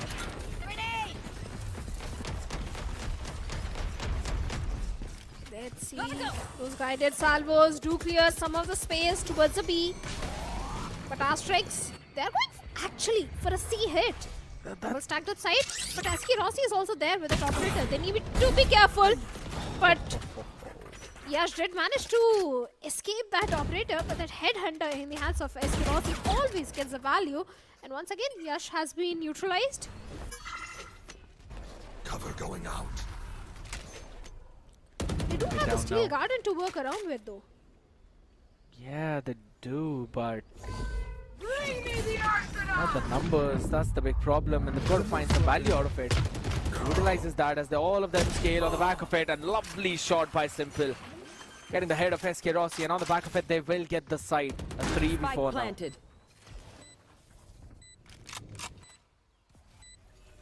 Once again, Asterisk has managed to get the numbers advantage. They're claustrophobic though. They don't have a lot of space. They're pretty much pinned down in that one little corner, but Nia, despite that, gets one. A good reveal though from that haunt, and the back of it, Madeline gets one, and Ross also gets one of his own. But Madeline now he's down to a 1v2 situation. He needs to isolate that fight, but time is also taking a fake tap on the spike. But the players of Asterisk are not buying that at all. Those special deliveries also helping the players of Asterisk. Asterisk, they know how to play this one. Trying to buy as much time as much possible, and Nia finally will shut down Madeline. A 6th one also coming for the players of Asterisk now. Actually, a 5th one, sorry. Absolutely, a lovely anticipation from Nia, understanding that Madeline would want to aggress forward to take that individual duel. He used one salvo over to the spike, 2nd one only to stop any further push of Madeline. That was such a smart move, and then also re-wrapped around towards the backside. That was one of the most crucial plays to secure that round, but this time around now, VLT again looking to aggress things far forward. Stinger in the hand from Damara. And they're holding it down to B though. Oh my god! SK Rossi is one of the best chamber on the map of Lotus. With that headhunter and Tode Force, he knows how to use these two utilities in ultimate. Paranoia, the Fortling combination, and Damara gets one with the Stinger, and SK Rossi with the Tode Force gets 2nd one. Looks like a complete mowdown for the players of Asterisk. And this was in fact a save round for the players of Velocity. Lovely trap play, lovely trap setup. Lightning Fast doing the exact same thing that he did one of the last times. No one anticipates him here. And he will obliterate all of them. A thrifty round for VLT. Just a nasty play again. The first opener from SK Rossi, a crazy flick onto a flying raise. And then a trap setup outside of B as soon as Damara found the contact. Paranoia to control the entire B lane. And then the fault line over towards the pillars to finish off anyone who's there. Shut down Icarus. Quickly grab that weaponry and Lightning Fast and going for the TP play while SK Rossi found another one. This is just a perfect play from Velocity. Certainly is.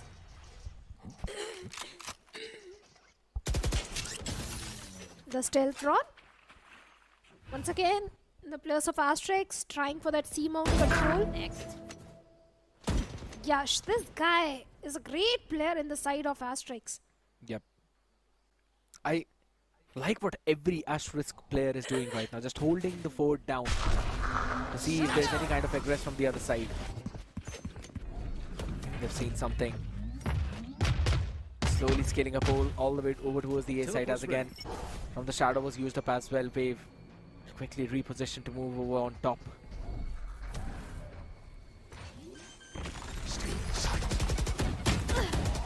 Simple, going for the plant, an easy plant for him though. But Eskirossi equalizes the number and Tamara gets the advantage. But Simple with it aftershock gets one. Nier is also scaling up behind that. And it's only 2 players remaining in a 2v3 retake. There's still a possibility. They've got the shrouded step and the dark cover to work around with. But isolated duels is what the players of Velocity doesn't want to give, as Lightning Fast gets one. And then gets the second as well. Nier now in a 1v2 situation. This time the retake is coming in the favor of the players of Velocity Gaming, as Lightning Fast lands the final blow and will get the defuse also in time. A 4th one for the players of Velocity Gaming, and Asterisk, they need a great lead for themselves in the attacking half, if at all they want to win on the map of Lotus. These are the rounds that are technically the bag breakers. 2 back-to-back though for VLT. Asterisk's economy is broken entirely. They're going to be going in for the timeout as well. Again, making those... I have to say, VLT are forcing those errors out of Asterisk. A bit of the problem there.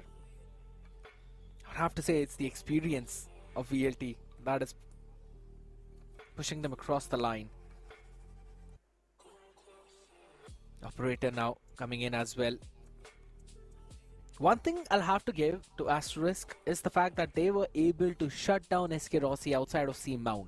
That is a thing that they have done every single time. Constantly taking that space away from them and not letting Eskirossi settle down for the comfortable play. Because what we've seen from VLT is that they leave Rossi over towards Mount, or they leave Lightning Fast over towards the Mount, and the rest of the teams can stack other parts of the map. They are not allowing that to happen, which is giving them some openings on the other sides, just like how Yash found one in the previous round. Regardless of where it went, it is the early macro that we are talking about, and Asterisk are doing a very good job in terms of controlling that pace. Asterisk are doing what no one expected. No one expected Asterisk to give such a tough competition to the players of Velocity Gaming. At least in the first half, they are doing so. And would love to see Asterisk replicate the same thing in the defensive half of theirs as well. Yep. But now, it's a save round for them in the 4th line.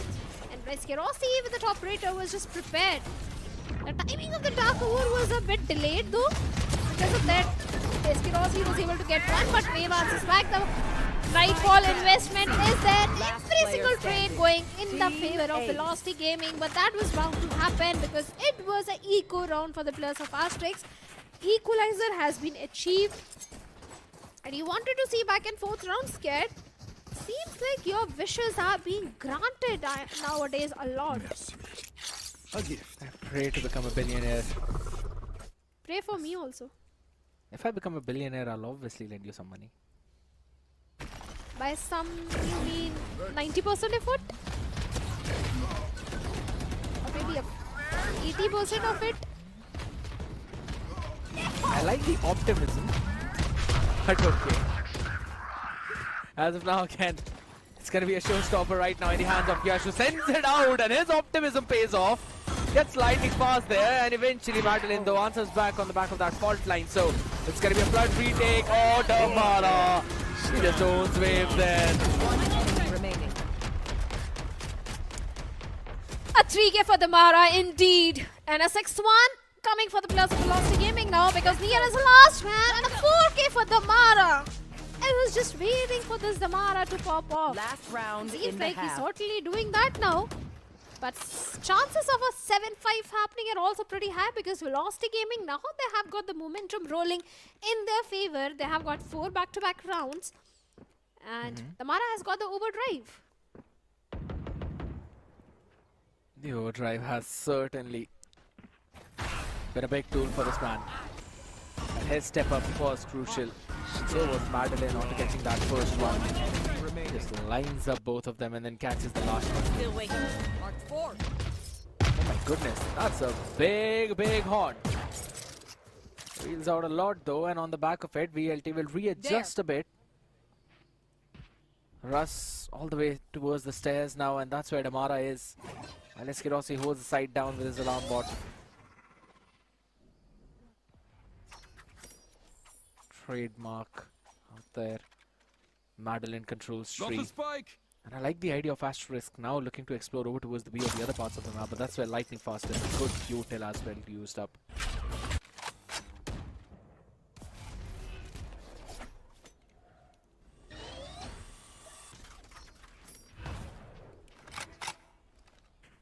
Slow approach though from the side of Asterisk in this one.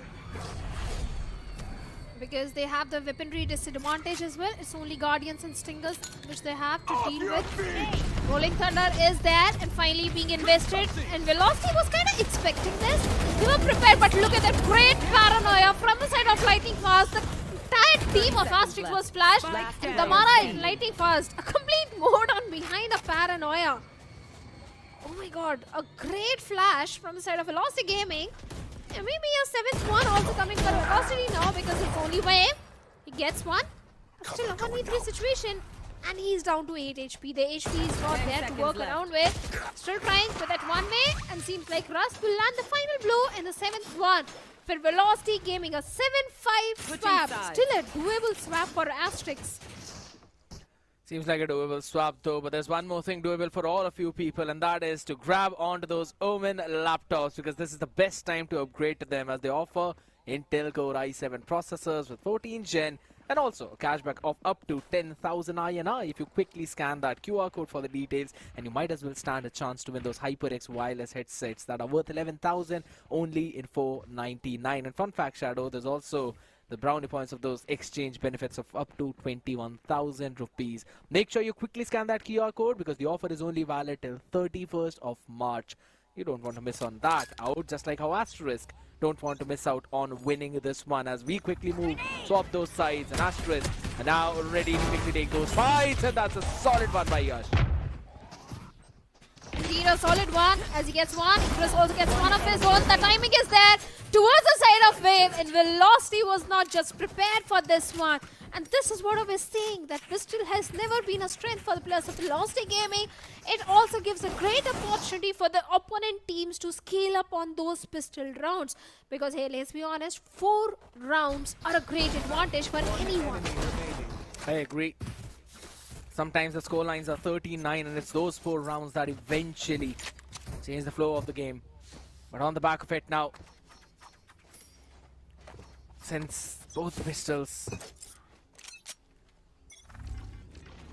rather the second one has been gone for Asterisk, seems like this time they might also do the same thing. Oh my god, the exploration is insane and lightning fast. He thought that no one can see him near. He was way too near him. He certainly was. Should be an equalizer because Russ is going for the plant and they don't have weaponry. The numbers advantage is there, and Outlaw in the hands of Yash, like you said. But that Bucky this time is not really going to work for Damara. Simple will take him down. Once again, Chris finds Eskirossi. Yeah, they're unstoppable. They have found the crux. Even in the defensive half, an equalizer and maybe a flawless one in this one because it's only Russ remaining. Can he deny a flawless? And yes, he will. He's not dying though, but he picks up the Outlaw, so that's one thing. He might not have enough to full buy for the rifle. Oh, healer. It's fine. Barely managed that. I was about to say, it seems like a good decision by Asterisk to not actually pick Russ off. But it still does not matter though. There will be a couple of half shields, one region and a half shield in the mix, so that Outlaw is going to one-shot them, but that Outlaw is not posted there. Yet they are playing... Asterisk are playing retake on the A side though, and they wanted to go for a mount pinch, but there is no one there, and they quickly rush it down towards the A. Oh, they certainly do. That quick TP of his Curiosity did save him, but not anymore, as Yash with the Bulldog in a wall bang will pick him off, and Ikros also gets made well, so no Fade utility for Velocity to work around in this particular round. And Asterisk, they are on the verge of converting their bonus round. Are we up for an entire series? Wait a second, Lightning Fast and Damara are still there.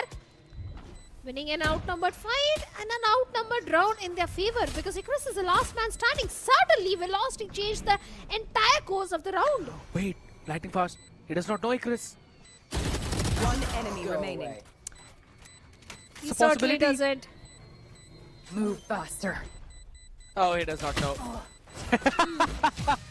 He turns around him and it literally sees the last bullet that's gonna fall into his eyelids. I can buy. Who needs what? It was pretty valiant effort from Asterisk, I'll have to say. Almost converting their bonus round. So much eco damage done onto the members of VLT, but they still have enough to bring in the operators. There's 3 half shields in the mix though. Will Asterisk anticipate this operator is the big question. They should, because VLT like to play with it whenever they've got the chamber, and it's an explosive double fight now. Certainly is. Go, go, go. And the rebel control is also there for the players of Velocity Gaming, and Lightning Fast and Russ with the aftershock gets Yash. The showstopper, the win condition for the players of Asterisk is no longer there in this particular one. The chances of an equalizer are going down with every single fight which Asterisk is giving to the players of Velocity Gaming. Very honest. Yeah, I did like that 2-wave push out from VLT, because with the first wave of util, they pushed till rubble. With the second wave of util, they quickly capitalized on the space towards connector. That gave them those early 2 picks, 2-for-1 trades. So now it falls down to just the refreshing utilities to be back up, and then they'll execute the site.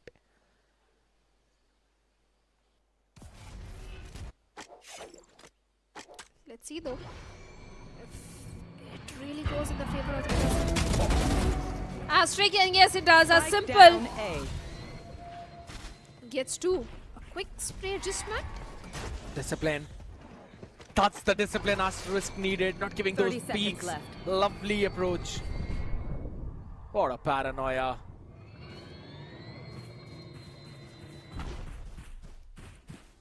Should be an equalizer for the plus of Asterisk in this one, because 7 seconds, 16 seconds are there. Go for the plant, and seems like Velocity. Now they have decided to go all the way to the B. The fourth line is there, and yes, Wave is there. Wave gave the call for the spike, and he finds Madeline as well. No time. Yes, Curiosity remaining, and yes, there is no time. He wins the duel against Wave, but not the round though. An equalizer for the players of Asterisk. What a round from Asterisk, again holding it all down. I just wanted to say that even though VLT, they're using their waves in 3 different they're using those utils in 3 different waves, Asterisk was still holding their fort down. No question marks created on the other parts of the map, so they could still stack towards the A side. And then Wave diligently moves all the way back. Simple needed to win those fights, and he was able to convert that 2K as well. That was the turning point in that previous round, but Operator still in play along with the Bucky, and this time Asterisk want to fight that. They certainly want to. It's only the Operator and the Bucky of Damara. Last time Damara was onto the Bucky, it didn't really work in his favor, but this time maybe he's trying to do that again. The 4th line play to get the rubble control, but Nier is diligent to hold that control. But Russ will shut him down. A completely concussed Nier, unable to do anything. But the tree control also there. The Prowler goes in to create more space. But the players of Asterisk, they keep the entire side control. And 2 of the players of Asterisk are onto the flank. But the flank was also anticipated by Rossi. As with the Headhunter, he gets 1-1 with the Operator. A 3K for him. And Icarus in a 1v5 situation.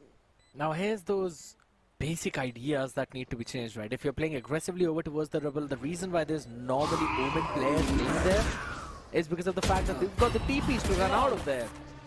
That's the whole idea behind it. That if there's another wave of Rubble reclear util, you can just use the Shrouded Step to run out of that space. Or that's why there's normally Razors playing there too, so that they can satchel away from all of that. Breach and Teho have got no such utility. So they're just sitting ducks when the second wave of util drops. And that's why VLT were able to re-clear that space, take that space away, and eventually use those weaponries to get this thrifty round for themselves. A lovely, rather smart idea from VLT, and now it's going to be another rubble push, but not from Asterisk. Yeah. Should be a 10th one for the players of Velocity. They've got the Rolling Thunder, throw their force, but seems like throw their force is something which Rossi doesn't need as he has got the Operator. But Rolling Thunder is definitely there on the back of it. Damara finds near. Holding it down though, Madeline quickly answers back onto one. Damara is going to be pushed back all the way. Quickly runs away. Top two yet again taking that space. Melee both constantly problematic. The paranoia was there, but it did not matter. As it's still going to be Icarus in the exact same place, exact same space, and the exact same result by the exact same guy. Yeah. Vara on the back of it now has got the overdrive shadow. SK Rossi still playing with the Operator. The troubles are not ending for Asterisk. 8-10. This one is way more closer than what happened previously, but finally we're going to be hitting breaks one more time, and probably the last time, unless we see some unthinkable things happening.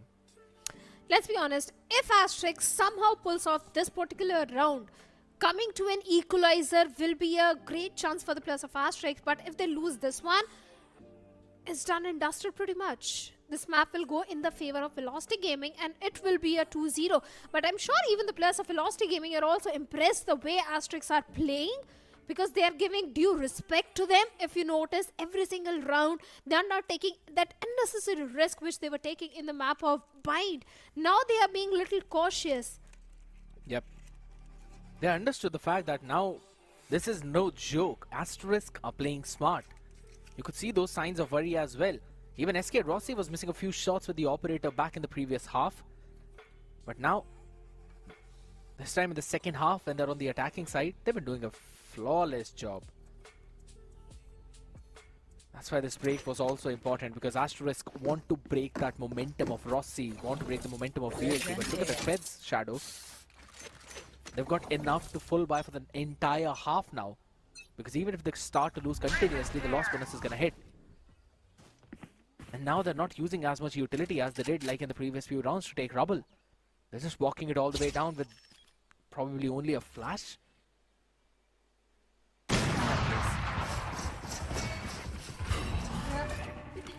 Rossi with the Operator gets one. The Steel Garden, one of the ultimate, has completely been denied to the plus of Asterisk now. Flash goes in, and this time Simple gets Madeline. Gets a great trade onto the plus of Velocity Gaming. Tamara still hiding inside that smoke towards the A-top. Drone going up. The stealth drone goes in, the paranoia being exchanged, pain shells goes in, relay bolt. So many utils being exchanged. But it's not just one, but 3 plus of Asterisk. But seems like Nier is going to be enough for Tamara. The showstopper finally comes online from Yash. But no value as Rossi will shut him down with an Operator. The Headhunter gets waved. The guided salvo of Nier also finds SK Rossi. Rossi is the last man standing in a 1v2 situation, but time is also ticking. Got the half defuse done, and Nier is sticking for the ninja defuse as he will get the 9th round, a 3k for the players of Asterisk. And Asterisk, they are still in the fighting chance to go to a decider. Sending it all the way out with all of those ultimates, be it the showstopper, be it the rolling thunder to catch just one man. I have no complaints from Asterisk for the previous one. Scaling up on the behind of utils, forcing the Maras into an awkward fight. And on the back of it, taking that round. Now we move on to another explosive hit towards Rubble. They are not going to allow them to contact walk up like the previous round. Once again, Velocity going for the Rubble control, but this time 3 players all the way. Yash is maintaining that tree control. That fast sliding Neon, trying to get the Rubble control. And maybe the tree control. But on the other side is the Yash who is waiting. On the side of Asterisk, Russ was only able to get one, but somehow do manage to equalize the numbers. A 3v3 situation. The Steel Garden is still there towards the side of Asterisk to work around with. an ultimate that can be put to use for the retake.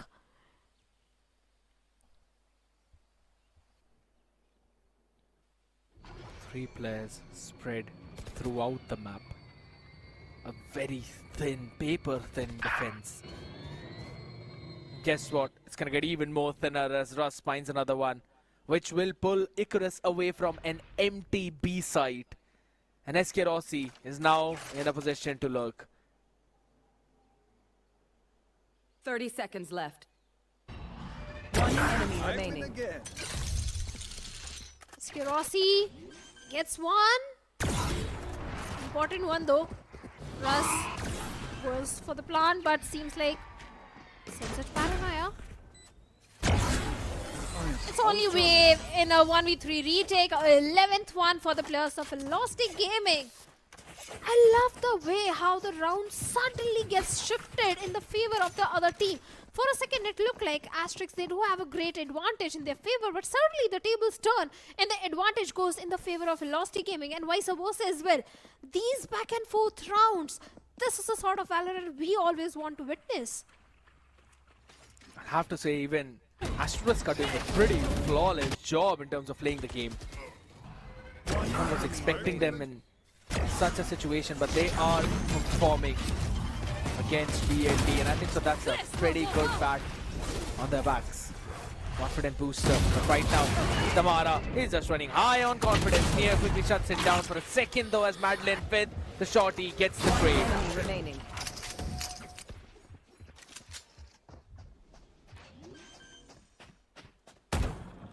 Can he get one? And yes, he does. He does get one. But he's now down to 5 HP. The Seize was there. And Madeline will shut him down. And now Velocity Gaming, they are on the series point. 3 rounds deficit is where Asterisk is.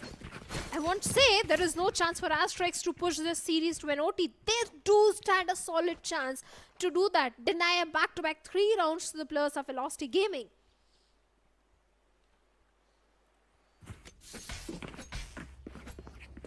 They've got the Steel Garden to do that. They're 2 away from Armageddon. And they want to fight Rubble. This could be the last fight of the series, Shadow. Yeah. You want to play? Let's play. Could being the key word, and Yash wants to deny that as he gets one. Back and forth trades are going in as Madeline is down to 30 HP. Nightfall being invested. The information is there on the back of it. The Prowler also goes in, completely dodged. Penier. Great trades from the side of Asterisk. They just need to find one more, but the win condition towards the side of Velocity is going to be the Rolling Thunder in the hands of Russ. If that Rolling Thunder gets some value. But wait a second, look at Wave. He can go for a God Flank, but Icarus also gets Madeline. Should be a 10th one for the players of Asterisk because Wave's position has not been compromised at all. No one is aware about Wave. One enemy He's on an off angle. And he will get SK Rossi. It's all down to Russ now. Maybe another threat for Asterisk. And it is. Russ looks away. And Nia strikes on his blind spot. Who is now 1 away from the Armageddon. So still a doable round. Yash is 2 away from the showstopper Shadow. The ults are going to flow. And I think so that's a big, big chance for them. Get this one round. And get the next on the back of ultimates. Easy for us to say though. Yeah. Just imagine what sort of pressure the players of Asterisk are feeling at this point. VLT decided to go for Mount. I'm out of here. A good decision though, because it's only Icarus towards the sea. Seems like they are not going for a sea head. It's actually... Yeah, they're just taking the space. Yeah. They're just taking the space right now to create those question marks around the map. And that has eventually led that stack towards the A side break. And now at 1 minute mark, they're going to take the space of Rubble yet again. And they're not using utils. They're taking the space on the back of contact. So they will have a ton of utility left for the site execute. This is what happened, which gave them all of those rounds a few rounds earlier. Nia has to go big. He's got to hold this one choke point.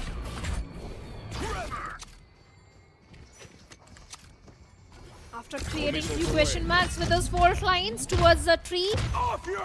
BLT going all the way towards the B. The Rolling Thunder investment is there. But Yash, it's all about the timing. The pain shells goes in to buy some more time. Damara gets one. A great opening frag. Even Wave has been eliminated. Everything is going in the favor of the players of Velocity Gaming.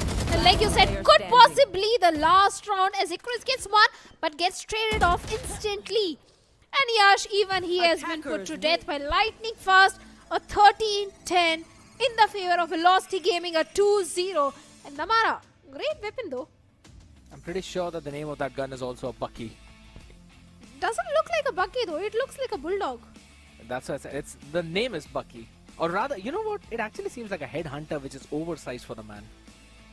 That makes more sense. But if it's a Yeah. headhunter, it should be in the hands of SK Rossi. Yeah, but it does not matter. I mean, Damara though, he's the one who was using it and seems like he's just off the cam now.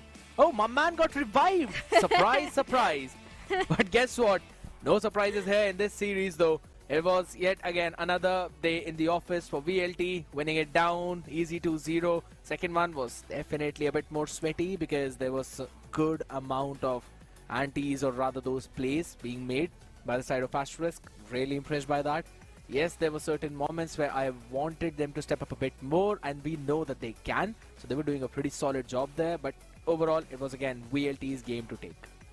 Are you sure there were no surprises? Because the way Asterisk was playing on the map of Lotus, it was full of surprises, because I certainly did not expect that to happen, because let's be honest, VLT on the map of Lotus has been looking unshakable, and Asterisk did give a very strong competition, not just in the attacking half, but in the defensive half also. Asterisk was looking really great. If they had won one more round, maybe this entire series could have been pushed to a overtime. And now do understand that why the players of Asterisk did allow the pick of Lotus to happen, and they went for some other ban. But all in all, a good Valorant was definitely being showcased by the players of Asterisk. Mathematical pun here, but the Lotus was 10 times better than their bind. I agree. You know, yeah, that's why I said it's a bit more mathematical one there. But it's absolutely fine. You know what? Since we're already on that topic, let's have a look at the highlights of the previous match. I'm not gonna explain that one fun there though, but some nice rounds back and forth too. Some thrifties for VLT, and if I have to point it out, you know, I'm gonna say round number 6 and 7 probably were one of those rounds was a thrifty round for VLT, and that was what broke the back of Asterisk. But you have to agree, the timing of those paranoias of Lightning Fast, it was not just the operator or the way Lightning Fast was able to win those duels, but his utility timing is always so perfect. But Icarus also on the side of Asterisk was also stepping up majorly, and this time Velocity was the one who was feeling a little, I won't say pressure, but yes, they were the cautious ones. They were sweating. That's what I'll have to say. It wasn't as smooth as it was on the map of Pine. They were sweating a lot. There were so many moments where just one thing going left or right could have just changed the outcome of the entire round. Like sometimes when Russ was catching at least 2 or 3 people, maybe if one of them would have been able to finish off Russ, the round would have been entirely different. This is what we call those snowball effects, and how just one single pick can affect the entire result of not just the rounds but the entire game. These are the small things that I'd say once Asterisk start to work on, they're going to be competing on top level. They already are, but by that I mean they'll be winning those games as well. This team is full of potential right now, and the first kills clearly showcase that. Yeah, 11 first kills towards the side of Asterisk and 12 towards the side of Velocity Gaming. The post plants are also looking decent for both these teams, because out of 12, I think Asterisk were able to convert the site 6 times, get the site 6 times and convert 5 times. 7-5 for the players of Velocity Gaming. The few clutches from the side of Velocity as well, 2 specifically. But the MVP has to be Damara this time, with 2.2 KDA, 321 ACS, 213 damage per round, and 24.5% headshot percentage. But those 5 first kills, definitely something which makes Damara shine the most on this particular map. And that is when you already have a chamber in your team, and that chamber is SK Rossi. Even after that, he's got those 5 first kills though, but he's still chasing the man on the other side. That is Yash, 7 in that regards. If I'm not wrong, this guy is still in the leaderboard of the first kills in the top 3. We'll probably have that after these statistics, so I'm very eager to look at that right now. But before that, SK Rossi again, 21-12-3 on that chamber, performed phenomenally well. There were so many moments when, you know, I still remember in one of the rounds when the Steel Garden was used up, he was playing on a Vandal while using the Tour de Force. So, first of all, he was suppressed, he basically swapped to Vandal, and then the Steel Garden was used up. By the time that got activated and his Vandal was suppressed, he quickly brought out his Tour de Force. Now, this is the strength when you are playing on a chamber. You basically got some extra weapons in your arsenal, in your kit, and that's, again, SK Rossi's heroics as well, or rather his brilliance on that agent. And, you know, it also brings in that adaptation point where lightning fast, he plays Raze, that's a duelist, he also plays Omen, that's basically smokes, he knows how to play Astra on the map of Pearl. There's so much depth in this lineup, and how flexible all those players are, that is the most scariest part of this team. And this is their main strength per se, because no one can predict what the other player is going to play, and that just basically opens so many compositions for your team. So I think so that's why VLT is still on top with a 7-0 scoreline. They are the top team and are 100% secure in the first place regardless. Oh, they certainly are. They are on the top. A 7-0, like you said, is in the favor of Velocity Gaming now. But we also have to appreciate heroics of Yash from the side of Asterisk, because so many rounds were there where Yash was really popping off. Especially if you remember, one of those rounds was round number 3, where the bonus conversion was there from the side of Asterisk, and Yash was able to get a 4K converted. He picked up Damara, Madeline, Russ, and SK Rossi. It's not that easy to go for the bonus conversion against the players of Velocity Gaming, but Yash, and kudos to Yash, it was only because of him that bonus conversion happened in the favor of Asterisk. True. I agree.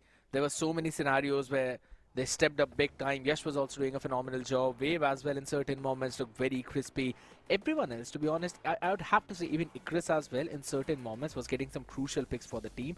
It all just came down to just those few important fights which they were supposed to win, but they could not close it out. But you know what? There's so many questions I know that we both have and all the audience have as well, and I'm pretty sure Hindidesk has that too. So why not just quickly send it down to them and what's the... Yo, what's up, guys? Hello, congratulations, Rossi. Thank you. Well played. Great game. And first of all, शुरू इसी से करते हैं. कुछ अपने fans के लिए 7-0 Thala for a reason, crazy series. मतलब anything for your fans? Last time भी 7-0 finish किया था split 1 में, और उसके बाद LAN हार गए. तो अच्छा है अभी LAN नहीं है. Hopefully. So, yeah, I mean, feels good. In a short amount of time, हमने preparation किया है, team बनाया है, सब कुछ किया है, तो अच्छा गया. The graph is only going to go up for this team. So, looking forward to even better games, closing out in better score lines. Any future teams except for Revenant XSpark जो आपको लगता है बहुत अच्छा कर सकती है, but इस split के अंदर थोड़ा सा कमजोर रह गए? I think like the bottom 4 teams, yeah. Actually, to be honest, सिर्फ बोलने के लिए नहीं बोलना है, मेरे को आइडिया नहीं है, to be honest. मैं उतना नहीं observe किया हूँ, तो I actually don't know. Fair answer. Spartus? Will we see your role being changed, especially on the map of Lotus? Since Wise meta is coming in a lot of places, so will we see you on the Wise or stick to Chamber? I mean, देखते हैं. अभी तक whatever we prepared is or for split 1, right? जो भी ये strats भी नहीं था. We just created our own meta या हमारा own agents. Since we had very short amount of time with this team, we just went with our comfort picks and we just started tweaking out some of the stuff here and there. तो देखते हैं अभी जब break होगा उसके बाद नया maps भी आने वाले हैं. तो उसके हिसाब से role तो I think शायद Sentinel ही रहेगा, but agents might change for sure. Jet देखना था. वो भी मिल सकता है देखने. हाँ, this is something promising for everyone. But हाँ, 7-0, like again, आपने वो open qualifier से journey तय करी है. कभी mind में था ये कि that could be a possibility for 7-0 or it is just one of those games game after game खेलना है आगे के लिए? हाँ नहीं ब्रो, वो हमेशा वही था goal. Even last year, even this year, if we are struggling to win in India, that means we are not good enough. We won't be good enough when we go to Ascension. So this team was formed, created, keeping in mind ki the potential of doing well in Ascension. Of course, India में पहले जीतना ही है, but winning expected ही था. So it was थोड़ा सा difficult for sure, but we expected that as well. Like I said, कि और with more time, with the kind of players we have, I think the trajectory is looking good. So we have to just keep working hard and maintain this consistency, and whatever is working for us, we need to remind ourselves and keep doing it.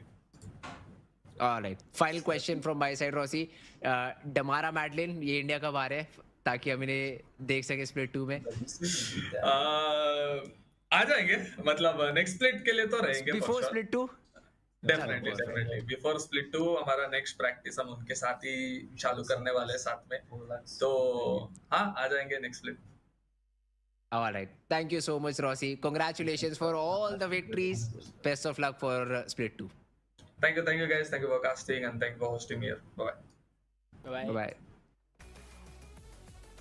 Well. They're waiting for Damara and Madeline to hop in here, Shadow. Now, the fun fact is they are not in India and they're playing on high ping.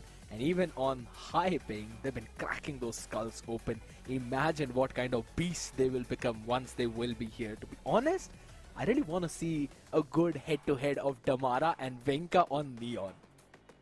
More than that, I was surprised by the way Eskirosi said that it's their own meta which they have created because they were short on time and they haven't prepared too many strats. But what if they prepare the strats? What's going to happen to the map of Lotus and Haven, which they're literally dominating every single time? And I really want to see Eskirosi on device now. Yes, he's a great chamber, but with a new duelist also coming into the picture, I would love to see him on the new agent as well now. Yeah, I remember there was a moment when he played Vice, and that is not a good memory for VLT because that's the only reason why their MD is plus 13 and not plus 14. But you know what? All those talks are going to be for the later days as VLT. They're going to end up at the first place. Nothing's going to change that now. Revenant XSpark still holding on to that second with one still match to go, which OG will eventually try, or rather hope that Revenant XSpark does not win so that they can claim their spot after winning their last game, as most of their strong matches are already over. Reckoning still on 4th. Global Esports Academy now are at the 5th spot. S8UL, just because they got thrashed by OG, are now on the 6th place. I still will say, just for the sake of it, there is a possibility that Aura can dethrone S8UL because S8UL are now going to match up against Aura, so they still have a chance. On paper. Yeah, that's what I was waiting for. Do you really think S8UL versus Aura will win? But after what Asterisk did today, I still have hopes for surprises in this VCS Split 1. True. Anything can happen. Anything can happen if Asterisk can give such a strong competition to the players of Velocity on the map of Lotus. I think they can also get a victory in their favor. Even the players of Aura can still do. Anything can happen because I'm sure you remember what really happened against the players of S8UL against OG in today's first matchup. Absolutely. A 10-2, that was the most important part, and it was almost made to be a comeback. But you know what? That's only for what happened today. What's going to happen tomorrow is going to be answered right now. Aura versus Revenant XSpark, Orangutan versus Global Esports Academy. If Aura want to survive in Split 1, if they want to be a part of Split 2 directly, then they need to win this match. If Revenant XSpark win, they will solidify their place on the 2nd spot. No questions asked. Orangutan versus Global Esports Academy. Again, Global Esports Academy having their last match as well to play against the Apes. It's going to be a pretty fun one to watch where OG will pray for Aura to win, and they'll try their level best to close that series out 2-0 to have that extra map difference, round difference to move up in that leaderboard to get those additional points. Otherwise, we've already seen the overall standings, right? So we're possibly going to see the same thing. But you know what? I really want to see who has got those highest first kills now. I think so Yash has climbed up in that leaderboard a bit more. I'm sure he certainly might have, especially after the performance which he's delivered today. But the main question still remains, what's your prediction for tomorrow's matchup? 2-0 Revenant XSpark, 2-0 OG. For some reason, I tend to agree with you actually nowadays. Surprises, and that's the reason Asterisk is also performing really good. Seems like VCSA now is full of surprises. Now scared. Yeah, indeed. There's a lot of surprises to be unanswered tomorrow, ladies and gentlemen. But again, that's all for tomorrow. Thank you so much for tuning in to OMEN VALORANT Challenger South Asia 2025 Split 1. I'm Sahishnu. Alongside me, Scared. We also had Aladdin on board. We'll catch you guys tomorrow. Have a good night.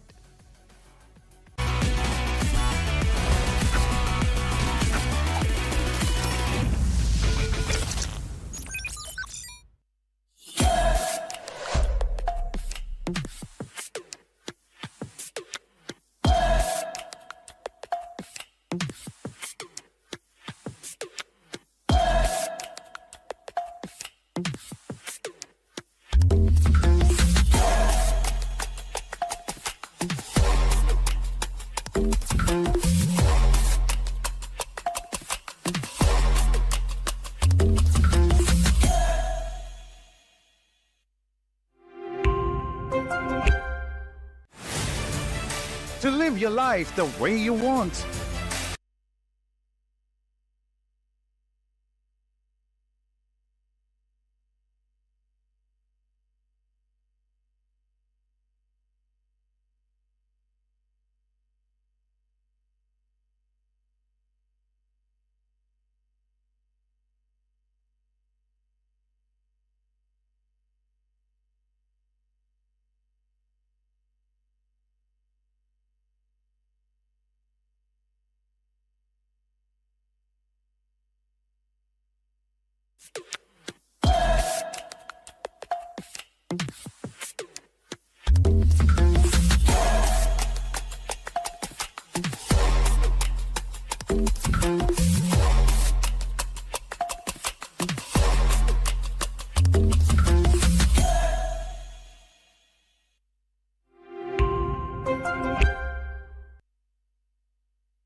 Standing tall to the test.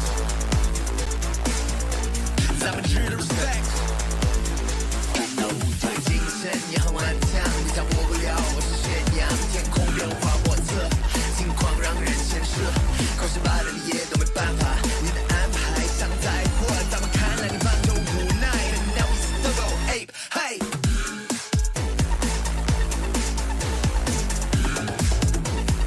Standing tall to the test.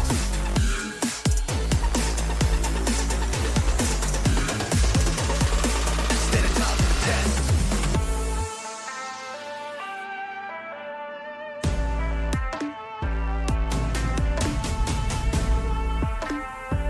I'm a true to respect. Standing tall to the test.